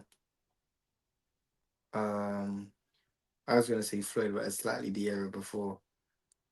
Who else? I think just those three of like undisputed and unbeaten champions of Crawford, Usyk, and Inoue. As it stands, You man, send me the link. oh, let me WhatsApp it to you now You have the link? for the stream. Yeah. Yeah. Yeah, let's see what you man. Stay tuned. Rance is gonna jump on and defend Nakatani. He's gonna say there's nothing to defend, blood. Do you know what I'm saying? That's He might have missed the last half of the fight. he definitely missed the last half of the fight. 1 second. Because the last half of the fight, Rance, it didn't go well for your boy still. Can't even Why do count. you keep moving the camera? You keep moving it and you're making it worse every time. What are you trying to do? I'm trying to get you more in the cut. Bro, yeah. Look what you've done. Why you got up here? Bro, you fucking about, man. There you go. That looks fucking horrible. Are you bro, what have you been smoking? Nothing. There you go. It's your fault because you keep fucking kicking it. Rance read, love. If it is a rance read, this is what should use. This is what motivation. I mean, you've been boxing for a long time and boxed in many gyms. You understand the sport. I thought you guys knew him. Good input. Can always. I've met Tunde. I've interviewed Tunde, but I've never actually. I don't actually. We're not friends. Like I said earlier, like now for the rants read as well. I've come across people when I'm boxing. Like I've come across like link already, yeah, I sent it to. Rance. I sent you the link on WhatsApp. Like I've come across like the Lee Selby's and these kind of people in boxing, but they're not my brethren. They're just people I've come across. Yeah, facts. Do you know what I'm saying? Like, just love for all you man jumping through in a rants read. Hit the subscribe button, like and share the video and all of that. Inoue's won his 5th defense of his undisputed title. This is now the most defenses of an undisputed title anyone has ever done in the history of the sport. That's mad. Because normally people get stripped, innit? Yeah. Are you guys AJ fans? Not really, no. Rance is about to join the live as well. Rance, I sent you the link. The charger's looking all twist up, that so. Make sure you man like up the stream. Yeah, love for that. Appreciate it, man. Appreciate it. And subscribe as well. 100%. Subscribe to the channel and that. We're just waiting for Rance to join. I'm sure it'll be There shortly. he I've is, sent it Rance to there he is. Bantaroni. Wagwan. Yo, what you man telling me? What are you saying? Well, did you watch? You didn't get to watch the end of the Nakatani fight, did you? But I had it on, bro. I got 3 screens, blood. I was watching the boxing and the football. Fairs. Alright. When you Well, give us. The scorecard was bogus, bro. That was a 2-round fight maximum. It was a 7-5. I did It was 7-5. Yeah. It was a. It That's was what a I mean. 7. It was a 2-round fight. The scorecard was a joke, bro. It was a 7-5, bro. It It was wasn't a more 7. than that. It was a 7. But this it was. I thought we both scored and Nakatani as the winner. But here's the thing, and I think it was just the fact that because my man was pushing the pressure, they just gave it to him. But I don't really like when he score fights like that. But here's the thing, though. Didn't 2 of the judges have it at 7-5 anyway? Yeah, one of them had it mad. There was one scorecard that was bookie, but the other one had it 118, 7. 110 or something. Yeah, Yeah, 118, 110's match. Do you not think though, Rants? Yeah, the fact that we said before the fight that Nakatani has issues going through the pace. Like he fights at one pace, and then when the fights at a higher pace, he doesn't know how to maintain it. And then he fights Inoue, he's going to struggle. Do you not felt that was the case? Nah, I don't think it was the pace. It was the pressure. The pace and the pressure is not really the same, innit? Inoue's pressure, yeah, is not the same, bro. Like when you've got these Mexicans that got their heads down and they're happy to throw 8 to land 2. Like it's a different fighting style, bro. The pressure, and he shouldn't have fought, yeah, the fight he fought in the pocket, yeah, for as long as he did. But he was landing the cleaner work, bro. But And when do he you did not use think his like feet, do you not feel like because when he was at distance, he was definitely the better boxer. But do you not and feel also like when he used his couldn't feet use in the his last feet 2 for- rounds. do you think he couldn't use his feet for so long? You think that was the case? That he I couldn't think he use could his feet? feet, but you know what it was, yeah? Like I was watching the build up and he was saying that he's gonna stop him. You know them ones. And I think in his head, yeah, he just went out there and thought, yo, I'm gonna stop him instead of just boxing, bro. And It could have been. I think both things are true.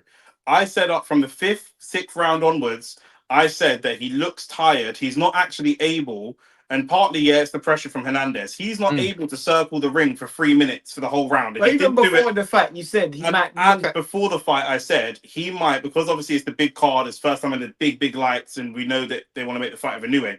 Will he feel under pressure to go and put on a performance? yeah, To go and, do you know what I'm saying? I think it's a mixture of those two things. That being said, I agree with you. I agree. Inoue's pressure is he fights in pockets. He fights in and out in spurts, yeah? Punches and bunches, as you say.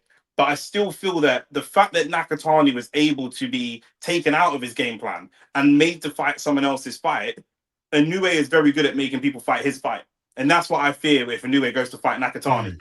I know what you mean, but Inoue doesn't fight at the same distance that these Mexicans fight at. No, Do you know what I'm saying? He doesn't. But there was he doesn't stay in the pocket, but he fights in the pocket and leaves. The issue that I saw with Nakatani was when the fight was in the pocket, he wasn't defending himself. Once So in the I pocket, thought he done some good work in there, though, bro. He's throwing that back, the rear hand uppercut to the body, the overhand. He was landing it. Offensively, he was. Offensively, definitely. I just feel defensively, he was getting hit with shit that he didn't need to. That's Yeah, but you know what it is, yeah? As the much taller fighter, it's harder in the pocket because normally you want to get undershots, but because you're so tall, it's like you're getting hit with looping things. That's why you don't really want to be in there. I don't think his footwork is going to get him in and out. I think he's got slower feet and he's got slower hands. He can control. He will be able to control the distance from the outside, but I think he will be able to get in, get work done, and get out. I don't think he gets in without getting hit, bro. I don't think he gets in without getting hit, bro. And the thing is, he might get hit with one or he might get hit with ones, but then when Inoue lands 2s, 3s, 4s, then Nakatani's hand stays in his pocket. Even the 2, even if Nakatani hits him with a 2 on the way in, but Inoue is able to offload his 2, Nakatani comes off worse there. And Nakatani you're saying, yeah, when, bro, like being the smaller fighter and having to close the distance, yeah, bro, the amount of effort that it takes, the amount of it takes out your gas tank, can't be understated.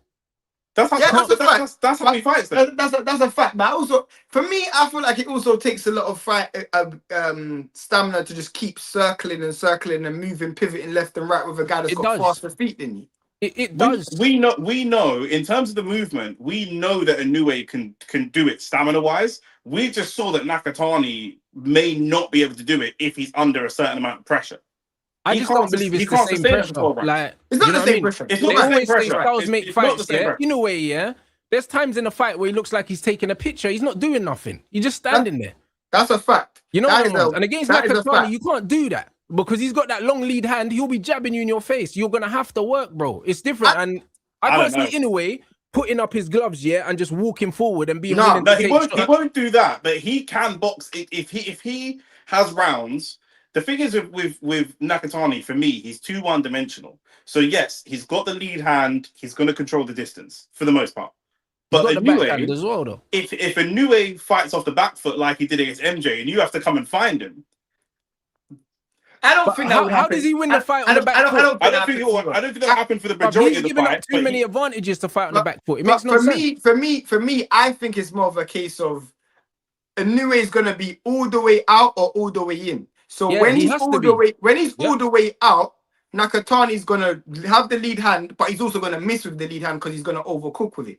But when Inoue transitions in with his feet, there's nothing Nakatani can do. There's nothing. There's nothing I've ever seen from Nakatani that shows me that he can shift, pivot left or right when Inoue's transitioning forward. It's a bit like Pacquiao. When Pacquiao transitioned from outside to in, unless your name was Floyd, you weren't stopping him in his Yeah, breaks. because he bounces in and he'll throw multiple shots, but then you have to circle him. You have to be like Marquez and catch him on the way in with a one single punch power shot, which Nakatani can actually do because he walks guys onto punches very, very well. The issue is the problem that I had in this fight was he can catch Inoue with shots, but I just feel like if he gets caught with shots, he might then think, you know what, I can't then He's coming hold off my feet. Do you know what I'm saying? I might have to keep my hands in my pocket when Inoue is throwing punches, and that's what you don't want to do. You want to throw with Inoue. The only time I've ever seen Inoue hurt and rocked is when Inoue is throwing and catch him. and then he get caught in between and gets dropped. I don't think that's a good game plan for Nakatani. Personally, I think Nakatani can time him on the way in. I think it's a good fight stylistically because there's a lot of things that both fighters can look at and take confidence from. I'll be real. There's a lot, bro. Potentially, I think Inoue will take more confidence from what he saw today than what Nakatani saw today. I don't necessarily think so because I don't believe that Inoue can fight the fight that Mexican fought, bro. He was walking in there and just getting tumped up. That's a fact. That's true. He's not going to fight the same way, but there's enough data there to take and apply his own blueprint to it, rather than what we saw from Picasso. Picasso didn't really show a lot that Nakatani can take and say, "Let me apply that." Yeah, to my the game. one thing about Picasso, yeah, like he weren't really pressuring, he weren't letting his hands go. There were times where he was just standing there in a high guard, and if you stand there like that, of course Inoue is gonna throw 5s and 6s. It will be interesting though because of Inoue's opponents. I've probably seen Inoue's last 15 fights. And of the fights that I have seen, dimensionally, when we think about Fulton, MJ, Nonito Donaire, all of those guys he's fought, none of them are tall and rangy. So it'll be interesting early to see how he deals with that. But I always think if you're tall and rangy, you gotta have good enough feet. You gotta have real good feet. Like you gotta, and It's annoying that Picasso didn't actually try and use the range because I thought that we would see. Yeah, what he this didn't. looked like. He didn't try to do nothing. He didn't bro. try and use it, so we didn't really get an answer. But what we did get an answer to is to see Inoue jabbing and working the body, and he worked the body really, really well. And I think against Nakatani, that will be the thing that starts to affect Nakatani's gas tank. He's not going to put that crazy Mexican pressure. Yeah, He he can won't, box on the way in, he can box on the way out. But I think some of those body shots can start to. You know, what I mean, that Nakatani's opponent didn't throw back until round 3 or 4. Bro, Nakatani's opponent, yeah, went in there to survive, bro. Do you know what I'm saying? the thing is though, he landed one left hook and it changed his confidence. He landed a left hook, and from that point onwards, he said, "You know what? I'm gonna have to eat 3-4 to land one or land 2." So he just started throwing. That's why I feel like Nakatani can be taken out of his game plan, because you're right. Like I said, Nakatani will win the first 2 rounds of the fight of Inoue. I think he'll win the first 2 rounds. Once Inoue starts to get that time in, once he lands a couple of power punches, the whole fight's going to change. And then after that, rounds 3, 4, and on to 12. I just think the timing works both ways, though. Do you know what I'm saying? And when you're the taller, rangier fighter, yeah, you generally have to do less work, yeah, to land punches, bro, because you can walk people onto them. So I just think the two styles, I think they marry very well, innit? Like, we're not going to see Nakatani on the front foot, Inoue on the back foot, bro. It's going to be Inoue trying to close the distance, Nakatani trying to keep it at range. I think at times Inoue is going to, as you said, Inoue is not the same fighter he used to be. So he likes to take breaks in the fight. He So does, there's going yeah. to be times where Inoue is just doing flashy footwork, That Noma. much of nothing on the outside, just pivoting left and right, but nothing's happening. Like when Noma fought Devin, he just took a whole round off. Yeah. Right? 11, he just took it off completely. Yeah, like so you're gonna see a lot of that where he's just not gonna be doing anything, and those are the moments where Nakatani's got to try to make him work when he wants to rest. The one negative I will say from Inoue is Inoue does get lazy in a fight. So there was moments in this fight where he was comprehensively beating Picasso, and he was just admiring his work. Great fighters, they don't. Well, Floyd used to, But he admire does his that a work lot, as well, though. but- Yeah, facts. There's bare times it looks like he wants to take pictures in fights and that, bro. Like honestly, like I don't find him entertaining to watch personally. I you don't, not? innit? Do you not? Bro, it feels like he just seems a bit mad robotic to me. Like I don't know what it is, but it's just like it's just right hand jab. He's an incredibly rhythmic fighter. I'm not gonna lie, bro. His fight with Cardenas is incredibly entertaining. Very entertaining. I don't really think so, innit? Like not for me, innit? Like stylistically, I'm just not a fan of watching him fight, but I respect the level that he fights at. He's an elite fighter. You know what I'm saying? But I just find him. I don't know. I don't even know because the thing is, I like loads of different types of fighters. So it's not like I have a specific fighter that I like. Like I enjoy watching Bivol the same way I enjoy watching Bam Rodriguez. I enjoy watching Keyshawn or Bud. Like, do you know what I'm saying? Or even Shakur. Like I know what I'm getting when I watch these guys. When I watch Inoue, it just doesn't move me. I do think that he's got a bit of that Tyson Fury-esque where he can up to the level of whoever he's fighting. I think Tyson Fury is a bad comparison. But I'm saying, like, if I see Tyson Fury, like, what I'm saying is the same way that if I see Tyson Fury fight shit against Otto Wallin, that doesn't looks tell me better anything against about what's better going to fighters. happen when he fights Joshua. I know, in but the same way, like this performance doesn't tell me what Inoue is going to do against Junto necessarily. yeah, but I hear you. But Nakatani doesn't. I don't think Nakatani drops his levels. I think Nakatani is who he is in the sense that there's certain people that's able to exploit, it, like we saw Neri. Yeah, like we saw he fights the same way against everyone. Certain fighters can't. I feel the only time, and I said this when Rance wasn't on the stream, the only time that I've seen Inoue completely fight a completely different style that I've never seen was when he fought MJ. When he fought Ahmed Aliyev, I've never seen this guy box like that. This guy pretty much ran the whole fight. But he knew going into that fight that he couldn't stand in the pocket, so he just ran the whole fight. I've never seen Inoue fight like that before. That's the only time I've ever seen that. That was his last fight. And it's interesting because his last two fights now have gone the distance. And no offense to Inoue, and I say this with no disrespect, it's gone the distance and he hasn't even looked like stopping his opponent. Yeah. I don't know if that's a sign of him being at 22 and the power, like he doesn't have the same level of power. A lot of people are saying him moving up to 126 and 130, but I feel like if he can't stop guys, exactly. And 126 has got guys like flipping Nick Ball in there. Like Nick Ball will just run. I don't think Nick Ball's better than him. No. But Nick Ball ain't he'll just pressure him. Yeah, literally. Yeah. 100%. Wait, Carrington's at 126 as well, isn't he? He don't want to see Shushu, bro. I'll be honest. But Shushu's big. Like Shushu. That's what I'm trying to say. He don't want to see it. Like he don't want to see that, bro. I think that kind of style, yeah, that slick American style, yeah, with a bigger fighter as well. You don't want to see that style. But bro. saying that though, he pieced up Fulton. Yeah, but Fulton, bro, Bun Fulton, innit? Like if we're talking about, bro, if we're talking about Inoue as an elite fighter. Then man want to see elite American fighters, blood. Fulton he ain't that, blood. You know them ones there. He was at the time. He was at the time. He was at the time. We need to allow it. He's not that, innit? Let's be real. Like Shushu Carrington's all wrong for him, bro. Do you know what I mean? Because when he's staying there trying to take pictures, bro, he'll get a free piece, bro. That's what it will be. So the thing is, there's a few, to be honest with you, with Carrington, I want to see he's only fought at a certain level. I want to see him go through the levels. He hasn't fought at elite level yet, but he's young in it, so we'll see more from him.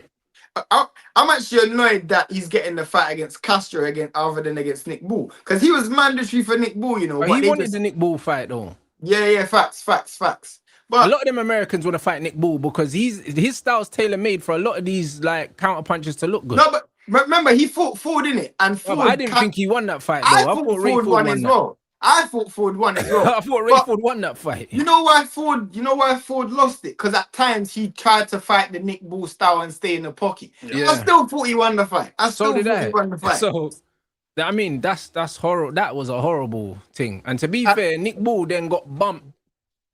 Against Ray Vargas. Yeah, against the Mexican youth. So Yeah. yeah, Figueroa versus what? I think Figueroa versus Bulls next year.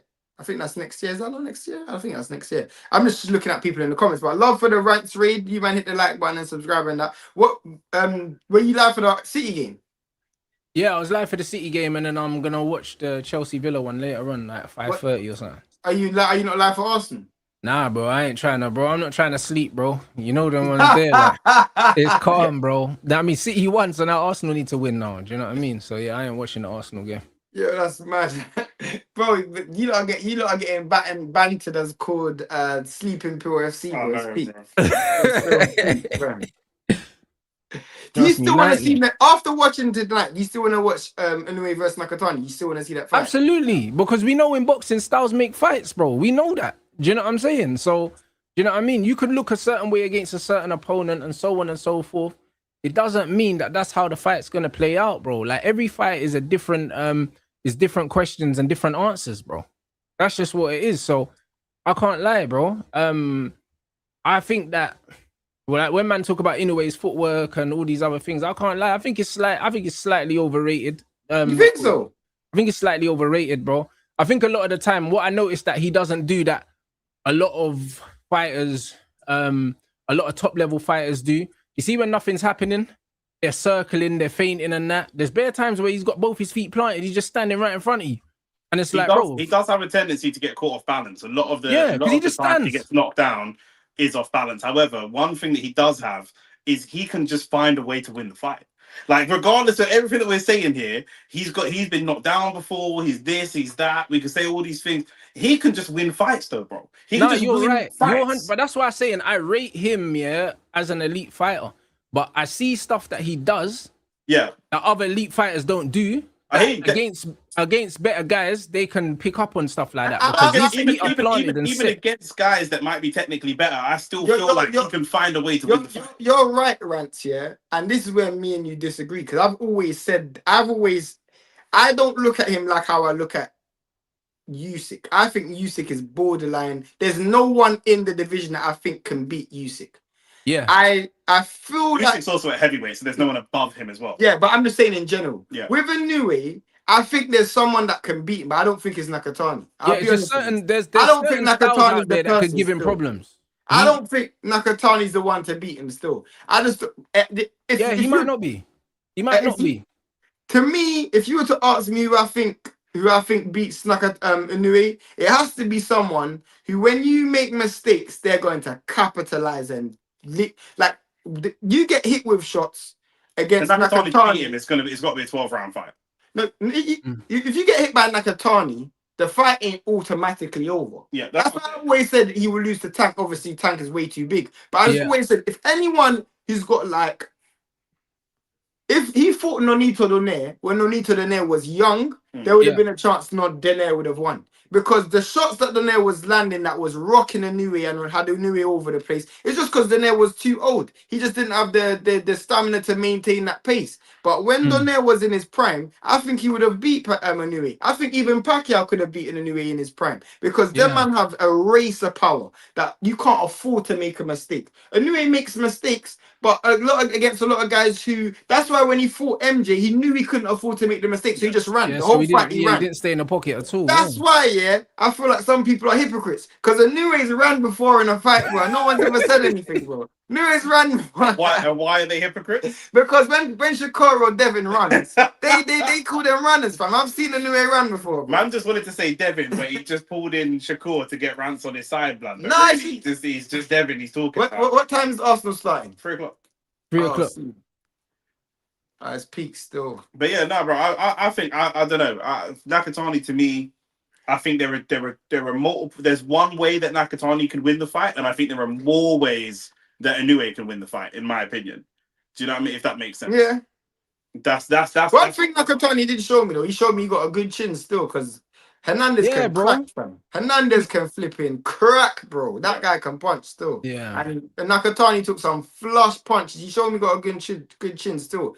And the punches that he was getting caught with, I'm not gonna say they're similar to Inoue because Inoue's got speed, but like the weight behind Hernandez should be fighting at 26-30. That guy was big, bro. That guy was significantly bigger than Nakatani, and he's Yeah, he's big. significantly bigger than Inoue. Still, guy was big. Pause. But like Michael was saying, though, I still think that we'll see a better Inoue versus Junto than we saw today, in my opinion. Whereas I don't know that we see a better Junto, because Junto was pulled into a fight that he didn't really want to be in. We know what he can do if everything goes his way.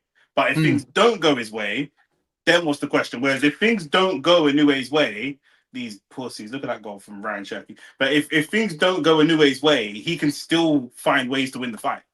That's the thing for me. You have to capitalize. We got to see it, innit? Yeah, but Nakatani still found a way to win the fight as well, and things didn't go his way. So It's true. Facts. it's just one of those things. Like it turned into an ugly fight. He had to shell up at times, yeah, and counter punch, and he landed the cleaner stuff. The last couple rounds as well, he used his feet just to create distance, and then he was pot shotting, and he was just nicking around. Are they making that fight in Japan or Saudi? I hope Japan. They have to make it in Japan.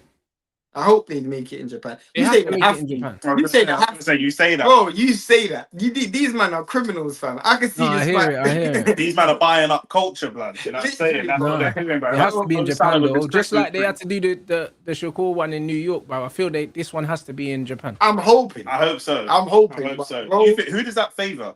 what? Having the fight in Japan? I think they both can take pros from it. I think they both can take pros from it. If the fight was in, now the fight's in Japan, all the pressure's on Inoue. So Nakatani can go out and stink out the place. Yeah. But also, I feel like He'll get close rounds. Yeah, I think Nakatani was borderline affected by the fact that the fight was in Saudi. He felt like he had to put on a show, I told you. which is against which I didn't think he would do, but which is against his style. If that fight's in Japan, Nakatani just boxes his way through. Like, he doesn't try to make it an entertaining fight. Yeah. And I think that benefits Nakatani. But then on the flip side, Inoue having the fanfare behind him, that might benefit him as well. So I think they both can take pros from it still. What are you saying for the Shakur Teo fight? I think Shakur 8-4, bro. I don't think it's going to be that close. I think there's a chance. It all comes down to what Teofimo Lopez we get in it. Teofimo Lopez on his best day can really cause some upsets. But I think stylistically I also think he likes to cause an upset. Yeah. Yeah, it's his personality, bro. He's a wind up, innit? He just I actually think if he's not the guy to go and be the A side and travel around the world collecting belts and be the guy. He's a Dave Allen. He's a Dave Allen. He'll bug out, bro. If he's the A side, he'll bug out. But if it's especially against the black man, if he can just upset the apple cart, he'd love to do that. Yeah, but you know what it is with Teo though? Like Teo's a boxer. You know what I'm saying? He's actually a boxer. People don't give him enough credit for his boxing skills. He's a good boxer. Facts. He can actually box. But he's a very good boxer. He's just not a better boxer than Shakur. And it will come down to boxing. And Shakur will... A lot of the rounds will be close, but Shakur will just nick them. There's a blueprint to beat. There's a blueprint to beat Shakur. I mean, to beat Teo. There's no blueprint to beat Shakur. And that's the problem. But Shakur does... If there were close rounds... They could go to Teo because Teo does more showboating and eye-catching stuff. To you and me sitting but at home. Shakur does a lot of clean work, though. A lot of clean work. I don't. If you've been watching boxing recently, if you jab me 4 times and I slip and counter 1 time, I might get the round nowadays. It's changed. Boxing has changed, bro. But that's what Shakur. But that's what Shakur does very, very well. Like even we saw it in this Zepeda fight. He's good at landing eye-catching combinations. Even when he's catching stuff, he'll hit you with 3. Boom, boom, boom. Head snaps back 3 times, and then he can get back behind the shoulder. I hear you still. I just think Teofimo's got that, but I think Shakur's gonna win. So I'm just saying this just to play devil's advocate. But I think if I'm in Teofimo Lopez's corner, I'm telling Teo, box off the outfit and keep it a low-pace fight and just showboat. Because at some stage, Shakur's gonna have to be a slightly more aggressive. And you have to make sure the best way to fight Shakur is to try and make him fight on the front foot for the whole fight. Tyson Fury the fight, bro. If you chase this dude, you're losing. If anybody chases Shakur, from round 1, if you're chasing Shakur, you've lost. Yeah. If you've got Shakur coming forward, you got a better chance of winning. I always And Shakur will be the one under pressure to go and put on a performance. Tio will happily stink a joint out. He's not bothered. I don't know about that. I don't know about that. You know, I don't know about that. I think Shakur don't mind stinking out a fight as well. Nah, but with it being in New York and him headlining, I think Shakur's gonna want to put on a good performance. And the best way for Tio to fight is make it a shit fight. Tio's from New York as well. But he's not really though. His urge to ruin things will overdo his urge to Bro, put on a good performance. I don't know. Tio's got mental problems, bro. This guy will go out there. I don't know what he's gonna do, bro. This guy will go out there doing some Rey Mysterio impression and start jumping off the. Yeah, he might wrestle him to the floor. I don't know what he's gonna do, bro. Tio is so. Yeah, I don't know what going on for these Latin people, bro. Nowadays, you just got these man that's with mental disorders. It's Latin America, but them man walk with lead in it and that. Trust me. They're from Flint. Yeah, them what's going on over there? Them man are different out there. But yeah, no, I think that the fight will be closer than people realize. I'm leaning towards Shakur, but I do think I think the fight will be a little bit closer than people. Yeah, I agree. Still, I agree. What streams you got coming up? Just 5:30, man. Well, yeah, the 5:30, the Aston Villa Chelsea game, people. Oh yeah, whilst you're on the stream, I got 2 questions for you. Then we'll wrap it up. What was your fight of the year, and what was your fighter of the year? Or who was your fighter of the year? Hard, because obviously there's a lot of recency bias that will go into the fights, innit? So, you know what I'm saying? Like, what springs to mind when you think of the most recent fight that I watched, that I thought was incredible was the Abdullah Mason fight.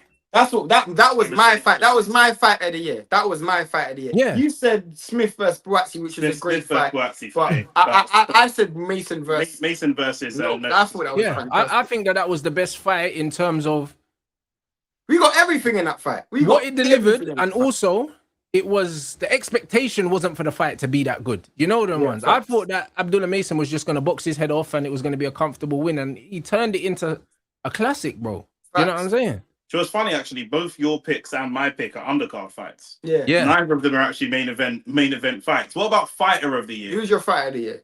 Bud. It's got to be Bud because he beat Canelo. I knew he would beat Canelo, and I knew it would be as easy for him as it was. But for me, I hear you. I said he was going to smoke Spence as well, and bare people were saying to me that I was mad. I said the same thing. I mean, for me, I said Bam was my fighter of the year. I had Bam because I just think beating 3 undefeated champions in 1 calendar year, I still think is mad still. And stopping all 3 of them. It's not even like Bam's crazy, bro. He's in my top 5 pound for pound, Bam. Comfortably. Yeah. Them man was saying Woodley was pound for fighter of the year. Them man on Talk Sport. That's Talk Sport though, isn't it? You know what I'm saying? That's fine. Them man have probably still got Tyson Fury ranked number 1. Brother, Woodley, bro. So. Listen, man. Huni got robbed. You know what I'm saying? And fucking Parker got robbed as well, blood. You know them ones. The ref couldn't wait to stop those fights. Who got oxygen, blood? He get robbed. I mean, bro, as soon as Huni got dropped, the ref was like, "Yeah, stop the fight," because bro, he didn't win a round.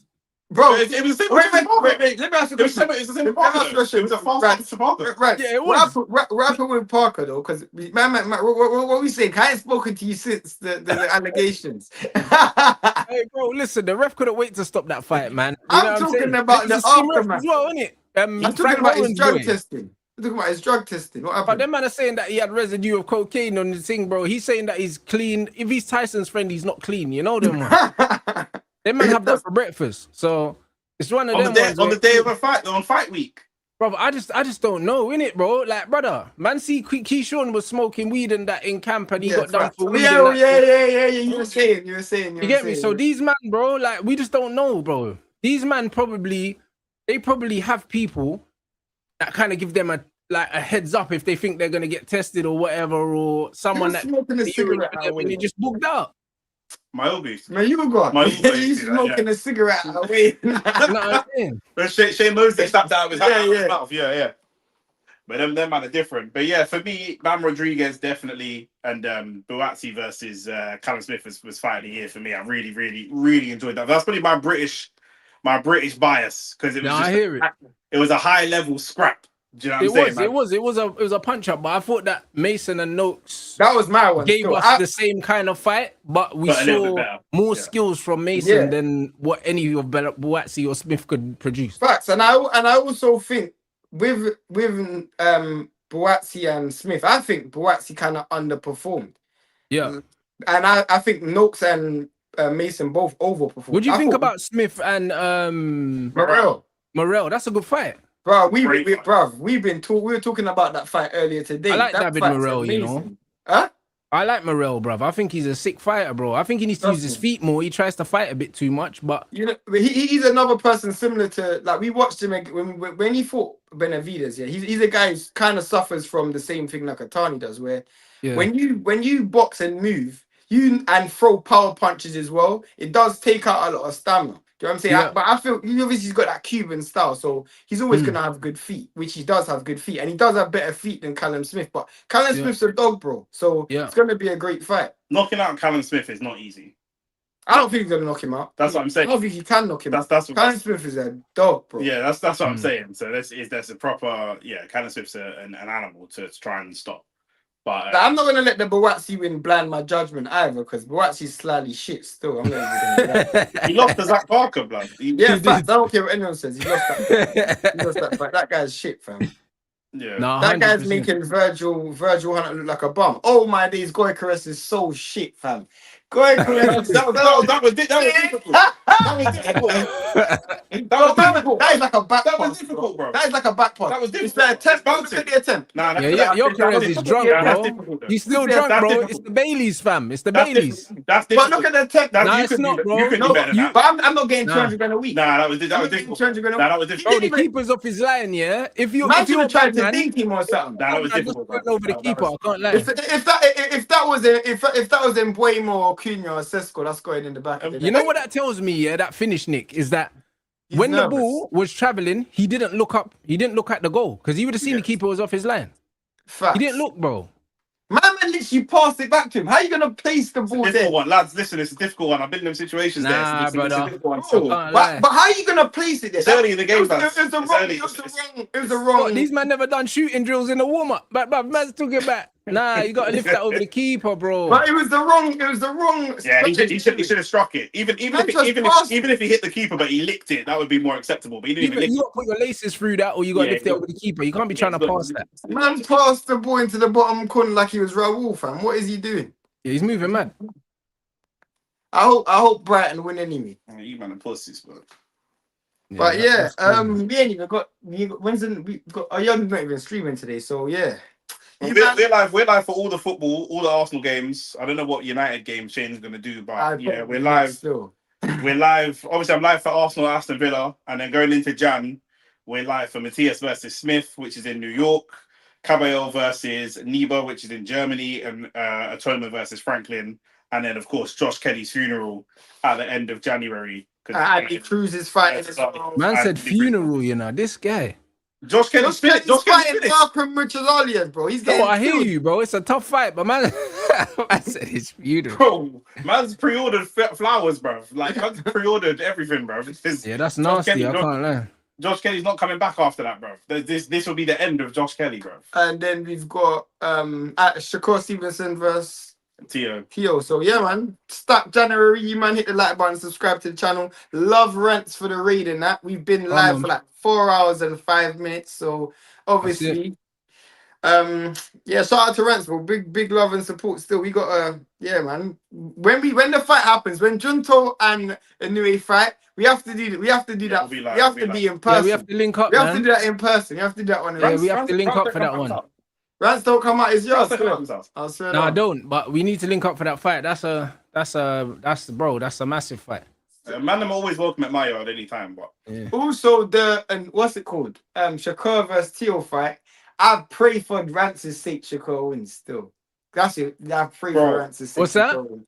When Shakur versus Teo, I pray for your sake that Shakur wins. I don't even want. Who's winning, bro? I didn't even want Tio to win on like a banter thing because I don't like Tio. Like I don't. I don't like him in it. Like him and Ryan are probably two of the fighters I don't like. So I'd like to see Shakur win. I just don't want Shakur to be complacent because the way his fans talk. Teo can actually fight, bro. Tio can fight, bro. Teo can actually. And we don't know what version of Tio we get, bro. So it's like Tio's a very difficult person to even prepare for because Yeah, what am I preparing for? Like, do you know what I'm saying?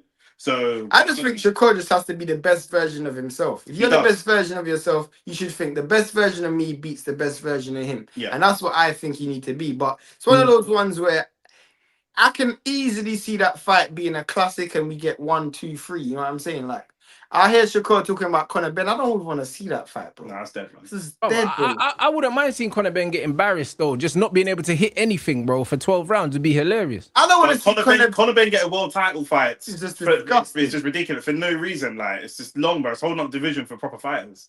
Like, the thing is, it's cool. It's like Jake Paul. It's like, yeah, I watched you get your jaw broken, but I also watched you make 40 mil. So it's like, it's all top. No, but it's also the fact that Conor Ben just talks shit, bro. It's the fact that, man, I don't even know how he has the right to talk to people like Shakur, bro. You've done nothing in your life. Do you know what I'm saying? Your biggest wins against UCAD. That's your biggest but it's win. money, isn't it? Like, when man got a certain amount of money and a certain amount of following, yeah, that's what we're in this era now where if you got a big following, you don't have to have accomplished nothing, bro. It puts you at certain tables you don't deserve to be at, innit? Tables, bro. He's trying to beef Duke McKenzie. No, literally. Three-weight world champion, you know, trying to beef.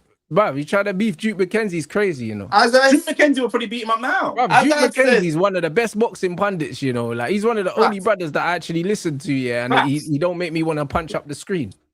As I said, if at the end of Conor Ben's career, you look at his resume and his best win will be UCAD. That's his best win. That's the only win where he was the underdog, where he beat UCAD.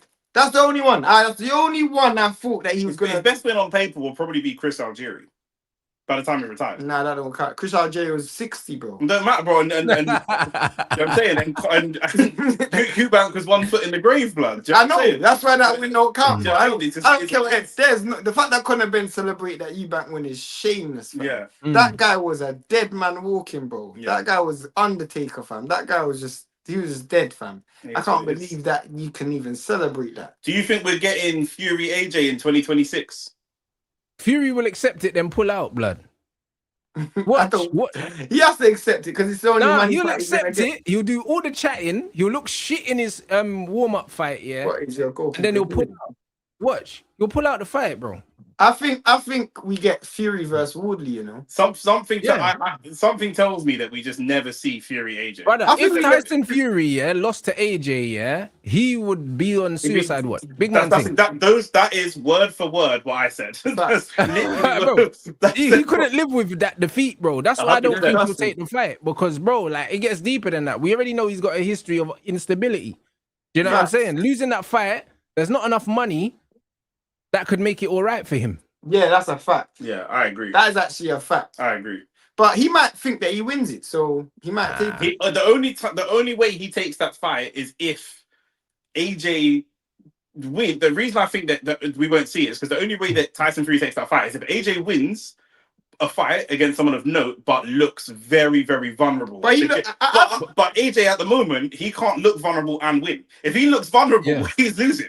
No, but I thought after watching the Jake Paul fight, Tyson Fury would want to take that fight because AJ looked terrible in that fight, bro. But to be fair, you can't look good in a fight like that when someone's just running, bro. I'll be honest. I hear you, but Tyson Fury can run. That's my point. No, Tyson Fury can't run like that. Tyson Fury, you get tired, bro. You seen it. You know what I'm saying? When Tyson Fury doesn't fight the fight at his own pace, he gets tired quickly. Back in the day, Tyson Fury was a track star still, but you might be right. Maybe. No, you know what it is with Tyson Fury? What a lot of people don't notice about Tyson Fury, yeah? Tyson Fury don't have a good gas tank, but you know what he does well? He freezes the people he fights because he faints a lot. So he gets them to not throw blood, but he's not throwing either. Yeah, he's tired a lot. He drains man's energy from just leaning on them, bro. And he wins fight. Tyson Fury's a first. When he fought Klitschko, I don't care what anyone says. No one should have won that fight. Yeah, that it was horrible. Was a 9-9 all the way through the fight. But because Tyson Fury can stick his tongue out and put hands behind his back, he won the fight. Bro, that was one of the judges. That was one of the worst heavyweight fights I've seen. I see him sticking his tongue out and doing this on the ropes when he was losing to Usyk. He was doing it against Usyk. He was getting punched up, and that was just, bro. That was in the corner dancing, bro. So yeah, bro. That was it. He's one of the biggest frauds. But that's what I'm saying. If he fought AJ, AJ would probably think, I'm losing the fight just off that alone. I'm like, bro, that's not how you score a fight. Nah, but I think that's why. But that's why AJ knocks him out is because we'll get the closest AJ, yeah, to the Dylan White, because with AJ, yeah, like he tries to do the calm thing, yeah, but you could tell he hates Tyson Fury. Like, Yeah. you know what I mean? He He won't be actually able hates to box him for too long. It will turn into a fight at some point. Like it will. I hope it does. If but I don't see it. if AJ can be spiteful, the old AJ can come back. But I don't think I don't see it still. I don't think he's got it. I don't see that. I don't think so. Still, I don't think that. I think it's personal, this fight. You know what I mean? And you can tell, like, AJ don't even want to talk about him. He's like, I don't like that guy. Like, he really doesn't like him. So if they get in there, I just think that Fury will move around and be jabbing and that. And there'll be a point where AJ is like, yo, I'll walk forward and I'll take 2 punches to land 1, bro. And it's going to be a mad thing. AJ can't take 2 punches. No, he can, though. He can, though. Like, Fury's not a puncher, bro. I know he's not, but even still. Fury's got the little douse him slaps with his long arms and that, bro. Like, that's not keeping AJ off him, bro. I see AJ stopping him if they fight. I'm not gonna lie. If I was you, Rance, I wouldn't bet on that. Still, I don't know if you're a betting man, but I wouldn't. I don't put money on it. I see him stopping him, bro. I'll be honest, yeah. It's one I see him stopping him, bro. Like even the way I see my man sleeping against Usyk here on the ropes and they didn't stop it, yeah. It's one of them one. It's peak, I bro. hear you. Usyk don't punch like AJ. Like this is the reality. And both of them went 12 rounds with Usyk twice. Do you know what I'm saying? And one of them was sleeping. People say AJ ain't got a chin, but AJ weren't sleeping on the ropes like Fury. Facts. That was before AJ's face got taken apart by the block. It depends on what Fury get as well, because Fury ain't fought in over a year. He's been inactive and he doesn't live the life. Fury's the king of mind games, yeah. Fury might beat AJ before they get in the ring. Nah. Yeah, He's been inactive. Big man thinks he might beat AJ before he get in the ring, bro. I swear that. Bro. AJ might do what that guy done against a Jaguar fan. Bro, I'm telling you, bro. I'll be real. Fury don't live the life. You don't want to be in there. Inactivity, all of these things, yeah. Like, bro, I'm telling you, I just don't think, yeah, that he can overcome the inactivity, the fact that he doesn't live the life, yeah, against somebody that's hungry to absolutely decapitate him, bro. I think the Fury fight is the only fight that truly could motivate AJ, the only one, bro. Maybe you might be right. Yeah. The only one. Might be right. That's be a good point for any money. That is a good point. That is a good point. Expensive habits. You get me? To be honest with you, if we ever do see the best AJ again, it will be the AJ that fights Fury. If we see the best, I don't know if we will. Yeah. But if we do, it's gonna be that version of AJ. I think so. With Team Usyk in his corner as well against Fury, he wins, bro. Oh, come on, sucker. That was dead. Do better than that. Team Usyk thing. I don't know. I don't know. Because I don't know. AJ's already a guy that's AJ's not very bright, but in his head, he's got too much information already. Like, you know what I'm saying? Like, but to be fair, I have to be honest, yeah. AJ's a man who's not very intelligent. I've seen some little things that AJ's doing, yeah, that he wasn't doing before, bro. Like, his footwork's a bit better and he keeps his hands up now. Before he was throwing and he was dropping his hands and that, he's keeping his hands up, innit? It's just little things, innit? He's never gonna turn into a completely different fighter. But if there's little things that he can bring in, to help him, he can be positive. Man like Martin Odegaard. He's back to shooting, lads. He's back to shooting. 1-0. Yeah, well, once every 10 games. You know what I'm saying? So that's it, bro. It don't matter, bro. It don't matter. He scored now, blood. You know, like that. But to be fair, Brighton's been pressing Arsenal still. I'm not gonna lie, but that was kind of not against the run of play. But yeah, bro, we'll take that, bro. 1-0. But yeah, it was a good time to score. It was a good time to score. But AJ, I what you're saying, yeah. I don't know, like if you know him personally, you've come across him, or his team's paying you or something, yeah. But I want to believe. I want to believe, like Minister Farrakhan and Marcus Darby. And Fury, the way man are rating him, bro. I want to believe everything that you're saying. Like, I want, you know what I'm saying? Like, I just don't rate Fury. I want to believe Fury, it, bro.